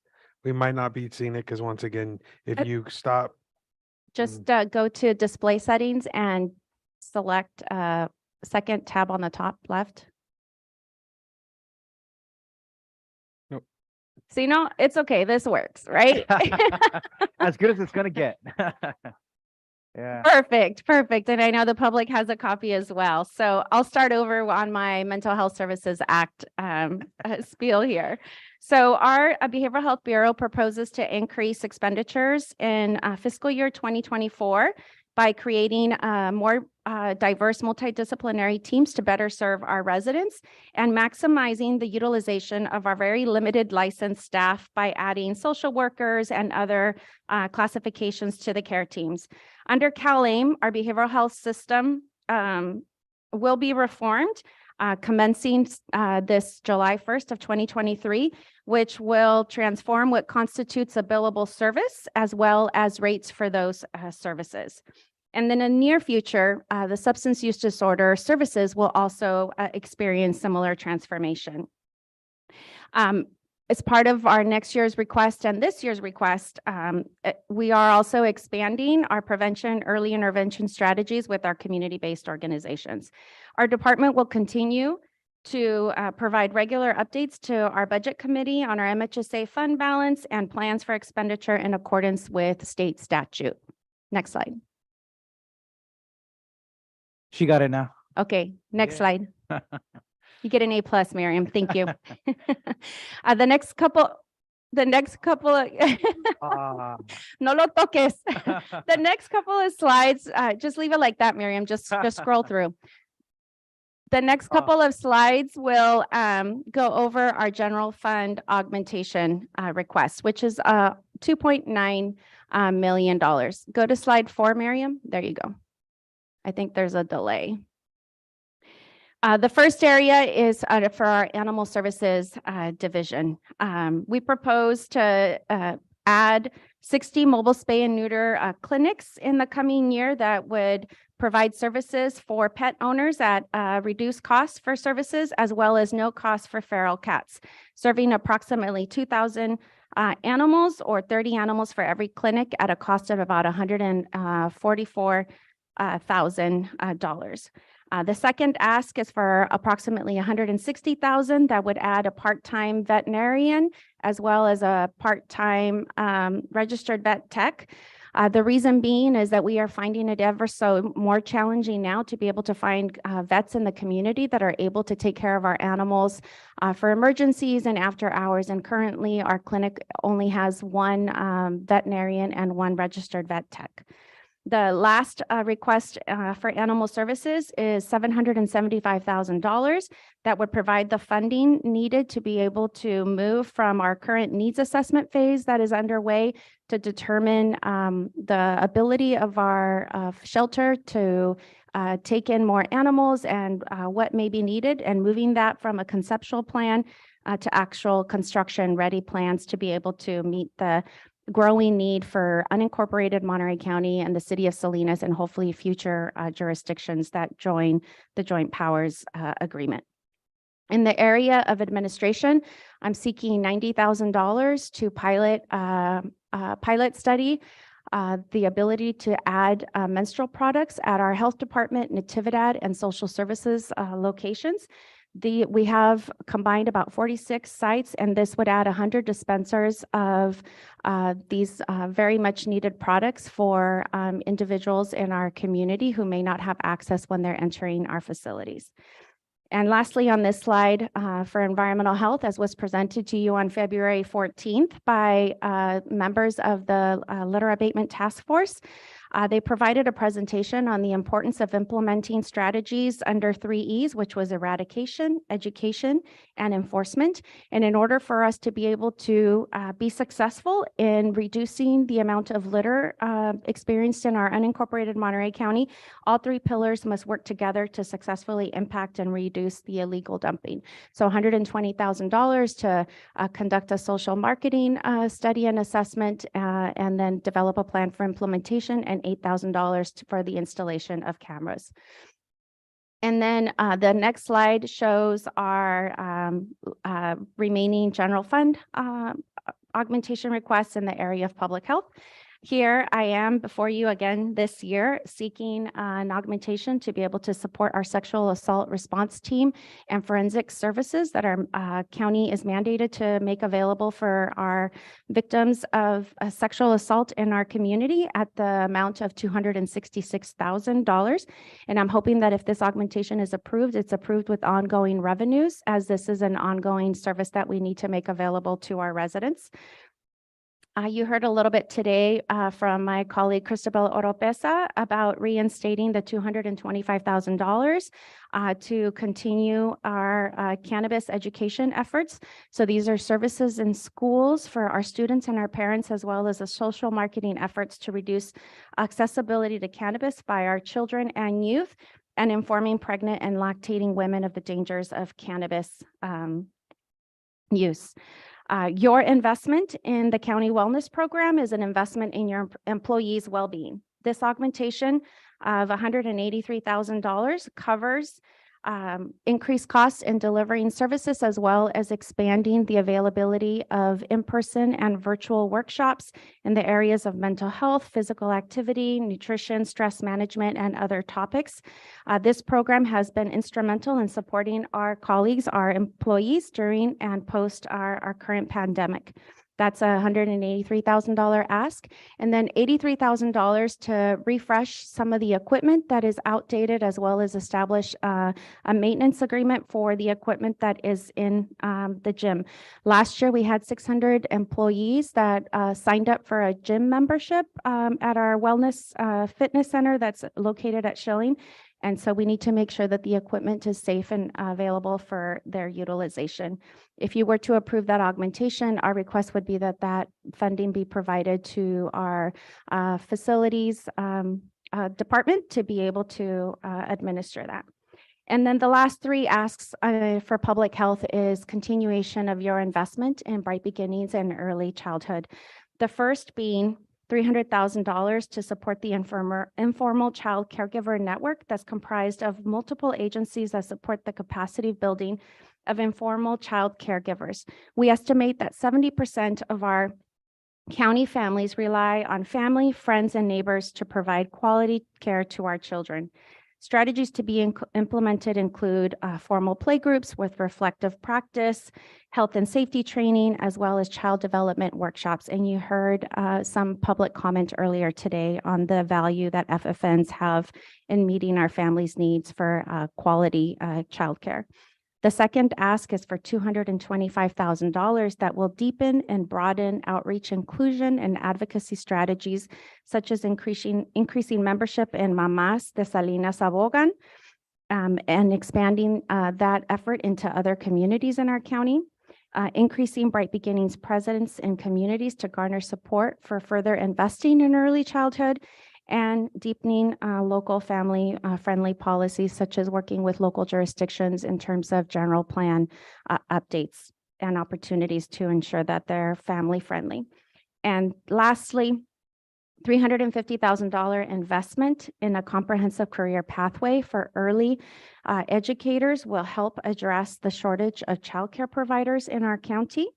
This funding will support Hartnell's Earn to Learn apprenticeship program, which puts teachers into classrooms more quickly, minimizes barriers to entry and retention of this workforce. This ask may be eligible under ARPA due to workforce attrition experienced during the pandemic and continues to experience to this day. And then the next slide is, your board has already approved $880,000 to expand crime prevention through environmental design efforts in Salinas and Greenfield high schools. This augmentation allows us to carry forward what you have already approved so that we're able to complete the activities in those schools. And then my last slide talks about augmentations utilizing other funds. These are departmental revenues. I won't go in detail. I'll spare you, but I do want to highlight one on there. Sorry, Miriam.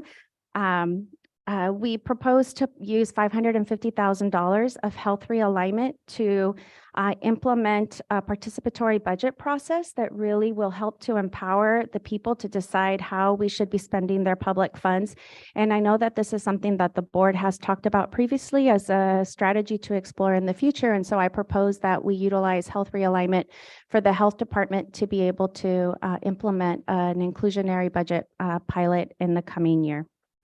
And the last slide is just a recap of all of our augmentations, really drawing your eye to ARPA, which is just continuing a rollover of the $484,000, and then our augmentation request for general fund of 2.9, as I described earlier. Thank you. Thank you very much. And also, since it was alive, you could email your slides to us, please. And also, John Snively, there was a lot on the capital improvement project. If you could email that to us as well after today. Let's go to questions from the board, and we'll start with Supervisor Adams. Thanks. Just a quick question. I was very happy to hear how many people had signed up for health memberships. I had heard someone just brought it up to me that fitness center is not really well used.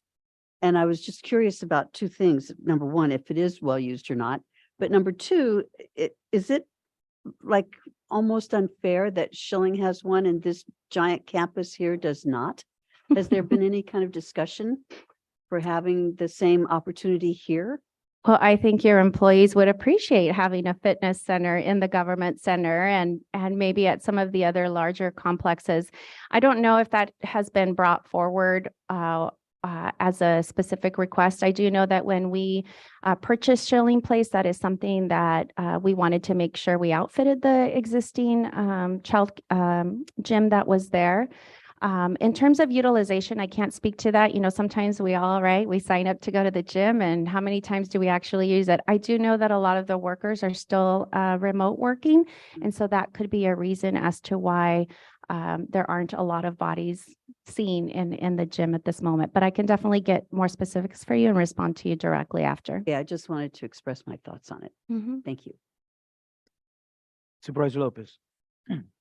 Elsa, a few weeks ago, we had a conversation about play groups, potential MHSA funding, tripping over the letters there. Was that analyzed? Is that something that's in your budget or being passed to another budget somewhere we might see it, or not built into this budget? It is not built into the current budget. Our behavioral health staff is still looking to see if there is a nexus between what playgroup constitutes and eligibility under MHSA. From the first glance at it, it doesn't appear to be an eligible activity based because of the preponderance of the services being delivered don't fall within one of the approved MHSA categories.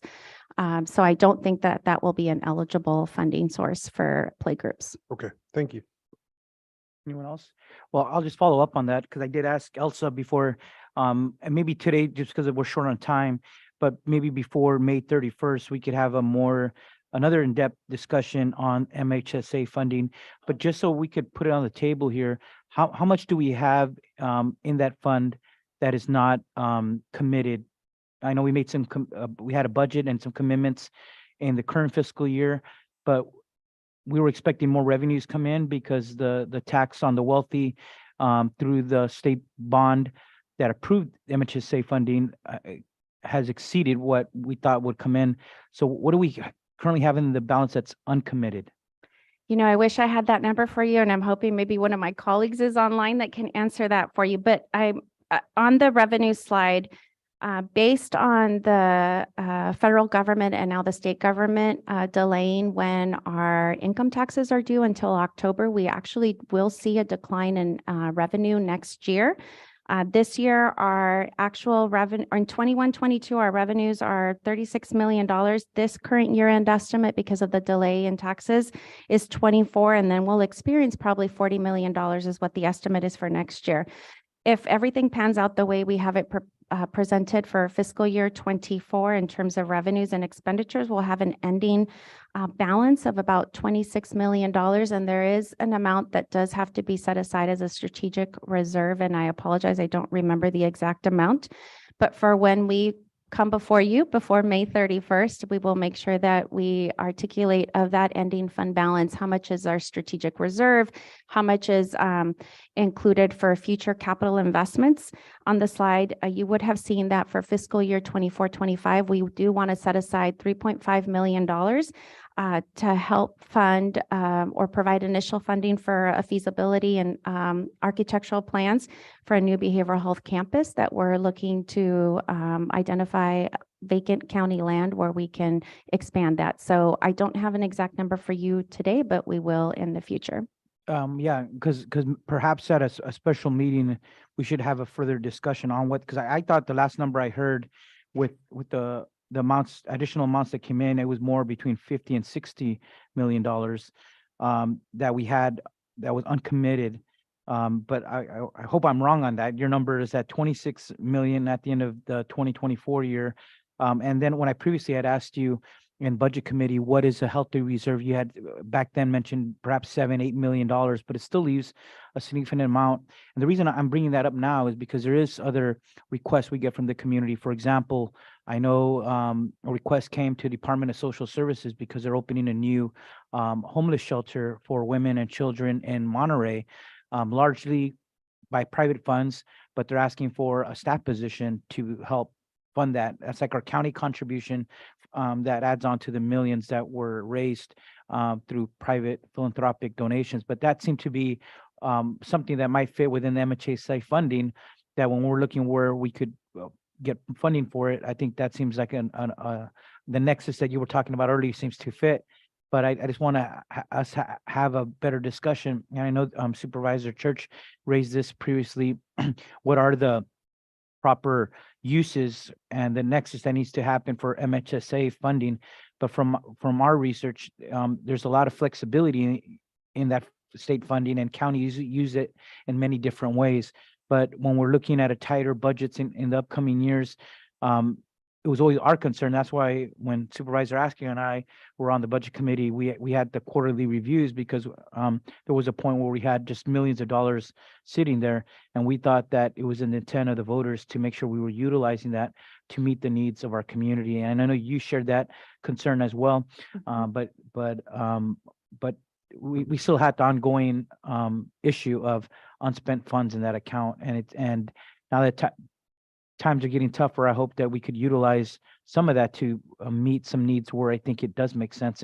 For instance, this shelter that we're talking about in Monterey, because just to wrap up, because I just want to use that example because for a long time we didn't have the political will to do shelters in the peninsula, and then Seaside step up, and now Monterey is stepping up, and we have a nonprofit partner that wants to have that be successful there. And I think having a one funded position to support them, I think that's where we could really help make that project be a success. Yeah, most definitely. And again, it all goes back to what the role and services are that that individual is providing, and is there a nexus to one of the approved categories.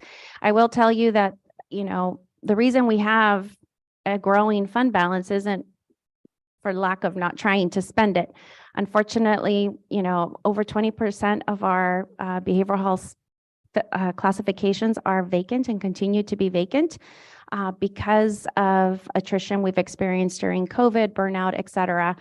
So that sadly has helped to contribute to our ability to be able to grow that fund balance and unfortunately deliver less services to our residents. But I think by revisiting our care team and creating a more multidisciplinary team approach to meeting the needs of our residents experiencing a severe mental illness, we'll be able to hopefully retain staff.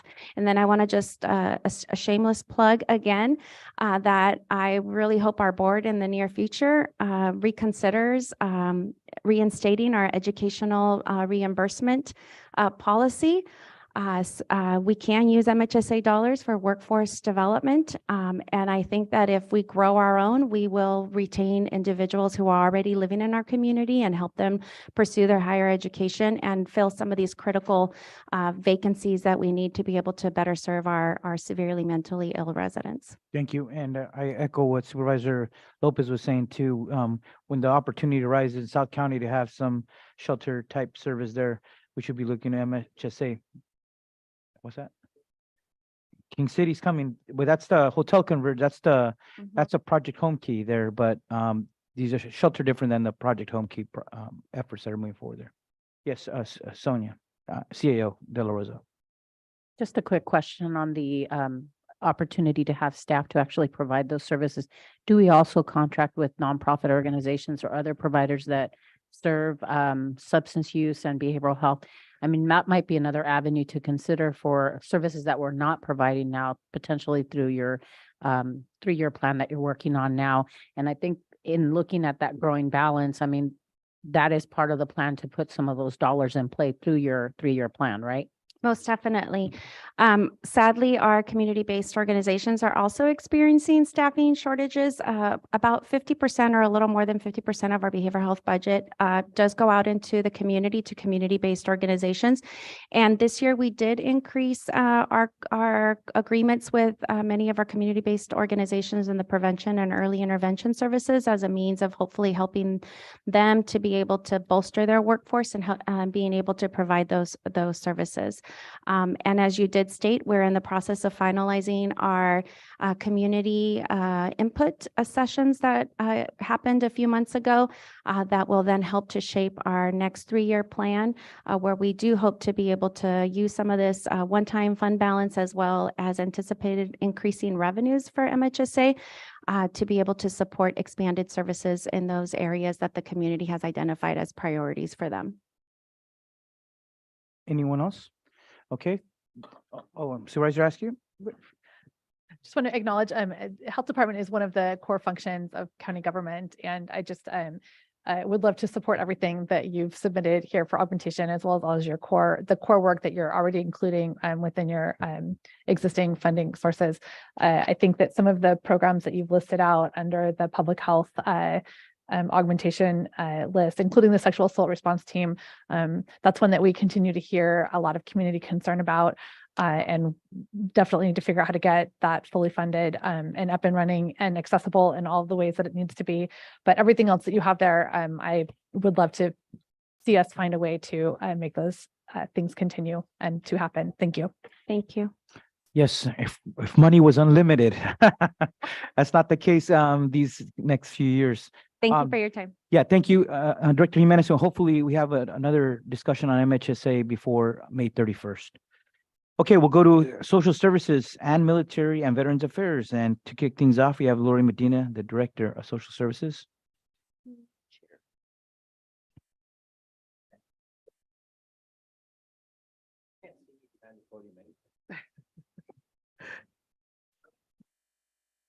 Well, good afternoon. I think Jack and I will do a little tag team. So when I finish my piece, I'll have him take my seat. So thank you for this opportunity. I'll try to be brief. I know that you still have a lot to cover and I'm between everybody in the end of the meeting, so or substantially. So just really quickly, Department of Social Services is one of your larger departments. Just for the public's information, the services are very varied in social services. We serve the aging population, the disabled, in-home support services, child welfare, community benefits, which is a lot of our direct assistance to those who need public benefits, our veterans program, and a variety of other community programs. In Monterey County, about 1 in 2 residents receive some type of public benefit from the Department of Social Services. Okay, thank you. So this just gives you an idea of what our baseline budget looks like: 330 million and 917 positions in social services. You can see the breakdown of the program for, versus administration versus entitlements. Next slide. And then about 7% of our funding is from county general fund. 92% of our funding is from federal, state, and state realignment. So that's 7% of county general fund we rely heavily on to leverage to draw down additional federal and state funding. Okay, you can go to the next one. Okay, wanted to touch a little bit about some of the impacts of our budget. I won't go through all of those, but I will just mention that social services over the last few years has had a lot of our employees have comp studies and COLAs. We think that this is a great thing. We love when our employees get paid market rate and that we are re-looking at the value of those employees, but that does also increase our costs. And just to note that social services does absorb those costs increase. So for us, in the last year, that was $3.9 million. And then of course you have your benefits. And then out-of-home care, I wanted to touch on that a little bit. It is a funding source that a lot of people aren't aware of.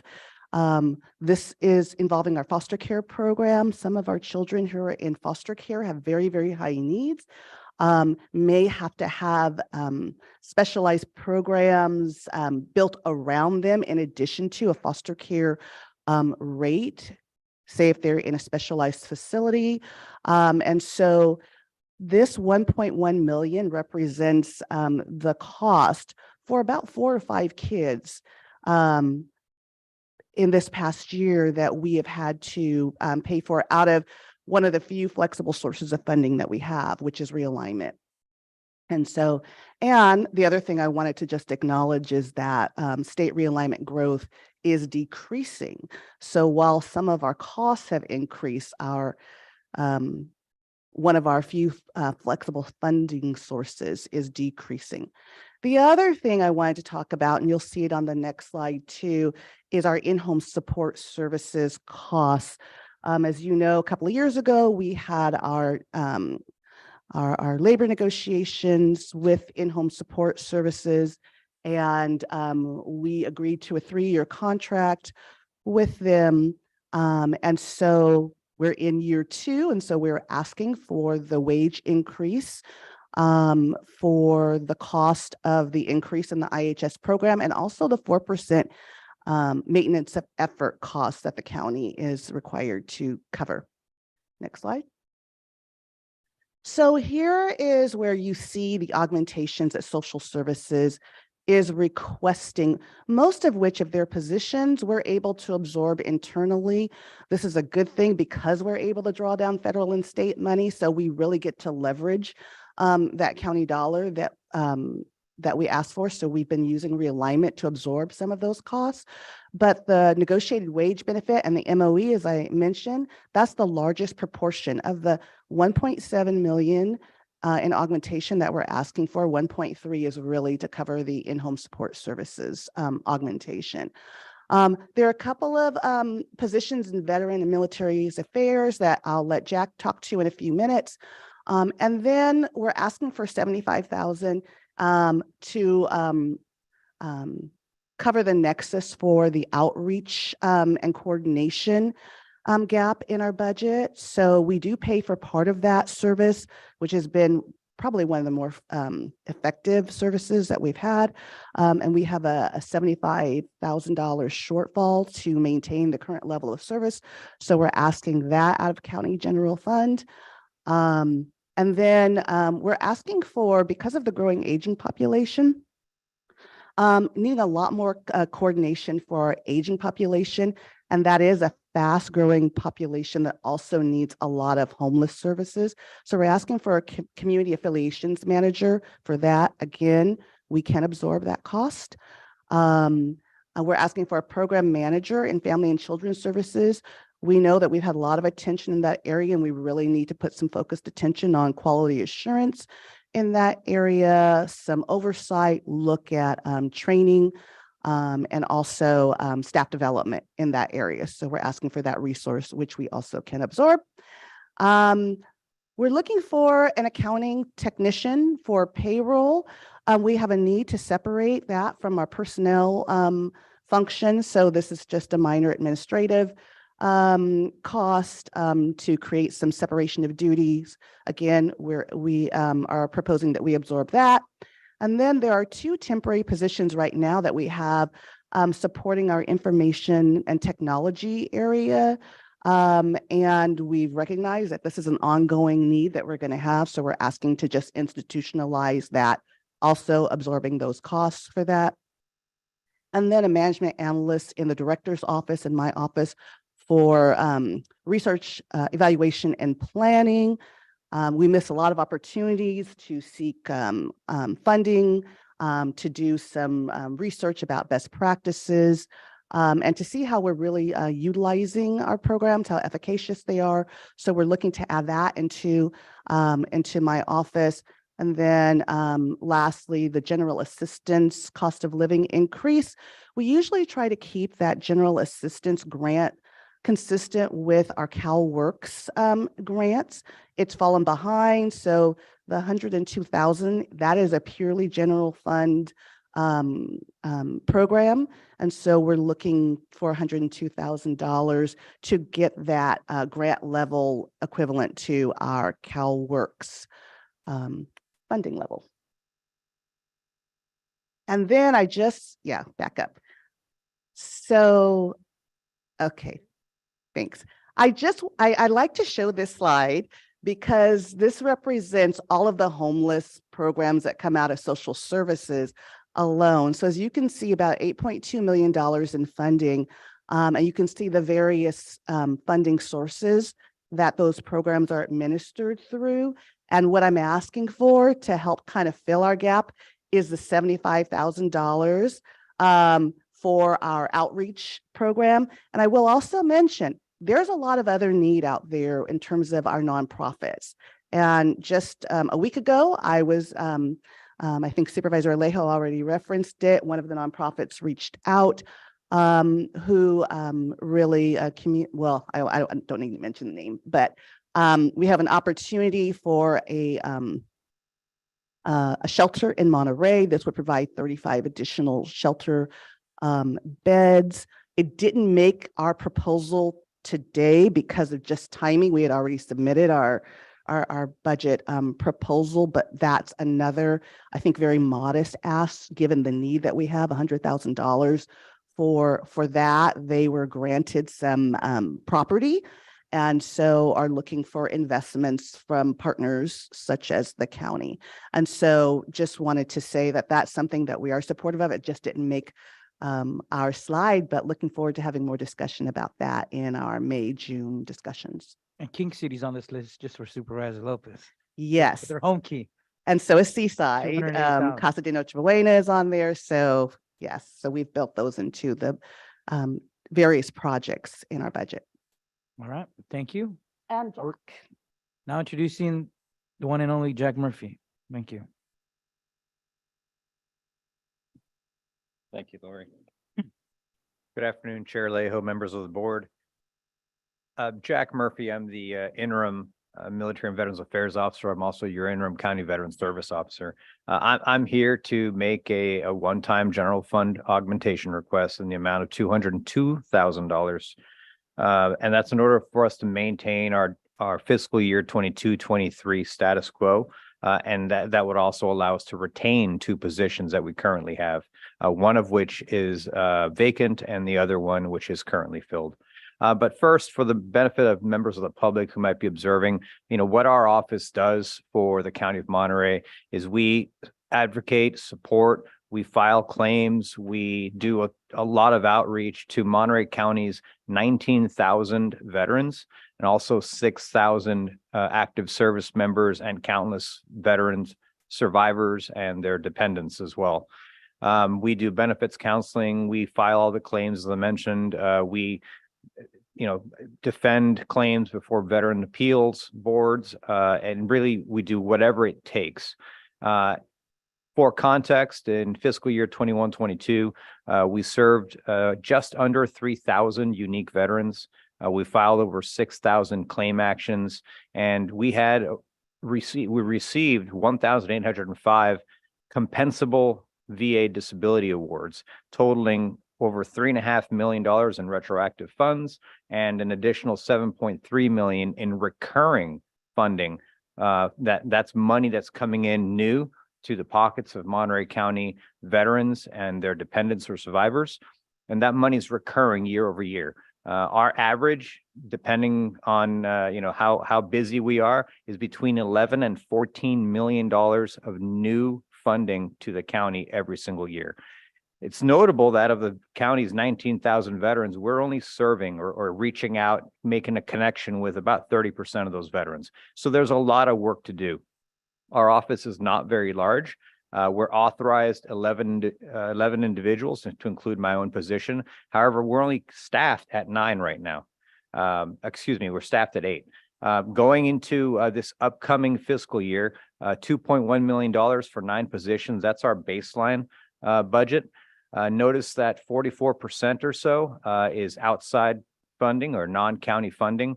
We do have a significant general fund portion of our budget, which is about 56%, of which that $202,236 constitutes an additional 14.5%. So we bring in a lot of revenue.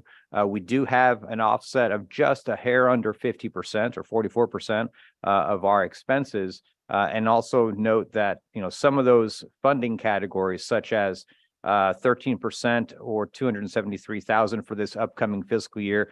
That's not money that is ours to spend. It belongs to the Veterans Transition Center, given to them by the state in order to develop housing opportunities for homeless veterans. So we're just the keepers of that funding. That doesn't necessarily reflect that that's part of our budget. We do maintain 4 offices, 3 of them in Monterey County and 1 in Hollister. We are providing veteran services to San Benito County under contract, which is one of the funding categories that you see on the pie chart slide. And thank you, Becky. Okay, so these are the 2 requests that we're making of the Board of Supervisors. These are in priority. The first one would be for $130,705. That is for us to restore 1 Veteran Service Representative 3 position. That is the Vet Rep 3 position, or the Senior Veteran Service Representative for our largest office, which is located in Marina, serving pretty much the entire peninsula. That individual is critical to our day-to-day operations. That person provides training, quality control, reviews of the claims, provides not so much supervision, that's done through our office, but provides guidance to the subordinate veteran service representatives and our 2 office assistants that are in that office as well. So critical position. That position is mainly filing claims and providing that representation to the veteran community. That's where the volume comes from. The other position is to restore one currently filled position, which would be the management analyst one position. The position, basically the cost of it is $133,906. However, we do have a fund balance of $62,375, which is a carryover from the original tranche of funding that was provided when the Fort Ord Reuse Authority sunset about 3 years ago. So we received funding for that one position for 3 years. Through good stewardship, we've been able to stretch it to about 3.5 years. However, we do need $68,330 to fully fund that position through this upcoming year.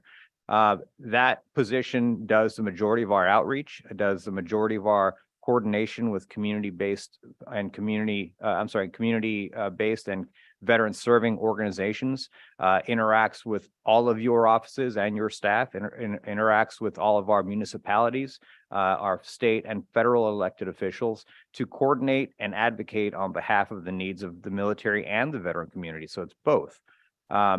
As we're currently staffed, and I see this remaining so for probably the remainder of this calendar year at a minimum, without that position, we cannot continue to do all the efforts that we've been recognized for and that have been very impactful to the veteran community. I will concede that that position was not designed as a permanent position within our office, but I will also say it was important enough for the Fort Ord Reuse Authority board, who some of you sat on, to recognize that that is an important position in order to continue the veterans' efforts and anything related to former Fort Ord. We're at the place now where we've built a lot around that position, and if it were just to, stop getting funded or that position goes away, currently where we're manned or staffed, I should say, it would be extremely challenging for us to continue forth a lot of that outreach efforts. So in sum, we're asking not to grow. We're not buying any widgets. We just want to retain the great work, the ability to continue serving the veterans that we have for this last year. That means that we require an augmentation of $202,236. That concludes my presentation, subject to your questions or comments for either myself or for Lori Medina as well. All right, any questions for Director Thank you. Medina or Jack Murphy? Yes, Supervisor Adams. Thank you. Jack, I just had a question because I was unclear about one statement in your presentation. It indicates that in 21-22, you served about 3,000 unique veterans, filed about 6,000 claims, awarded 1,800 disability compensation claims, totaling nearly 3.5 million in retroactive payments. And then it says, and over 7.3 million in recurring monthly compensation to Monterey County veterans. Are you saying that the work that you guys do bring in $7 million a month? No, that's annualized. It's about, it Thanks. varies every month or so. It's about 500,000 or so per month. It varies. Figure again? Pardon? What was the figure per month? Approximately 500,000, Okay. sometimes more, sometimes less. We can't control that. It's based on the nature of the claim. The retroactive amount is the VA paying the veteran back from up to the time that we filed the intent to file claim, which I think is what one of our veterans earlier spoke of.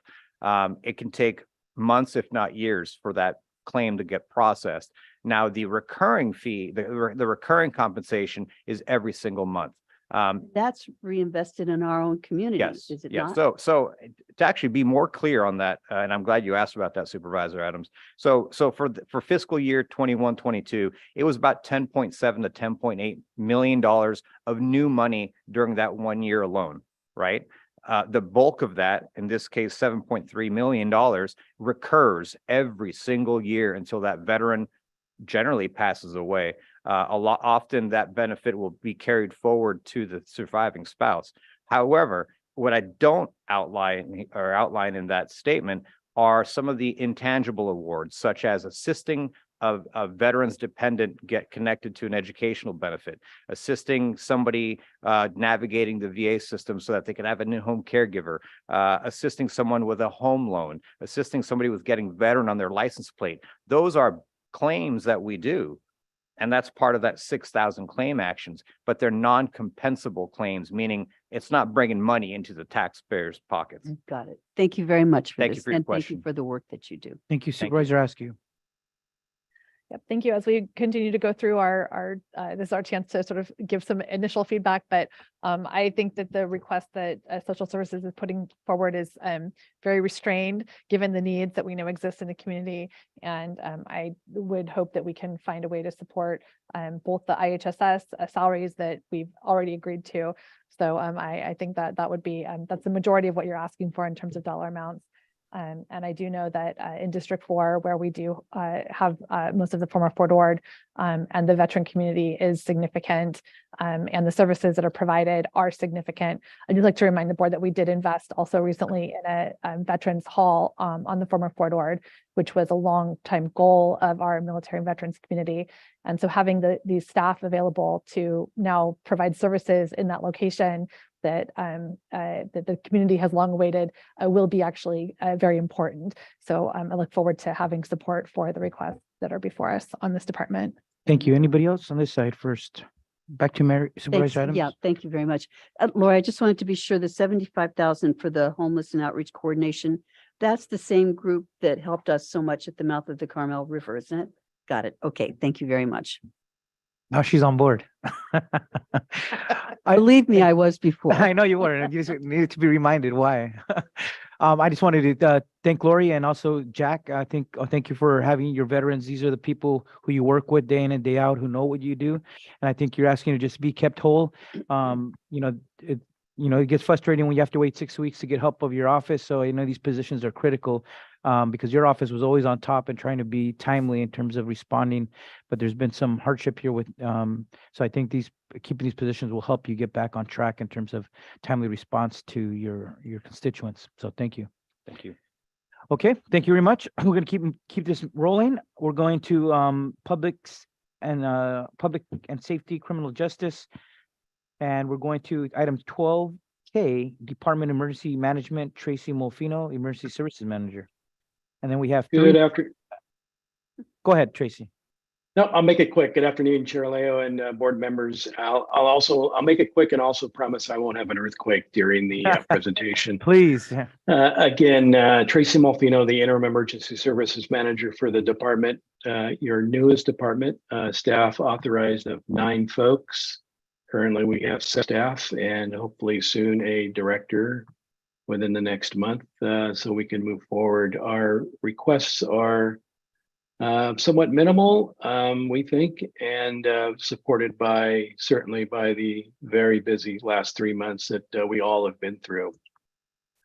The first item listed is the winter storms after action report. This came up in January and is connected to March as well. So an objective look at how the EOC, the Emergency Operations Center, the county DSWs worked on, responded to the emergencies that began in January, and to look at best practices and how we could do better and run more efficiently in the future. After action reports are required by the state for declared emergencies. However, they're not funded and there'll be no funds coming in. So that's an expense we've got for a third party to take a look at our actions and report back on how we could do better. Excuse me. The second item, a grant development program, is related to a grant monitoring visit that we had from Cal OES last year. The department manages several $1 million in grants related to Homeland Security, emergency management, and other grants. And we are required to have a grant program that is documented and adhering to federal and state guidelines. It was determined that we, for probably a decade, did not have a documented grant program.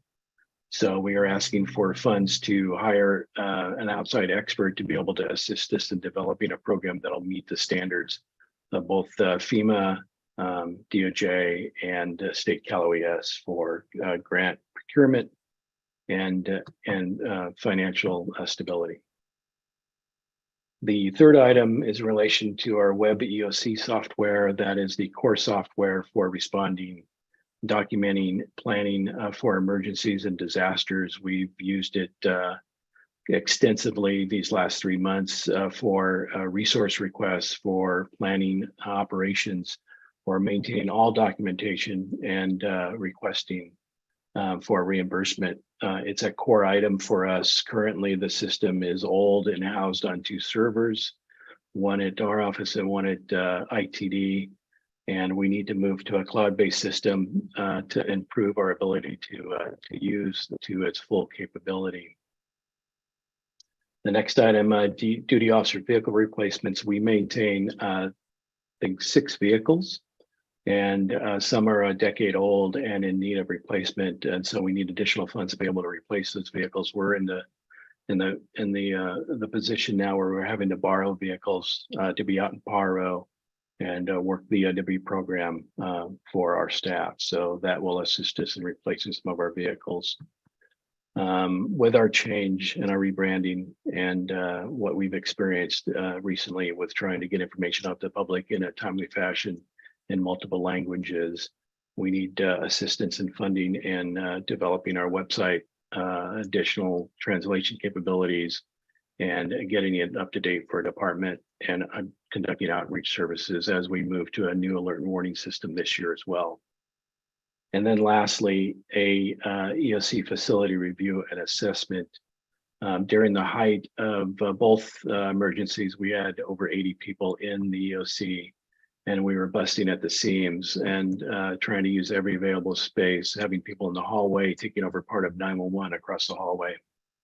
And it was obvious, and it's been obvious for quite some time, that the space is not large enough for a modern emergency operations center to meet the needs of our operational area. So this is the first step in seeking grant funds, having a shovel-ready project ready for funding for our new emergency operations center. So that is our request from the Department of Emergency Management. Okay, any comments on this? Supervisor Adams. Thank you. Just a question regarding the vehicle replacements. Have you given any consideration of, or do you already plan to look at electric vehicles? We actually do have one electric vehicle right now that's a 2015 that we're looking to replace. And that is one of our large considerations, is moving toward EVs in some fashion. Maybe not all our 6 vehicles, but a portion of them. Yes. Thank you. Seeing no one else, thank you. Thank you. Interim Director Mofino. Appreciate all your hard work as well. Okay, we're going to keep this moving. We got 3 more. We're going to go to District Attorney Janine Paccione.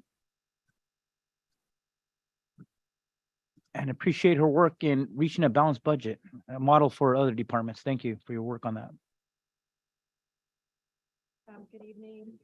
Paccione, Monterey County District Attorney. I had originally planned to come and talk to you about an augmentation that was was over $1 million. And during our department head budget meetings with our new CAO, I brought up my concern. There were 3 requests for augmentations that I was requesting.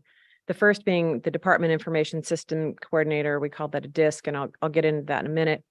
And the other 2 were a project we've been working on for years, and that is record retention issues. We pay the county out of, the DA budget to the county. It used to be $20,000 a month. Now it's $10,000 a month. We've gone through our files and destroyed them, and the ones that we can, and there are others that we have to keep because of current legislation that requires us to reopen cases and re-examine them. So the option to destroy them is no longer a viable solution. So we're paying to store these files. And so we've been trying to create a scanning project to get them in a digital format, get them out of the county records and retention center. And so our augmentation requests for items 2 and 3, and I apologize, I don't have the slide with this, but was part of that. It was a 2-step process that we were requesting. However, our CAO asked a good question, which is, what other departments have the same issue? And it turns out that quite a few of our departments are storing files that they have to keep for a very long period of time that might benefit from a global solution rather than each department trying to figure out how to digitize their files and store them. So I am not requesting that moving forward right now, because hopefully we can identify something that countywide that we can address that issue. So I'm not requesting the digital file conversion at this point, the scanning projects. I did come to you with a, they gave us our baseline budget, and I'm going to be able to make that baseline budget. However, the discussion about cannabis earlier today would actually blow up the baseline budget that we've made. So that's a concern of mine, and I definitely would be requesting, if that was in front of the board right now, augmentations for our cannabis group, because if we lose those positions, there will be no cannabis enforcement. It's just not going to happen. It is our investigators that go out with code enforcement and do those examinations, those inspections for our licensed cannabis. And of course, they are hand in hand with the sheriff's department on the unlicensed cannabis. The reason why we need this DISC position, and we've requested this position for years. We've been at this asking for the same position for years, and every year it becomes more and more important. As of this year, the Salinas Valley State Prison, who we prosecute the cases that occur in that particular institution, they are now wearing body cams, and they have 1,000 cameras inside their system. They're one of 6 prisons statewide that now have this system. There are 1,000 officers, correctional officers, who now have body cam, and they're recording all day long. Just this year, we had the body cams instituted, and we've now have homicide that was caught on video, a sexual assault that was committed on video. And so the videos are very important, but that comes with storage issues, and it comes with administration issues. And the sheriff's department is now going to body cams. So we have this tsunami of evidence that we need to be able to provide to the defense to prosecute these cases. We also have specific requirements under the Department of Justice for the California law enforcement telecommunication system, where we get audited every year. And right now that auditing is being basically handled by a legal secretary who, while she's very competent in her ways, it's not really within her job description to do the kind of legal obligations that this requires. And it's confidential information, it's rap sheets, it's very important information that we need to be compliant with. And so a DISC employee would meet those qualifications and would help us manage the system. And of course, we were very fortunate that we'd already transitioned from a physical file to a digital file system when COVID hit. So we were well poised, and that inured to our benefit, because we were able to continue operating at the DA's office, unlike other counties when that happened, because we could have our attorneys appear in court remotely and they would have their files because they were digital. And that's another piece to this as well. So we are requesting an augmentation for the DISC coordinator, the DISC position. We're budgeting it at $120,000, $120,390. That is not a top step coordinator. We're not asking for the top step 7 on that. But we are requesting that position be augmented. And I know it's not a sexy ask, but it's kind of crucial for us to continue with our obligations and commitments to provide discovery to the defense and have it in a way that is recoverable. And if cannabis turns around, then I'll be back and we'll be having that conversation again. Any other questions? All right. Any questions? Supervisor Adams? Yes, thank you very much, Jeannie. And I have 2 questions. What is the total amount of cannabis money that you get for your department? Our cannabis allocations? Yeah. It is 1 million.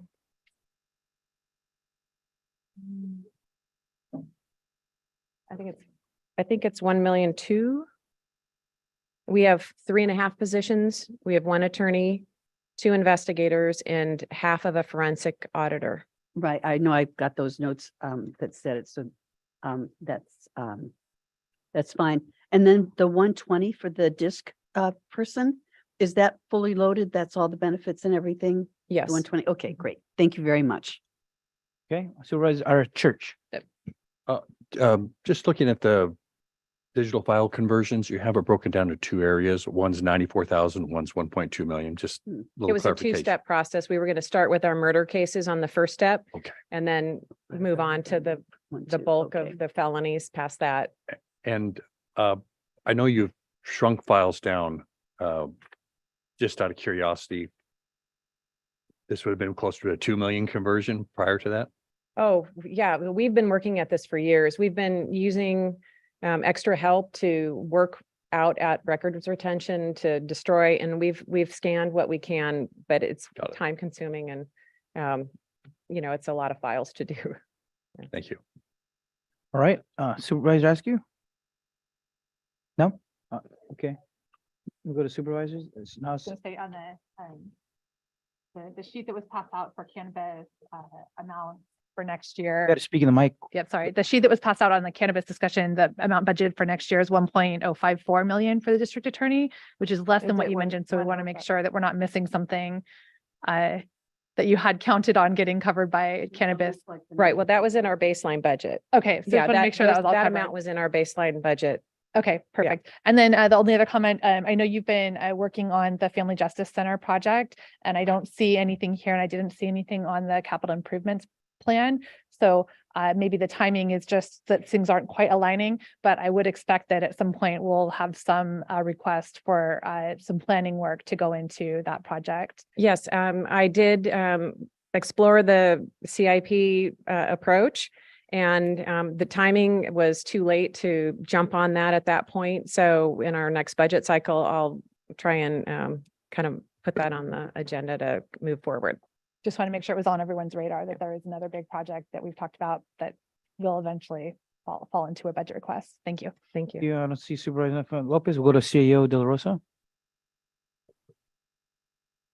Sorry about that. And as to the record retention, the idea is that we can do similar to what we did with ERP, to where money will be set aside and then we'll be able to move forward on it.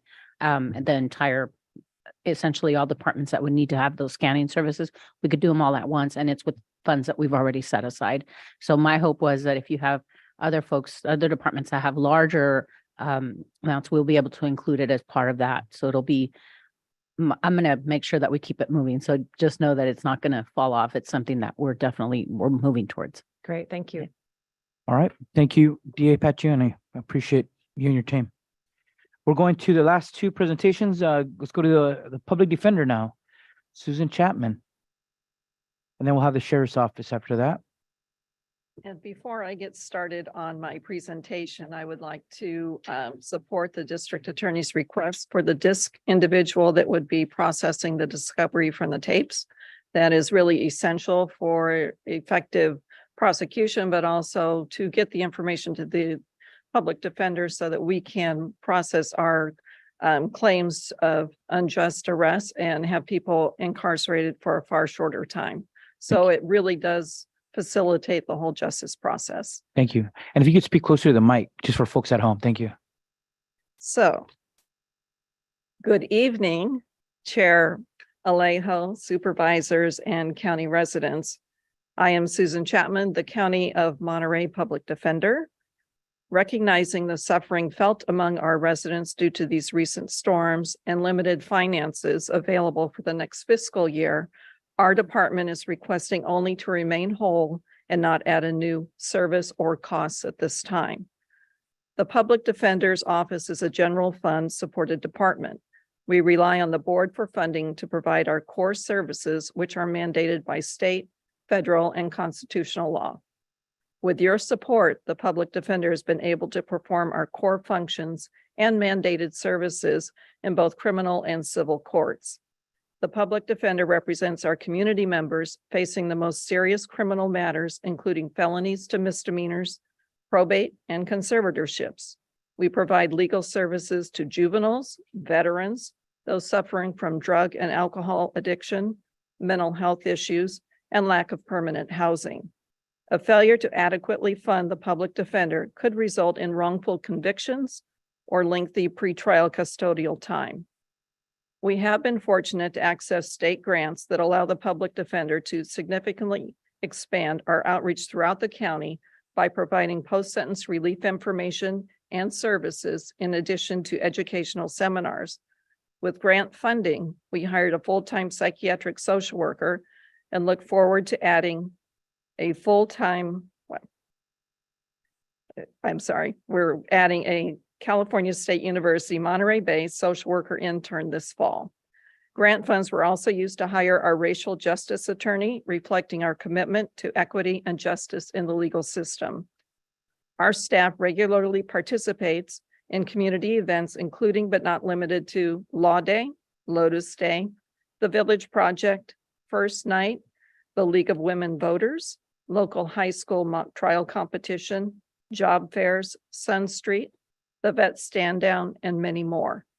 Our goal is to reach all areas of the county on a regular basis. These activities are all grant funded. The mandated work of the public defender continues to greatly expand, primarily due to new legislation. And that's what the district attorney was referring to, is this explosion of new cases that are now coming back for reevaluation and trial. The current general fund contribution is insufficient to cover our current operating expenses for our core mandated services. To properly serve the county, the public defender requires an augmentation of $292,270 for one filled deputy public defender 4 to continue to operate effectively and efficiently. Our highest priority is to ensure justice and equity within the court system and protect our clients' rights. The Public Defender's Office represents the most disadvantaged, most challenged members of our county. I respectfully request the augmentation of $292,270 for this filled Deputy Public Defender 4 position to provide the public defender sufficient funding to enable us to continue our good work. Thank you, and I'll take any questions. Thank you. Any questions for our Chief Public Defender? Nope. Did a good job. Can't ask for more than just keep us whole. Thank you. Thank you. Mrs. Chapman. Appreciate your it. time. Good work on your behalf. Let's go to last but not least, our Sheriff's Office, Tina Nieto. And I think she's online, right? Ready to go? Yes, I am. And my undersheriff should be coming on right now. Yeah. All right.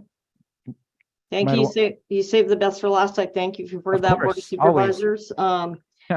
You know, I just want to also announce that during all this, while we were monitoring, we safely took a man with a gun who was firing shots into our rural area. He was taken into custody safely, and you'll see that on the media. That all occurred during the earthquake, so it's never ending here in our county. So, Keith, are you on yet? Okay, so my undersheriff's on. So let me just start out to the Board of Supervisors. Thank you for this opportunity to talk about our budgets. You know, I don't know what's happened in the past. I don't know how budgets were discussed prior to this new administration. But what I can tell you about the Monterey County Sheriffs is that we've been doing more with a lot less compared to our other counties in our areas that are similar in size and population.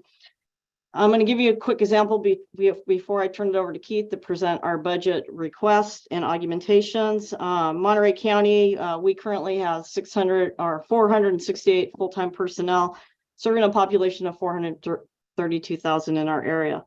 Placer County, which serves a population of about 417,000, has 583 personnel in their sheriff's office. Santa Barbara County, which serves a population of 443,000 people, has 600 employees in their agency.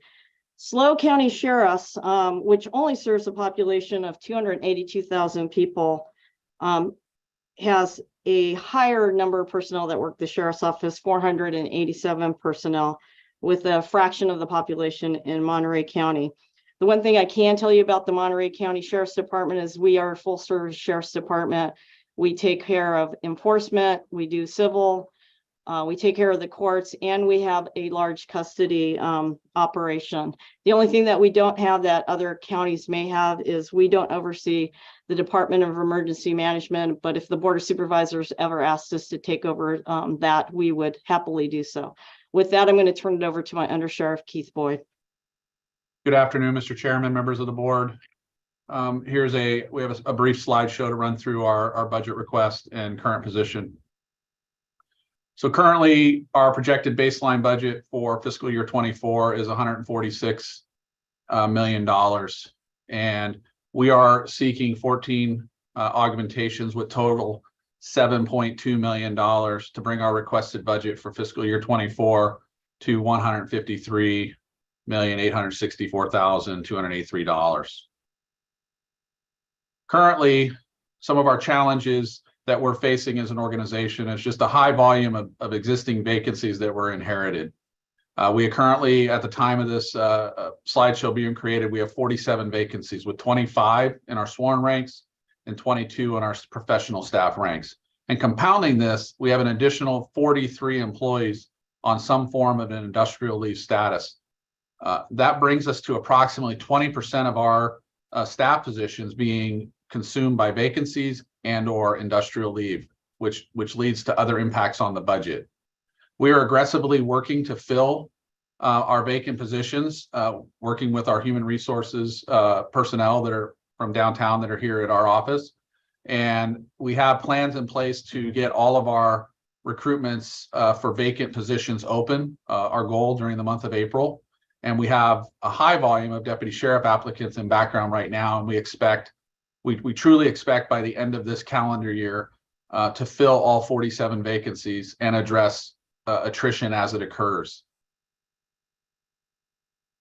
Some of the issues that we face budget-wise that really drive our budget right now and are compounding things is our current federal settlement for the jail. That federal settlement has established staffing mandates that we need to meet. And on top of the federal settlement issues, we still need to adhere to Board of Corrections Title 15 standards. At this time, due to our staffing challenges, the number of vacancies we have compounded by industrial leave, and then the mandated staffing protocols that we have to meet per the federal settlement, we are running currently 180 to 200 hours of overtime every 24 hours to meet our mandates. We currently have our jail being monitored by 5 different federal monitors. One for medical services, one for mental health services, one for dental, one for ADA, and then one for ADA facilities. We have over 100 focused areas of review, and we've achieved about 35% compliance over 8 years. Now, that's when I wrote this. Now, in the last 24 hours, we've looked at a number of documents, really taken a hard look at that settlement. And in reality, we have basically 100 areas of focused review per monitor. And we've only checked off probably 10% of that when you look at what we have for compliance. And that's just looking at the hard numbers as we dig down, because we're working towards what's called substantial compliance. As I said, 180 hours to 200 hours of overtime per 24 hours. We need to create more focused oversight internally to address the conditions of the settlement, to address safety conditions, and to assure that our incarcerated population has the care and the conditions in the facility that they deserve. At the same time, we need to ensure our staff have the conditions that they deserve. One of our augmentations requests for this year, as you can see, our total is $7.2 million, but our largest augmentation request for this year is $3.3 million for our jail health services with contract with WellPath. This augmentation request comes as in December of 2022, the board authorized an extension of the contract with WellPath that increased our contract with WellPath by almost $4.2 million.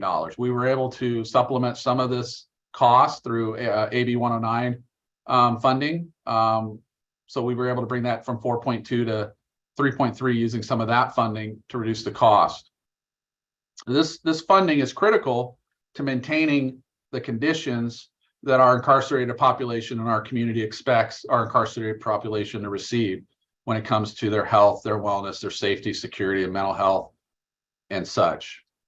In addition, one thing we've determined is prior to Sheriff Nieto taking office, the prior administration, the organization only had one full-time sergeant assigned to the federal settlement. Now, granted, there were other staff that worked that settlement to address the issues, but that was collateral time that they were putting in there in addition to their regular duties. 2,080 hours per year at a first line supervisor's rank is wholly insufficient to really meet the mandates and show the improvement the county should expect, the community should expect of us. With that in mind, what we've made the decision to do is create a jail compliance division within the jail to focus on the federal settlement compliance aspects. We have submitted an RTC for a new position for a sheriff's commander and an additional sheriff's sergeant. What that will allow us to do is on top of that, without any additional augmentation requests, we're going to repurpose the existing sheriff's captain, and we're going to repurpose an existing professional staff employee to that compliance unit as well. That will allow us to put command level employees with a supervisor and professional staff support to be able to focus on the issues of the settlement, to have employees who are at an oversight level to make decisions that can influence change in an effective and efficient manner. Really what we're looking at is we're quadrupling our effort, 400%, you're saying. So we're going from 2,080s of dedicated hours of employee time to over 8,000 hours of staff time focused on the settlement to do what's best for our incarcerated population. And in an effort at the same time, the sooner we can show substantial compliance, the sooner we can pull back on the expenses related to monitoring the settlement and allow those funds to be used for other county purposes. In addition to that federal staffing situation, we currently have 5 deputy sheriffs who are on positions that are on our books and on our ranks, but they're not funded. Again, we're running 180 hours to 200 hours a day in overtime. Funding these 5 deputy sheriffs and assigning them to the Correction Operations Bureau allow us, first, put us in a better position to achieve compliance, substantial compliance sooner, but they also will have a significant impact in reducing overtime. We also have some position augmentation requests that we would like to ask for. First, we're looking for a records director. Currently, our records and warrants areas of operation are overseen by our IT manager. So our technology manager, who is involved in everything technology in the organization, plus assisting other agencies because so much funnels through the sheriff's office countywide, she has the influence and the oversight of this unit. But due to span of control, volume of activity, and needs of her position, there is a limited time that she gets to spend directly overseeing and monitoring our records and warrants division. So what we're asking for is to create a records director to give our professional staff in records and warrants more oversight and more clarity on the message of what we're trying to accomplish in the organization and developing the culture of customer service to increase our ability to meet timelines and expectations of the community for records, for communication with them and such. We are looking for an accountant 3 position that will work with our finance manager, Jonah Bell Perez, to manage the budget. Our budget is quite large, and we have come to determine since Sheriff Nieto took office that we have considerable accounts that need to be reconciled that have yet to be have that task done because staffing was not sufficient to allow for the current staff to get those done. And these are mandated audits for like asset forfeiture funditures, things of that nature. In addition, we're looking to add a record specialist position. And this record specialist position is just to increase our level of service and records. We do run records all day, and then warrants runs into the evening. Those staff support our countywide partners when calls come in as we are the custodian of warrants and other things of that nature. And what we found is we're not able to keep up with the pace. And as technology shifts and greater demands are placed on the department, staff only has so many hours in the day. The county technician request deals with payroll and will support our budgeting aspects in payroll.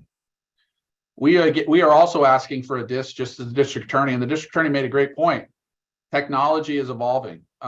We are moving towards a body-worn camera program.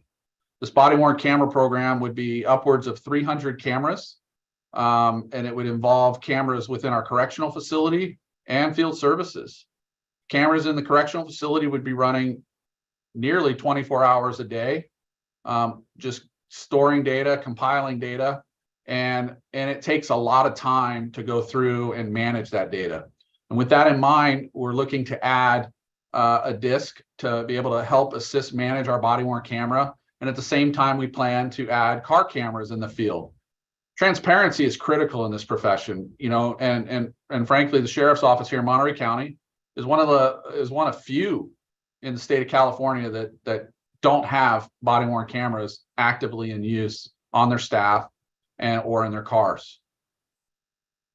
And we want to change that. The community deserves that. Our last couple augmentation requests, two are tied hand in hand: the vehicle upfit and the vehicle replacement plan catch up, totaling combined $1.3 million. What happened is we used to use a Dodge Charger. Dodge discontinued the use of a Charger, development of a Charger for police purposes. As such, we had to change our fleet car that we use for patrol services, and we've moved to a Dodge Durango moving forward. The challenge with that is when they made that move, nobody planned the future expenses of the equipment that goes in the Chargers does not move over into Durangos. So we have to outfit all of these Durangos with new equipment to put them into service for use in the community. At the same time, there's only a level of funding in each of the cars, and the funding for our vehicle replacement plan for the Chargers is insufficient to make up the cost for the Durangos. We did absorb some of the costs that were for the purchase of the vehicles, the Durangos, in our existing current fiscal year budget. But what we're looking to do in the vehicle replacement fund is fund the existing fleet that in the future will be serviced out with funds so when down the road, we won't have to face an increased cost then. It's a one-time fee. It's not an ongoing fee for vehicle upfit, the $700,000, and for the VRP catch-up. Those are one-time expenses. We are looking at needing to replace our generator for the sheriff's headquarters. And we are looking to replace some vehicles that are assigned to our detectives who are for cannabis enforcement. And that rounds out our augmentation request. We are trying to be frugal and institute a number of policies within the organization to instill levels of oversight when it comes to overtime for specialty units and our investigative units and training to ensure that what is being utilized is not just per se, let's call it a want, but it's a need. And those protocols are being instituted because we have a fiduciary responsibility to the community to manage the budget, especially when we're going to come ask the board for funding to augment needs. We have to be able to be good partners, and we're instituting plans to ensure that we're being fiscally responsible in this upcoming fiscal year. Thank you. Sheriff, if you have any other comments.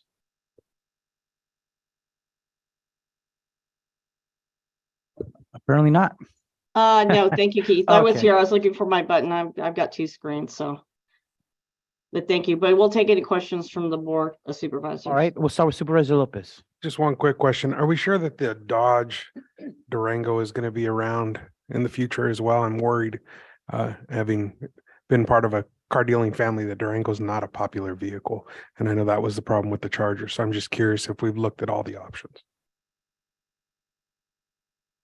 Supervisor, that is a great question. You know, I don't know, to be honest. I can't predict what an auto dealer is going to do as to their production and sales ratios. At this time, We've seen that Dodge has a commitment to the police package Durango nationwide, but we can't say that down the road that they won't change their sales or their production models. We will try to stay on top of that moving forward. We should always try to stay on top of trends, following the leaders in like California Highway Patrol, Michigan State Police. They are leaders in the police vehicle assessments, and we will continue to follow them to try to stay ahead of the trends. Yeah, and Supervisor, this is Sheriff Nieto. Same here. I know the Undersheriff and I talk about this, but we try to stay whatever the standard is for the larger agencies that are doing the big purchases, because that's what you want to do, right? You were with a car dealership family. And so they are catering towards, the agencies that are making, large purchases, CHP, LAPD, LASO, San Diego Sheriff. So we just try to stay within those trends because we know those are the vehicles that are going to be available, but nothing's guaranteed in the car industry. Great, thank you. Why is everybody got to be down on the Durango? Let's go to Supervisor Church. Sure. So I'm wondering how far away we are from substantial compliance, how much that compliance costs us a year, and I guess that was really it. Undersheriff, I know you have those numbers, so. So so in 2015, when the settlement was entered into, the county settled for, I believe it was $4.1 million was the initial settlement cost.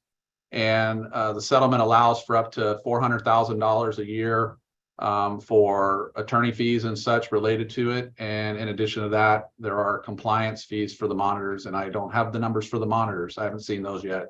But it is a significant annual expense. I mean, if you think 8 years, 4.1 plus up to 400,000, we're probably over near $7.5 million in expenditures related to the settlement and compliance legal cost. Supervisor, I'd also argue, because you have to also look at staff hours, and we haven't done the numbers on that, obviously. We're just trying to get to baseline at this point. So the county's spending a substantial amount of money every year just to try to get in alignment with the Hernandez settlement. So we, under this new administration, we are laser focused on getting into substantial compliance for the Hernandez settlement so that we're able, once we meet those mandates, one, it's the right thing to do, and two, it really unties the county's hands to be able to look at where we spend our monies most wisely. Right now, under the settlement, with the courts are saying this is what you shall do, Sheriff, and we really don't have a say in that, other than going back to the courts and fighting the settlement. But it's just easier to get into compliance. Yeah, as I was looking through the slide, it seemed like there are about 60,000 hours a year in overtime from this.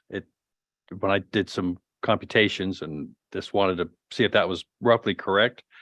Obviously, that cost is going to be up in the millions if that is true. And then again, my original question too was just, do you have a timeline of how long before we can get out of this? So what I would offer is substantial compliance is an interpretation that based on what the monitor defines. We are working very diligently with our county council representatives to focus with our monitors to try to define define specifics of achievability. So we have a bar that defines what substantial compliance is. It could be 70%, it could be 80%, but we're trying to get each monitor to give us a baseline. And then some of the challenges that have been faced is there's been numerous monitors within one category, and a monitor changes their own from monitor to monitor. Specifications have changed. And so what we're going to be working with county council is to really narrow the focus and try to get the monitors to stay on focus with what those are. And so we have something we can achieve. And then we focus the resources to make those achievements. And then we have to maintain that compliance level of substantial compliance for, in essence, a year to show that we've instituted it as a practice before then we're potentially able to have that signed off. And Supervisor, one thing without getting into specifics or stuff that should be discussed in closed session, My entire executive team is focused on this to really understand, what does the Hernandez settlement mean? What are the areas, not just one or two people, but the organization at a very top level, understanding what we need to do to meet compliance. To go as far as that, like myself and the undersheriff and many of the chiefs, we've met with the monitors personally, and I know they're like, well, we've never talked to the sheriff before. So we're meeting with the monitors, physically meeting with them whenever they're in town, staying away from the lawyers, but meeting with the monitors. Okay, thank you. Let's go to this side. So Adams. I've got a bunch of random questions. And one is then, Sheriff, when you were speaking about keeping up with the trend as far as the cars go, et cetera, is there any trend within the bigger cities about electric cars being used? And I'm just curious about that and whether that's something that we can pursue. You know, we can pursue it as an agency. Some of the bigger cities have gone with electric cars. The problem is that when you come to budget, people are usually trying to cut budgets. Electric cars are much more costly. And so the wear and tear on the electric car is an issue.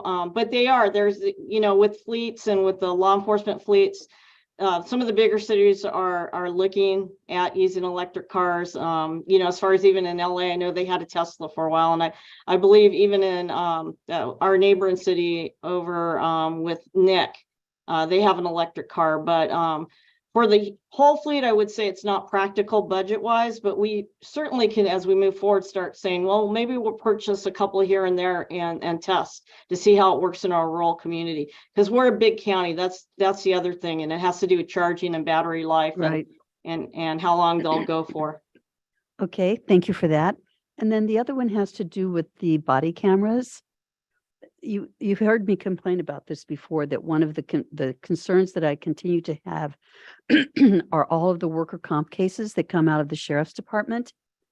And I'm just wondering if the addition of body cams would be helpful at all in any way of seeing if people are not handling their physical bodies in a sense that puts them in harm's way. You know, like if that's the kind of thing that one would be able to notice, if that would have any impact on this thing that makes me crazy. Supervisor, I know it makes you crazy. It makes me crazy too. But one thing I want to tell the Board of Supervisors to warn against is that we want body cameras to be a tool to show the transparency with the sheriff's office. And the last thing I would want to do is for the deputies and, you know, the professional staff to think that we're big brother and spying on them, just like we have to deal with the public anytime we implement any cameras or any type of surveillance programs. So I would guard against that. But it's something, if we did move in that direction as a county, I would have to talk to the different unions to work out how that may or may not work, you know, with our deputies. Okay, thank you. I've got two more random things here. And, you know, with the numbers of people that I know you're trying to bring on, I think that's really terrific. And I'll be supportive of much of what you're bringing forward. Is there, this could be very naive anyway, but could we have a 24-hour sheriff's department? You know, instead of having so many hours that have to go into overtime, I'm talking about just like normal things that people do, like the people who are working in records and the people who are doing all of the other work, or perhaps that already is the circumstance. We're already 24/7, ma'am. The sheriff's department never shuts down. I mean, it's sheriffs would be, but I mean, yeah, but also with our professional staff, because they do work nights too.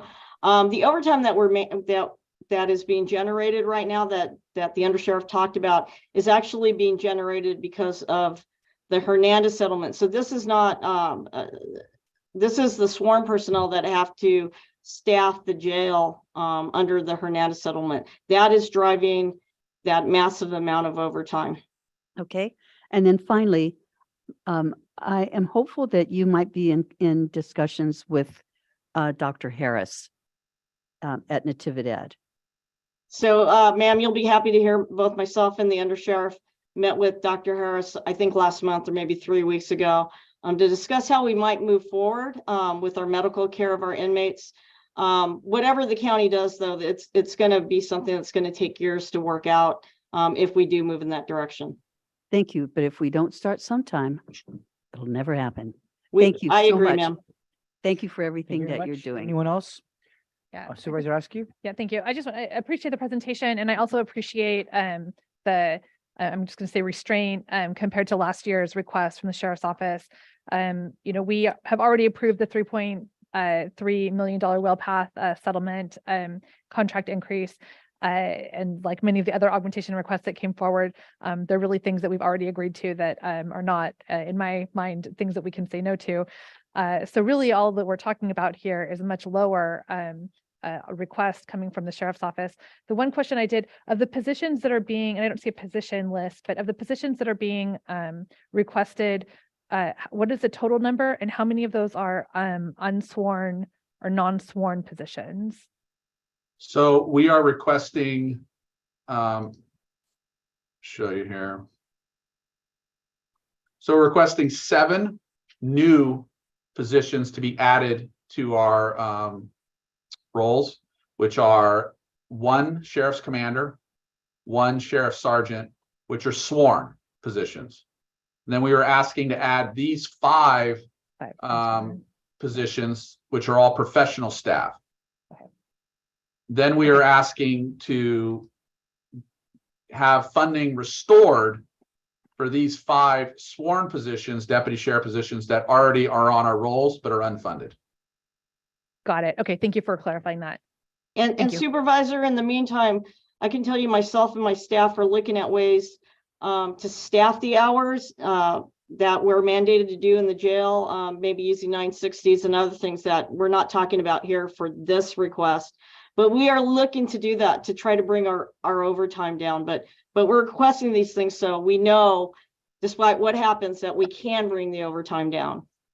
Great, thank you. And I guess my final comment would just be, for an entire new administration to come in January to the extreme needs in the community, the larger community, and to also be trying to get your head wrapped around the budget and all of the additional needs within the sheriff's office, which is, again, as I've mentioned, health, social services, public safety.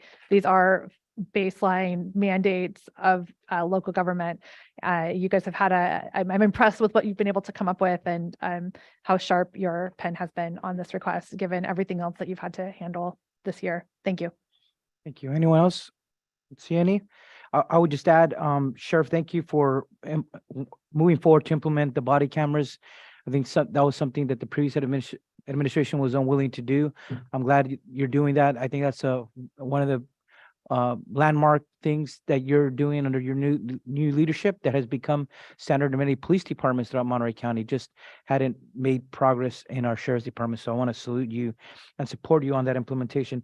I'm concerned just overall on the overtime, and this precedes you coming into office, but about 2 years ago in the budget committee, we had upped the amount of the budget for the sheriff's department overtime because it always seemed to never be realistic. And so we said, fund it so where it's more realistic of what the average is each year. But it seems like this year we're going over excessively. And even prior to you becoming sheriff, I always said that it was important for this department to try to stay on budget, just like we ask every other department to do. And there is some significant ask on this wish list here today. And I think just overall in all the presentations, I think what we didn't get this year that we got last year was departments actually prioritize saying, I know I can't get funded everything, but if you really, these are my top 5 things or 2-3 things that we really need, versus I think in some of the departments, especially the larger ones, we got a long wish list that I think is unrealistic, will become much more unrealistic because we have had significant increases in our costs because of the collective bargaining negotiations, our increase in healthcare, our increase in pensions. Our ability to have flexibility is shrinking, and it's going to be tough this year, but it's especially going to be tough next year. And that's what I'm worried about. When you add all these different augmentation requests from all the different departments, I wish we had money to fund everything, but that's just not realistic. And it's going to become more challenging. But I just wanted to just express wanting to have that priority when we make decisions in May and early June, at the end of May and early June, because this wish list seems very long, and I think the ability, especially with cannabis going away, and we're struggling even to fund that, means that it's going to be much more difficult to ask for and fund the new positions. So that's our last presentation. Then let's just go to board comments. Any last comments on this, on the budget? One thing I would just ask, Mr. Vega, is he still on? Mr. Vega, could you just follow up on what do you expect to happen last year? I think the only thing that has really helped us has been the ARPA funding. And as you pointed out early, what we have left is $14.4 million left, but that's going to be gone next year. And some of these augmentation requests are ongoing increases because if you hire new positions, they get pay increases, they get all those additional costs of workers' comp, healthcare, pension. What do you see coming around the corner come next fiscal year, 2024-25? Yes, so for fiscal year 23-24, we do have ARPA, as you indicated, and that is one-time revenue. So we will have to look at that when we prepare a recommendation for the Board of Supervisors to consider at the end of May. Then for the following fiscal year, we anticipate that the challenges facing the county in terms of budget are going to be potentially more significant because of the one-time funding going away. So we will have to just be cognizant of that as we move forward with the budget process for 23-24. As we had seen during the forecast, we were anticipating deficits between a little over $10 million for the following fiscal year, but that could change as we get closer to that fiscal year. So we are already anticipating a deficit for that fiscal year, and having additional costs with one-time funding will exacerbate that problem. Exactly, and that's where and I've raised this not only this year for the last 2 years, because in the last 2 budget cycles, when all these augmentation requests, we've increased staff almost a little bit over 100 new positions each year, 200 in the last 2 fiscal years. And I know we haven't filled every single one because we've had a challenge in hiring staff, but it just seems that's an unsustainable model, especially come the fiscal year after the one that we're looking to approve in the next couple of months.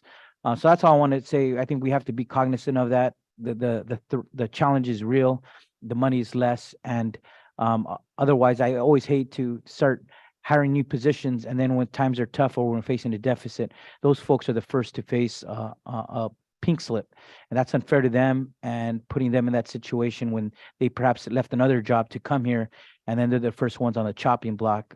So I hope we could take that into account when we make the tough decisions on May 31st and June 1st. Any other comments? Supervisor Askew, then Adams. Yeah, thank you. So I had mentioned this previously, but every year the county receives requests from non-county entities and community-based organizations and groups for special requests. We heard a few of them today. I appreciated seeing the list on the main presentation. I think these are really important community benefit, and I'm really been honored that we've been able to support them. However, I do think it's important that if we're going to continue providing funding to these requests, that we have a fair, transparent process, so that any community group in the public that wants to be considered for county dollars or county funding, that there's a way for us to communicate that to the community so that they can submit their requests in a aligned way, and that all of those requests can be considered within the context of one another and our larger budget. So that would just be a formal request I'd like to make to the CAO's office and the budget team as we move forward. And then the other comment that I alluded to during Public Works or CIC, was that the budget workshop, we've typically handled our budget process separate from the Water Resource Agency budget and process. But in the 2 years that I've been here, there have been significant millions and tens of millions of dollars of county general fund dollars that have been requested to provide support to Water Resource Agency, absolutely critical projects. And I think it's important that we have a clear understanding of if on an ongoing basis, the county's expected to backfill the needs of Water Resource Agency, that we find some way to align those 2 timelines so that we're not receiving those Water Resource Agency requests throughout the year Sometimes that's inevitable, but to the degree that we know Water Resource Agency has a whole list of their projects, and if they don't have the ability to fund them, and we are going to be required to do that, we need to make sure that we're considering all of that in alignment with the budget process. So I would support and ask for a policy and process that allows the Water Resource Agency needs to be considered in alignment with our county budget process. Thank you. Thank you, Supervisor Adams. Last. Thanks comment? very much. Yes, I had just a couple of things. I know that this is the opportunity for us to say a few things that we would like. And one is that I would like to ensure that there is consideration for a $75,000 fire adaptive community coordinator that would come through housing and community development project through the resource development program. And that would be managed through CABS, through the Community Association of Big Surs. It would be, again, it's $75,000 for a fire adaptive community coordinator. And then also $100,000 for the a program Regenerative Monterey County, which is phase 1 of their Monterey County blueprint that I think everyone received a letter that was sent to the clerk of the board. And then I also want to talk again about what Rick Aldinger brought forward, and that is lifting the cap on the development set-asides. And then finally, I know that there was a request made, and I don't know if someone else is covering this, but consideration for a $100,000 grant to the Monterey County Historical Society. Okay, thank you. Thank Let's you. go to Supervisor Church and then Supervisor Lopez. Last comments. Yeah, following up on Supervisor Adams there, there is the $100,000 grant to the Monterey County Historical Society. The Heritage Center down here by the train station wasn't on there, but I know they've made a request for $250,000. You know, from we're looking at the TOT here. This is, you know, when we promote hospitality, we need to promote it all around the county. And I know that's what the Historical Society is doing some education into there, but the Heritage Center is trying to open some things up over on this side.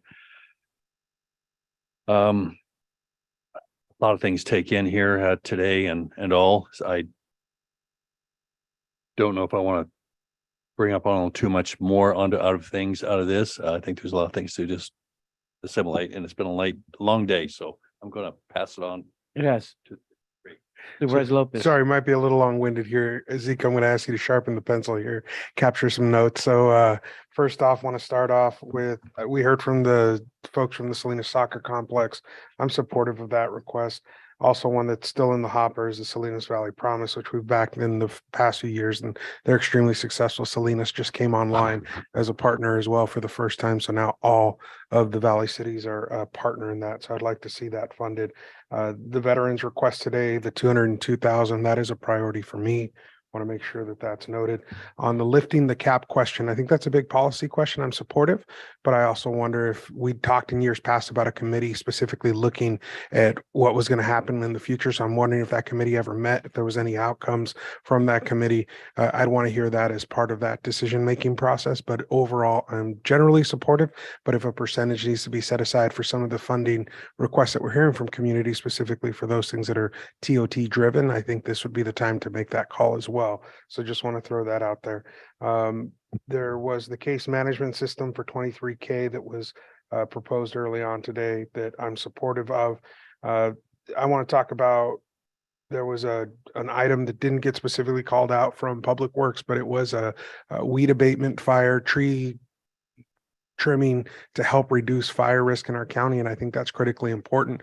I want to see how that dovetails with the 75 you were talking about, but I think that was a critical piece, as well as the 400,000 for rollover from last year's funding where we weren't able to get folks hired for parks. But we know that this summer is going to be an incredible one at the lakes, and a lot of those positions that we weren't able to get hired or for the lakes, we want to make sure the user experience is a good one so people come back. I think that's critical at this time to make sure we roll those dollars over. Also, as part of that particular funding request from parks, there was a question or an item brought up about play structure safety. And I know this board's always supported those. I think that's critical for our families. And so I want to make sure that that gets highlighted as well. Tree work, parks, building grounds. The last one is just the request from health department specifically around the needs for our families and those supports that were outlined in the budget there towards the end, which included early childhood. Would love to see those get funded. There were 3, I believe, including the FFN. And lastly, continue to ask staff to look at the other play groups that are still outstanding, which I think total 300K, but I know they're looking at that. Those were the ones they were looking at MHSA for, but so far haven't been unable to find that alignment, but would like to see those some assistance found there to help make sure those programs continue. With that, Mr. Chair, kick it back to you. Thank you very much. And I would just echo the support from the ones that my colleagues mentioned. These are small, relatively small asks from the community. I support those, but I did want to continue to support the Salinas Valley Promise and certainly the soccer complex as they're moving to their next phase of the project. And I know Jonathan Deanda invited all of us to join their groundbreaking, not this Friday, but the following one. So he will make sure to get all that information out to all of you. So with that, I don't know if there's any last comments from Mr. Vega to close this item out. No comments from me. Okay, nothing else from CEO. Thank you, Ernest. It is a long day. Okay, we're done with that. We will be back May 31st and June 1st to take up this discussion. So we invite the public to join us then. We got one more item that we added on an urgency basis. This is item 12.1. This is to authorize contracts purchasing officer to execute an agreement for emergency mitigation related to the 2023 Pineapple Express storm events. And we have our county council to describe this. I think Mr. Snively is Mr. Snively, thank you for waiting, sir. Thank you for hanging in there. John Snively with Public Works Facilities and Parks. As part of the flooding that we experienced in Pajaro, a significant amount of contaminated mud and debris impacted 2 locations there in Pajaro. One being Kent's Court, where there's some housing, and also 29 Bishop Street, where we have the library and some other community facilities. As part of the insurance process to get those issues remediated, we contracted with the vendor that's part of this contract. However, due to the timing of that, we were not able to sign the entire contract. We only have authorization for $200,000. So we signed an initial contract using the existing purchasing authority. And all this amendment does is increase the contract to the original quoted amount, which was $1,075,000. So that's part of that insurance work that we're looking to do. The only reason we're increasing it is because we knew that was going to be the quote at the start of this project. We had an urgent need to get it approved. And now we're trying to come back to the board to get approval to make the contractor whole for the entire amount that they quoted us. So thank you.